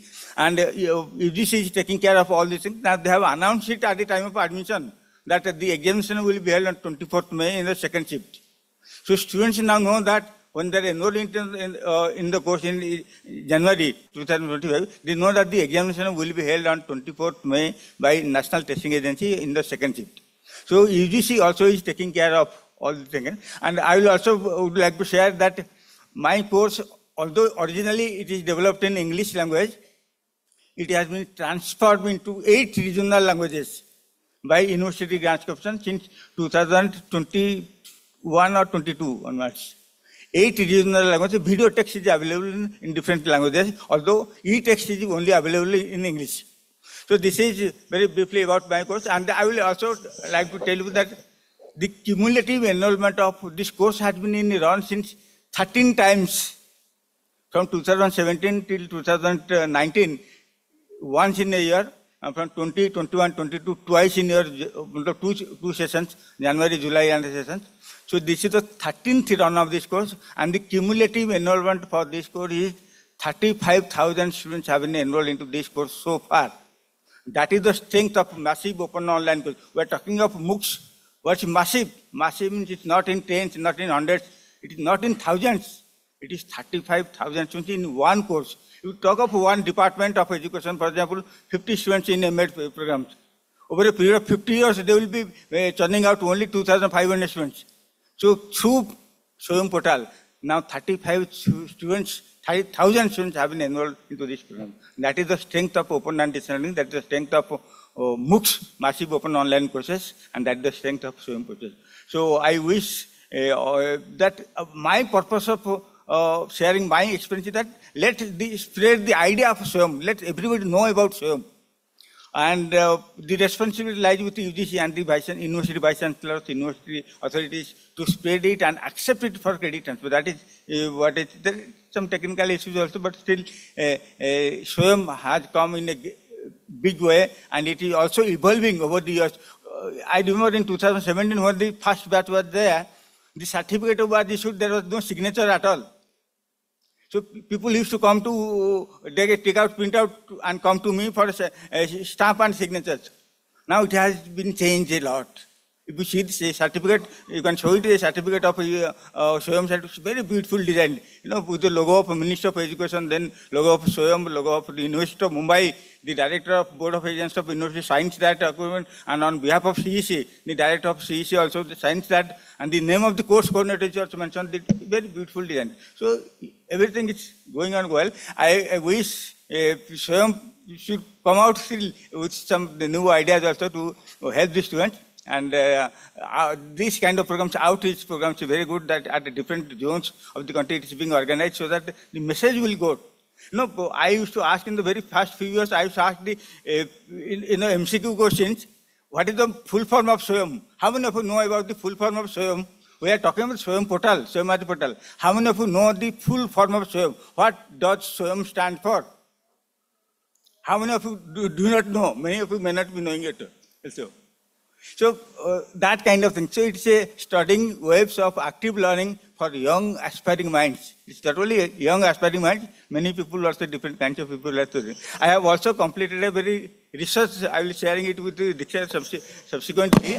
Now, I have completed a research project in which 403 candidates, students, those who are enrolled into my course, they have given their responses about SWAYAM portal, like how do they feel like those people, that I will share with you. So thank you so much for giving me this opportunity to share my idea, not developing the course as such, actually, but my experience of launching a course in the SWAYAM portal. Now, how satisfied I am that 35,000 students have been enrolled into my course. Out of that, 30% of the students, they are successful in getting the certificate.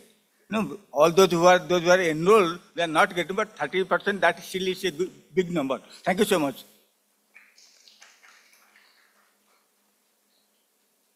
Thank you, sir. Please join me in inviting the next speaker, Dr. Shrikant Ganvir, Assistant Professor at Deccan College. Sir, please welcome.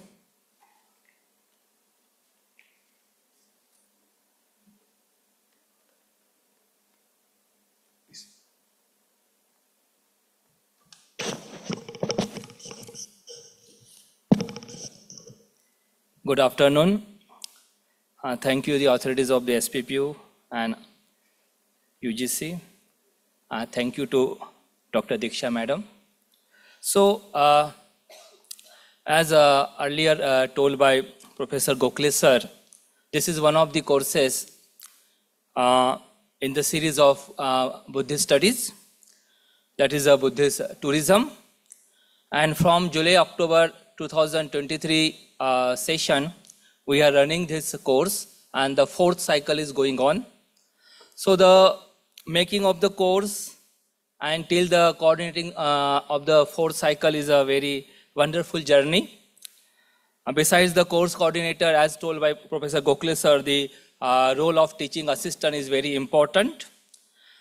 And especially the management of the time for the interactive session when you have the international participants. We have international participants from the first cycle, not less than 20 countries, including the China, USA, Canada, and also the South Asian countries like Bangladesh, Pakistan, Sri Lanka, and European countries. So they are fixing the time where the maximum number of the participants, international as well as the our participants, Indian participants could join is really a kind of very thrilling experience. Interactive session is the participants come with many questions not related to the e-text, but they also wanted to share some information.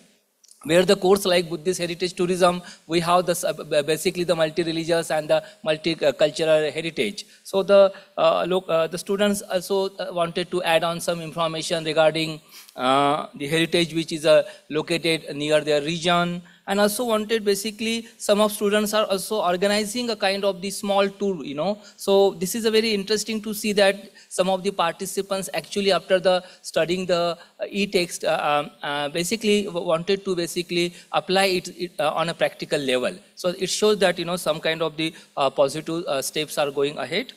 Also the preparation of the e-text, then editing, then language checking, then the Sonita's media and the Saroj Kumar sir, Vijay Shukla ji, they actually made all efforts to make the each and every video of a very high standard. They also visited some of the sites to just take some pictures of good quality and also some footage. For example, visited Ajanta, Sarnath, Kaneri caves, so that, you know, how the videos of this course could be more, lively, you know. And that is probably a very interesting experience that each and every video and PPT care has been taken to make, to maintain its high standards, and also to get more engagement of participants in the course.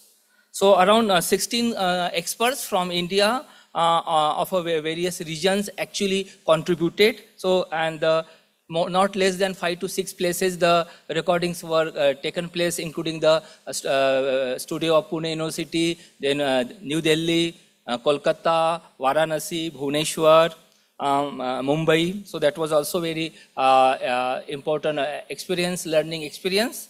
And not only in interactive session, but also the care has been taken as it is a responsibility of the course coordinator that you have to verify that the course coordinator has gone through each and every line of the e-text, and all the references are provided. They are free from the kind of, plagiarism. So all this care, required to be taken. And it is not like that only the submission of the course material, makes you free. When you have the courses, there are a lot of questions by the email. And even if we come across any kind of, difficulty, the e-content team of the UGC under the leadership of Dr. Diksha ma'am and her team, they are so active and prompt that after just, sending email regarding the technical difficulty, within a small span of time, a short span of time, the UGC takes care and solves problem.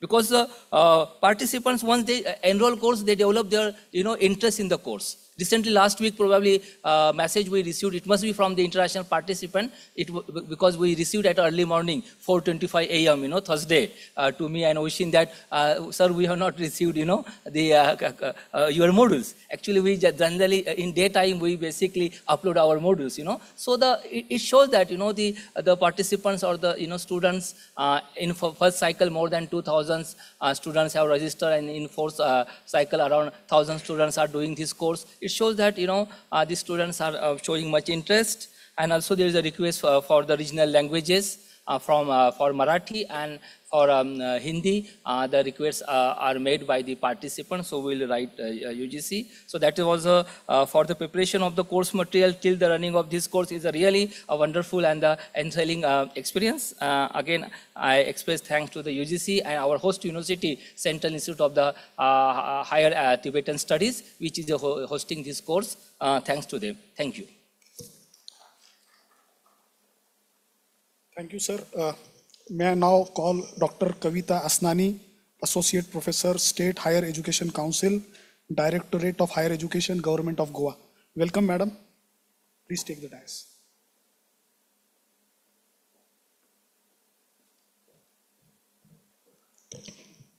A very good afternoon to all. I take this opportunity to thank UGC and the host university, Savitribai Phule Pune University, for hosting this incredible interaction. Indeed, a privilege. I would like to thank Dr. Diksha for offering this opportunity, and ma'am has been very instrumental, as we already know, since morning to connect every thread of this program. And indeed, such kind of interactions were very much awaited because we were able to address a lot of micro and macro level parameters which are very crucial in development of MOOC courses.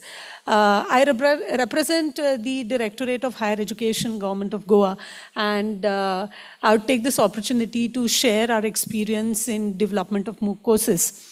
At the Directorate of Higher Education, way back in 2020, each one of us at our universities may have experienced this problem where the campuses at the educational institutions and the universities suddenly face a problem where students and teachers were not together, and teaching learning became a major problem. And to bridge this effective teaching learning, what we did was we started with a project called Dishtavo. And if you would just Google DISHTAVO, Dishtavo is a portal where we have the e-content being developed for 10 disciplines and addressing every course of even an odd semester of 10 disciplines. Involving around 1,700 faculty members from various higher education institutions of the state of Goa. And we established around 7 studios with the essential facility for recording the e-content. And we eventually have been successful in putting up this e-content on the open forum to benefit the learners across the country. In this process, we had our faculty exposed to what the development of e-content is. So during the COVID period, this really helped because faculty could come to the studios and they could record the content, and the content could seamlessly reach to every learner of the state. And this content was constructed based on the Goa University curriculum. The Directorate of Higher Education then had the content been recorded in English language, and we have over 37,000 video lectures. The content was developed using the 4-quadrant SWAYAM format and the guidelines. And now following the NEP guideline with regard to the provision of the content in vernacular languages, we are in the phase of having the content developed in Konkani language, and we have the recordings ongoing. So this was our very first experience in the development of e-content. Directorate of Higher Education being the nodal office for implementation of NEP 2020 for the state of Goa, further went on with its flagship program called Mandavi. Under this flagship program, we took up this initiative of creating massive open online courses for SWAYAM platform. And we have an MOU signed with CEC, National Coordinator for SWAYAM. We have had workshops conducted for our faculty members towards the development of MOOC courses. Just like how we heard from our eminent faculty and professors sharing their experience in the development of MOOC courses, yes, indeed, we also faced the similar challenges. And therefore, at the Directorate of Higher Education, we thought, let us come up with the framework and full-fledged ecosystem where we are able to address each of these challenges. So we designed a framework with pre-production, production, and post-production based aspects, where we really had the EOI being responded to by the faculty members. And then we understood through the process that faculty has expertise in their technical content, in their subject matter. However, they need guidance with regard to the production aspects involved in the development of the MOOC courses. We then also, as we already know as faculty members, all of us multitask with several important responsibilities. And development of a MOOC course demands focused attention so that we are able to really come up with the quality content. So our first step was the MOOC courses which were being selected for production. We invited the faculty members in the office of the Directorate of Higher Education, and we relieved them from their respective colleges for that particular semester time so that they would dedicate their attention to the MOOC development. In the pre-production stage, there were various different tasks involved, beginning with having the objective of creating the MOOC content which is novel in nature and which involved a survey of the faculty going through the MOOC courses existing in their areas and already offered on the SWAYAM platform, looking at what content was already there, and then devising the objectives and the outcomes of their content which would be novel in nature. This involved a mapping process where the faculty had to really map with regard to the syllabus offered in various universities to make sure that the MOOC courses are trying to address the scope which necessarily will be of the type which would fall in the bracket of the syllabi of the university to enable the students then to take up the courses on credit transfer mode. So at the respective parent university, we always have this process of mapping that if a MOOC course being offered on the SWAYAM platform does offer the syllabus which has a maximum overlap with the type of course offered at the parent university, then the parent university would allow the student to take up the MOOC course from the SWAYAM platform. So there were a series of such pre-production activities which the faculty had to do. So video recording and the other studio related activities really come up later in the production stage. But in the pre-production stage, before the course content would really get addressed from its first concept, the idea about the literature part, just like how research involves a lot of literature survey to position the work. Similarly, the development of the MOOC course had the faculty do sufficient survey in their area so that they are able to come up with the relevant bracket defining the scope of their MOOC development. Having done this, we already had the panel of subject matter experts who were being nominated from the subject areas of the respective MOOC courses, and the subject matter experts then reviewed the proposals of the faculty who had submitted the MOOC content, and based on their review comments, the MOOC content was then offered for their respective revisions. Once the bench approval was sought by the faculty, then the faculty would begin with the actual construction of various modules of the MOOC course. And this really happened in a focused manner because they were only doing the MOOC related work.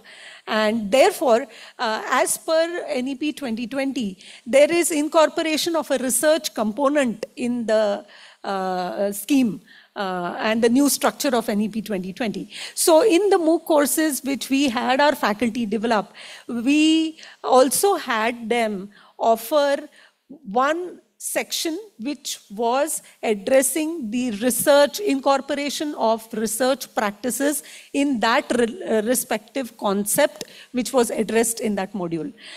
So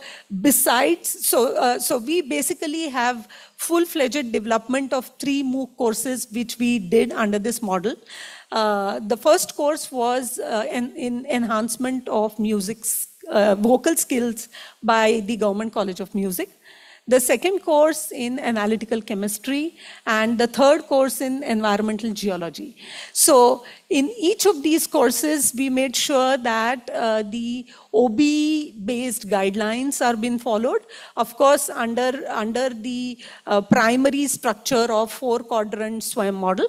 And besides the OBE, we made sure that the courses do have skill development component. So the incorporation of practical aspects using virtual labs was incorporated. As far as the research component is concerned, the necessary research-oriented references and the necessary research-oriented interactions were also the part of the course, where we went to the scientific organizations like NIO, we went to FDA, we went to the other organizations offering instrumentation facilities for performing the interactions, working in their labs, and also doing the recordings of the instruments which were necessary in the scope of the content of the MOOC courses. One very, very unique feature which I would like to share with all of you as we went towards the production phase.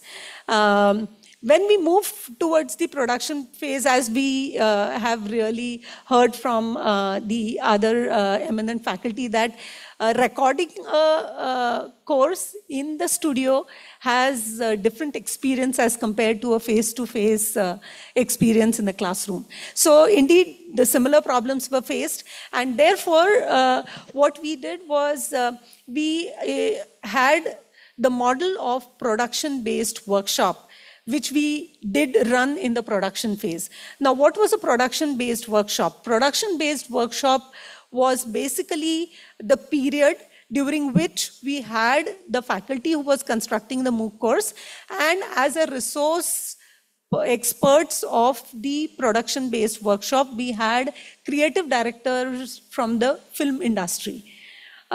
We involved them so that they are able to then train our faculty towards how to write audio-video scripts.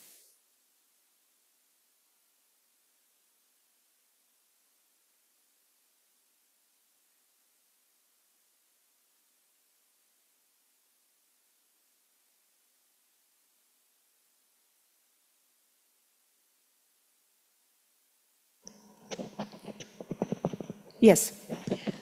So faculty really knew how to write notes, but there had to be a systematic methodology to be followed when the faculty needed to be trained with regard to how to write audio video scripts, how to face the camera, what are the various what are the various etiquettes, and what are the various protocols to be followed in the studios. So this was basically guided by the creative directors from the film industry, and that really made a lot of difference, because the faculty who went through the process now are able to contribute into their academic roles in a very different way and a creative manner, where we have seen many more outcomes come out with them.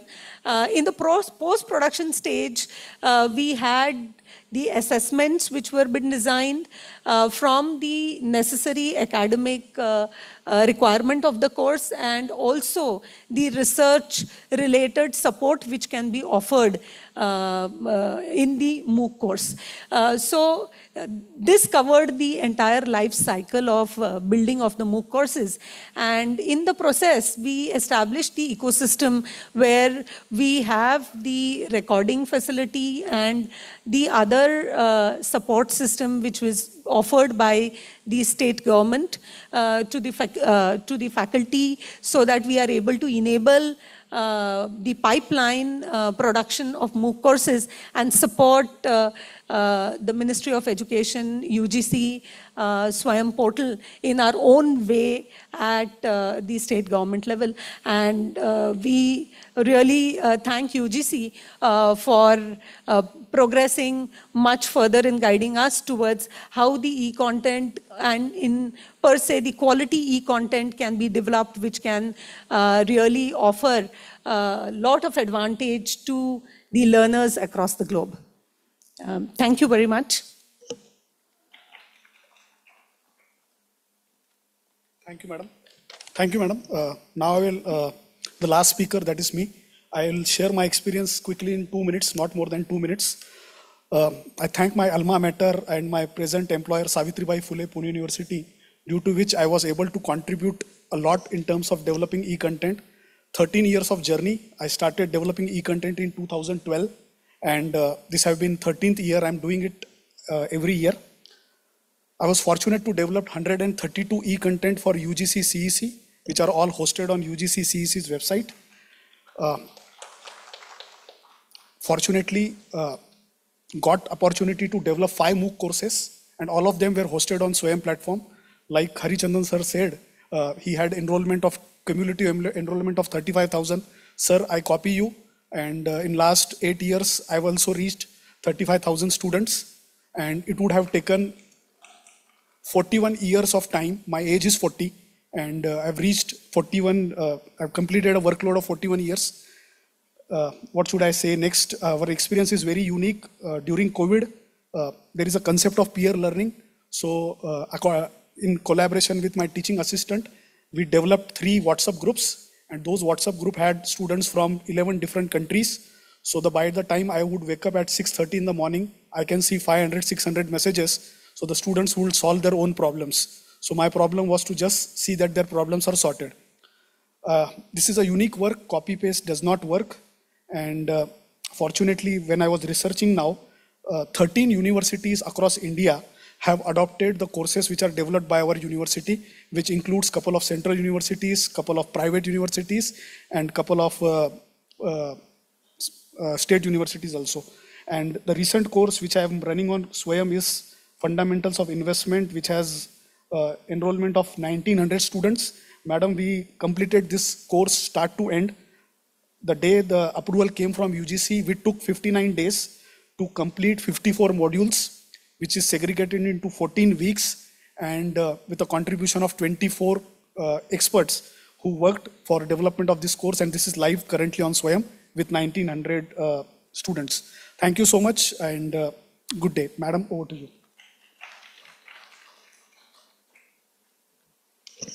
Thank you, sir. The glory of a successful endeavor shines through when bestowed with gratitude. I now request Dr. Supriya Patil, Dean Commerce and Management, to present the concluding remarks for today's session and the formal vote of thanks.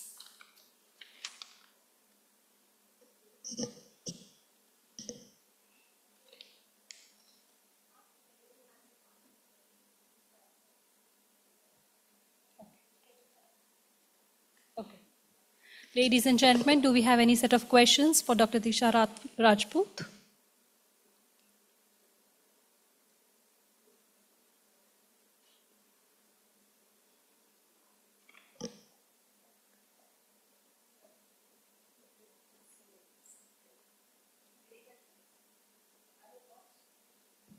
There's one question, ma'am.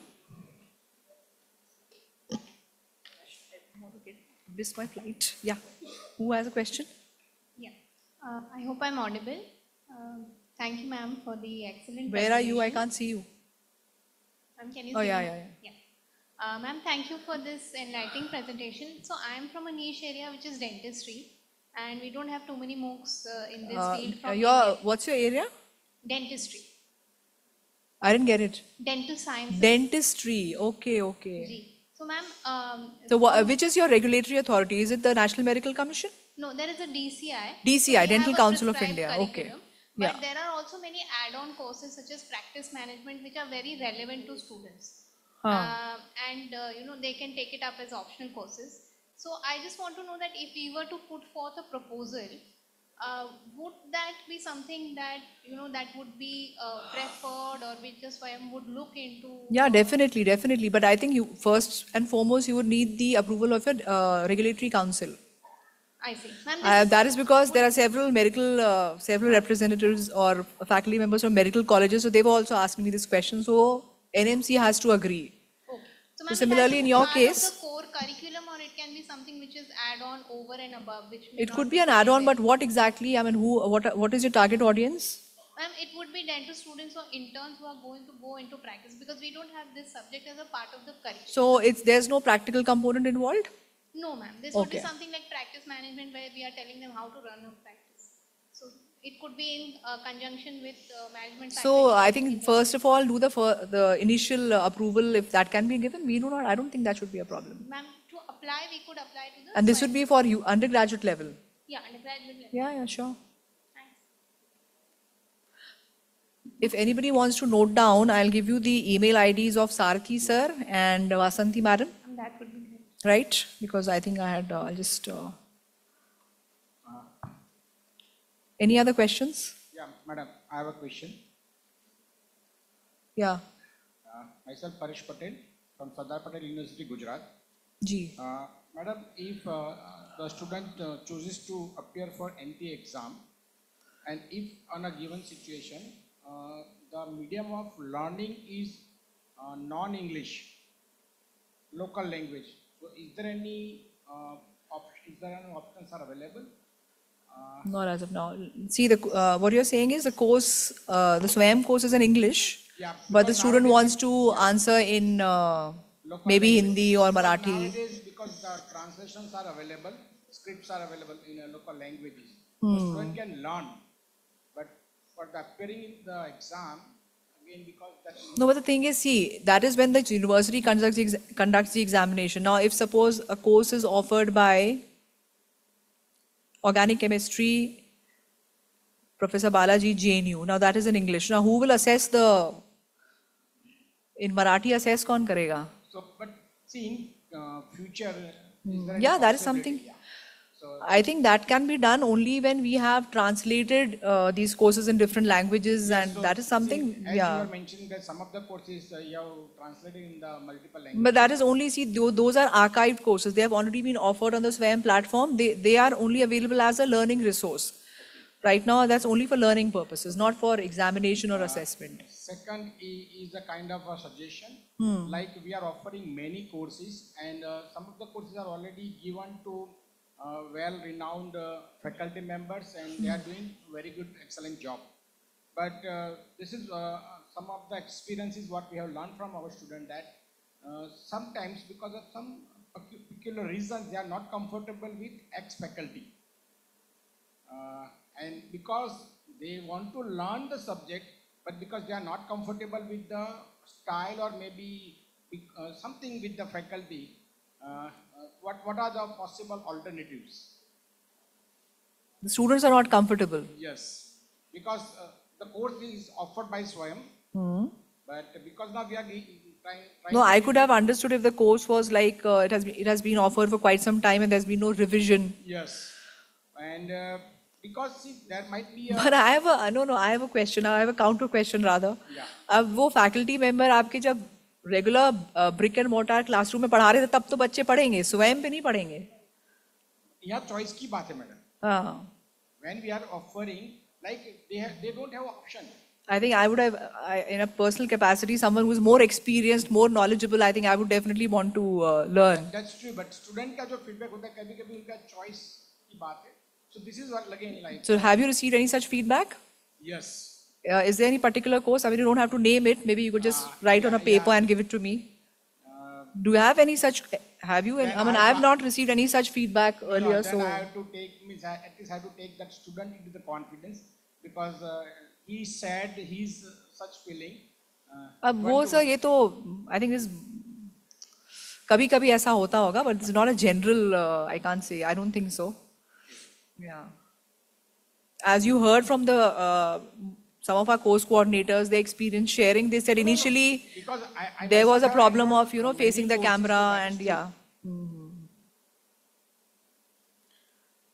Any other question? Okay, so Vasanthi madam ka, if you could note down, it's Vasanthi. Vasanthi, it's THI. So Vasanthi dot SRINIVASAN. Vasanthi.Srinivasan at imb.ac.in. I hope you have noted down. You want me to repeat it? Okay, so VASANTHI dot SRINIVASAN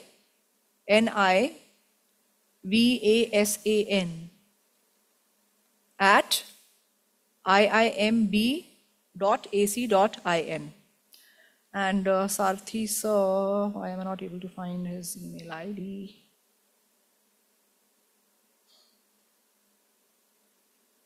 One second.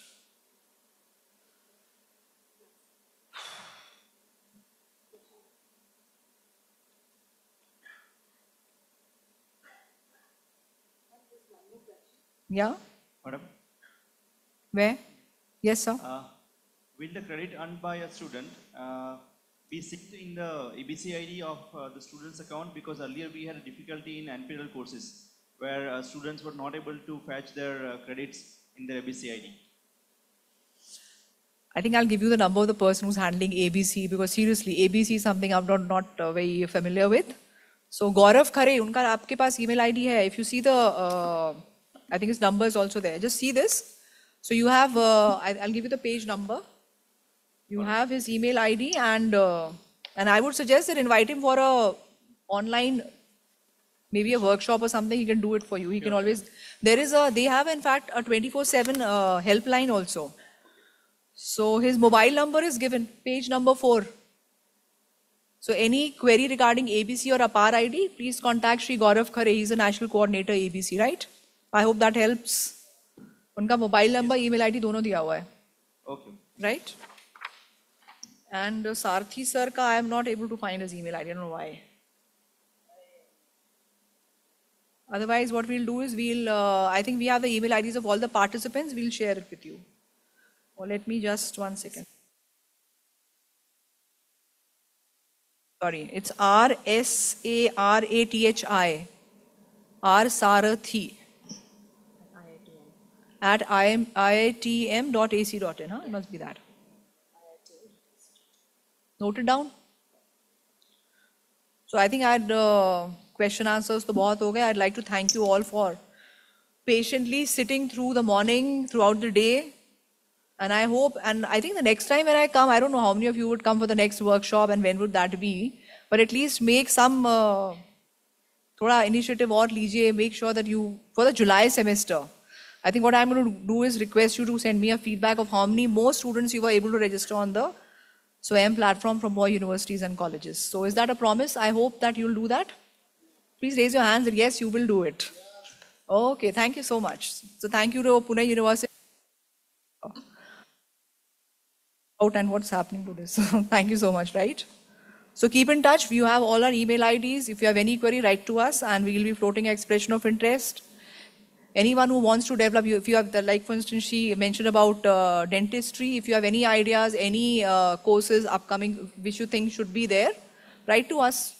We invite expression of interest, right? Thank you so much.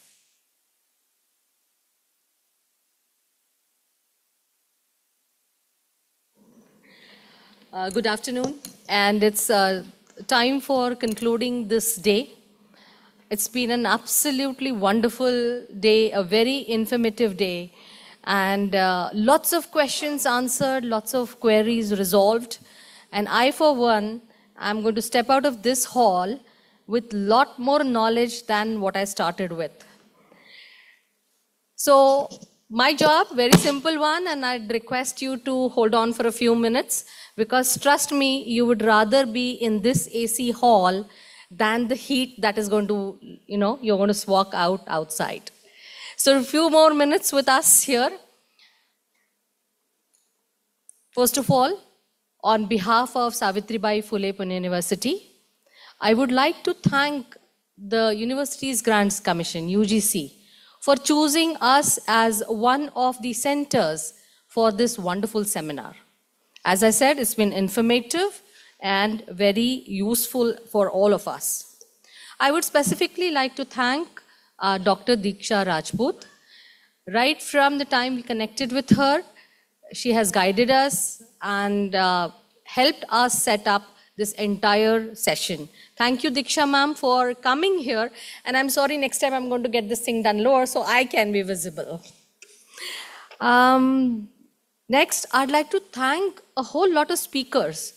It would have been wonderful to listen for longer periods of time for what all they have to say, but we had a very short time and we had to finish this in one day.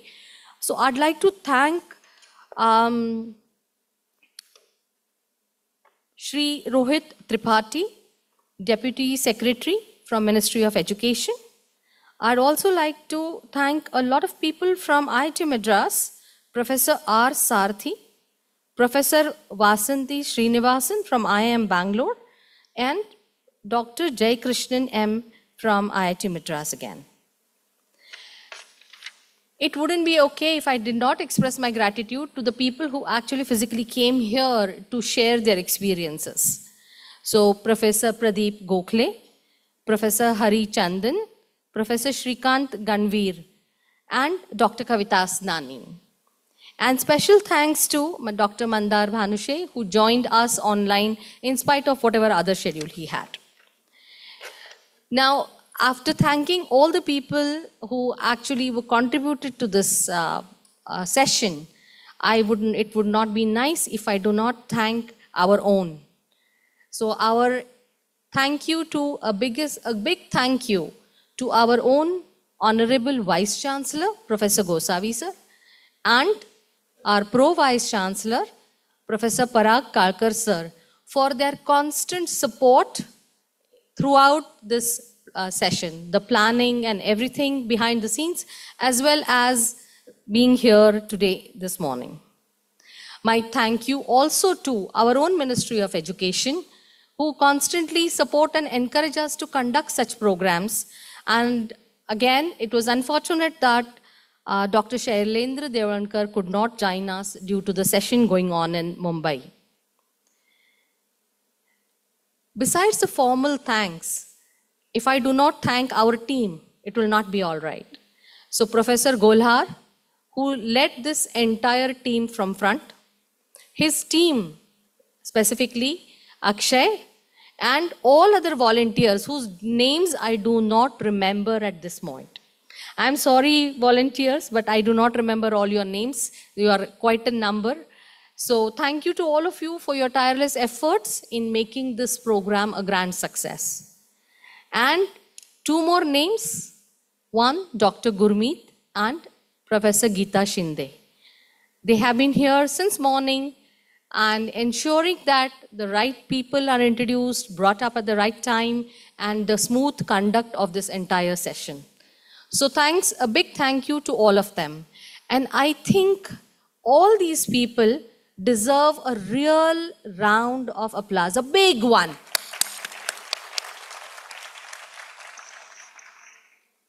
And last but not the least, thanks to all of you, all the participants, especially the ones who've come from Gujarat and Goa and have attended this session to make this day even more wonderful. Because if you don't have questions, it is not enough.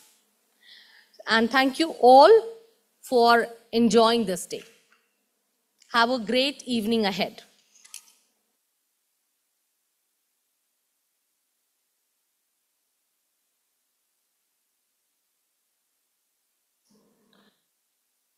I request all of you to please stand up for the national anthem.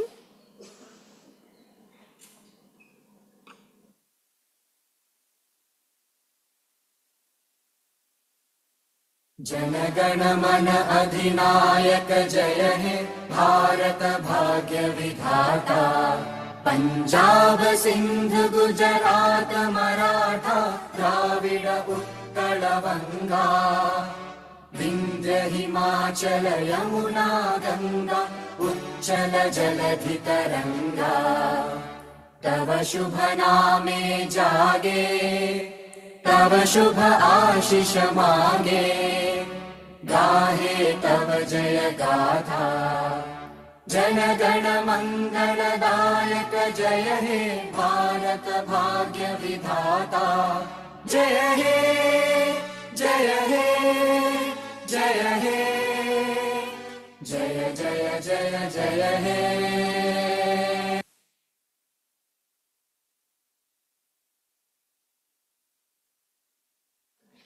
One more announcement. Those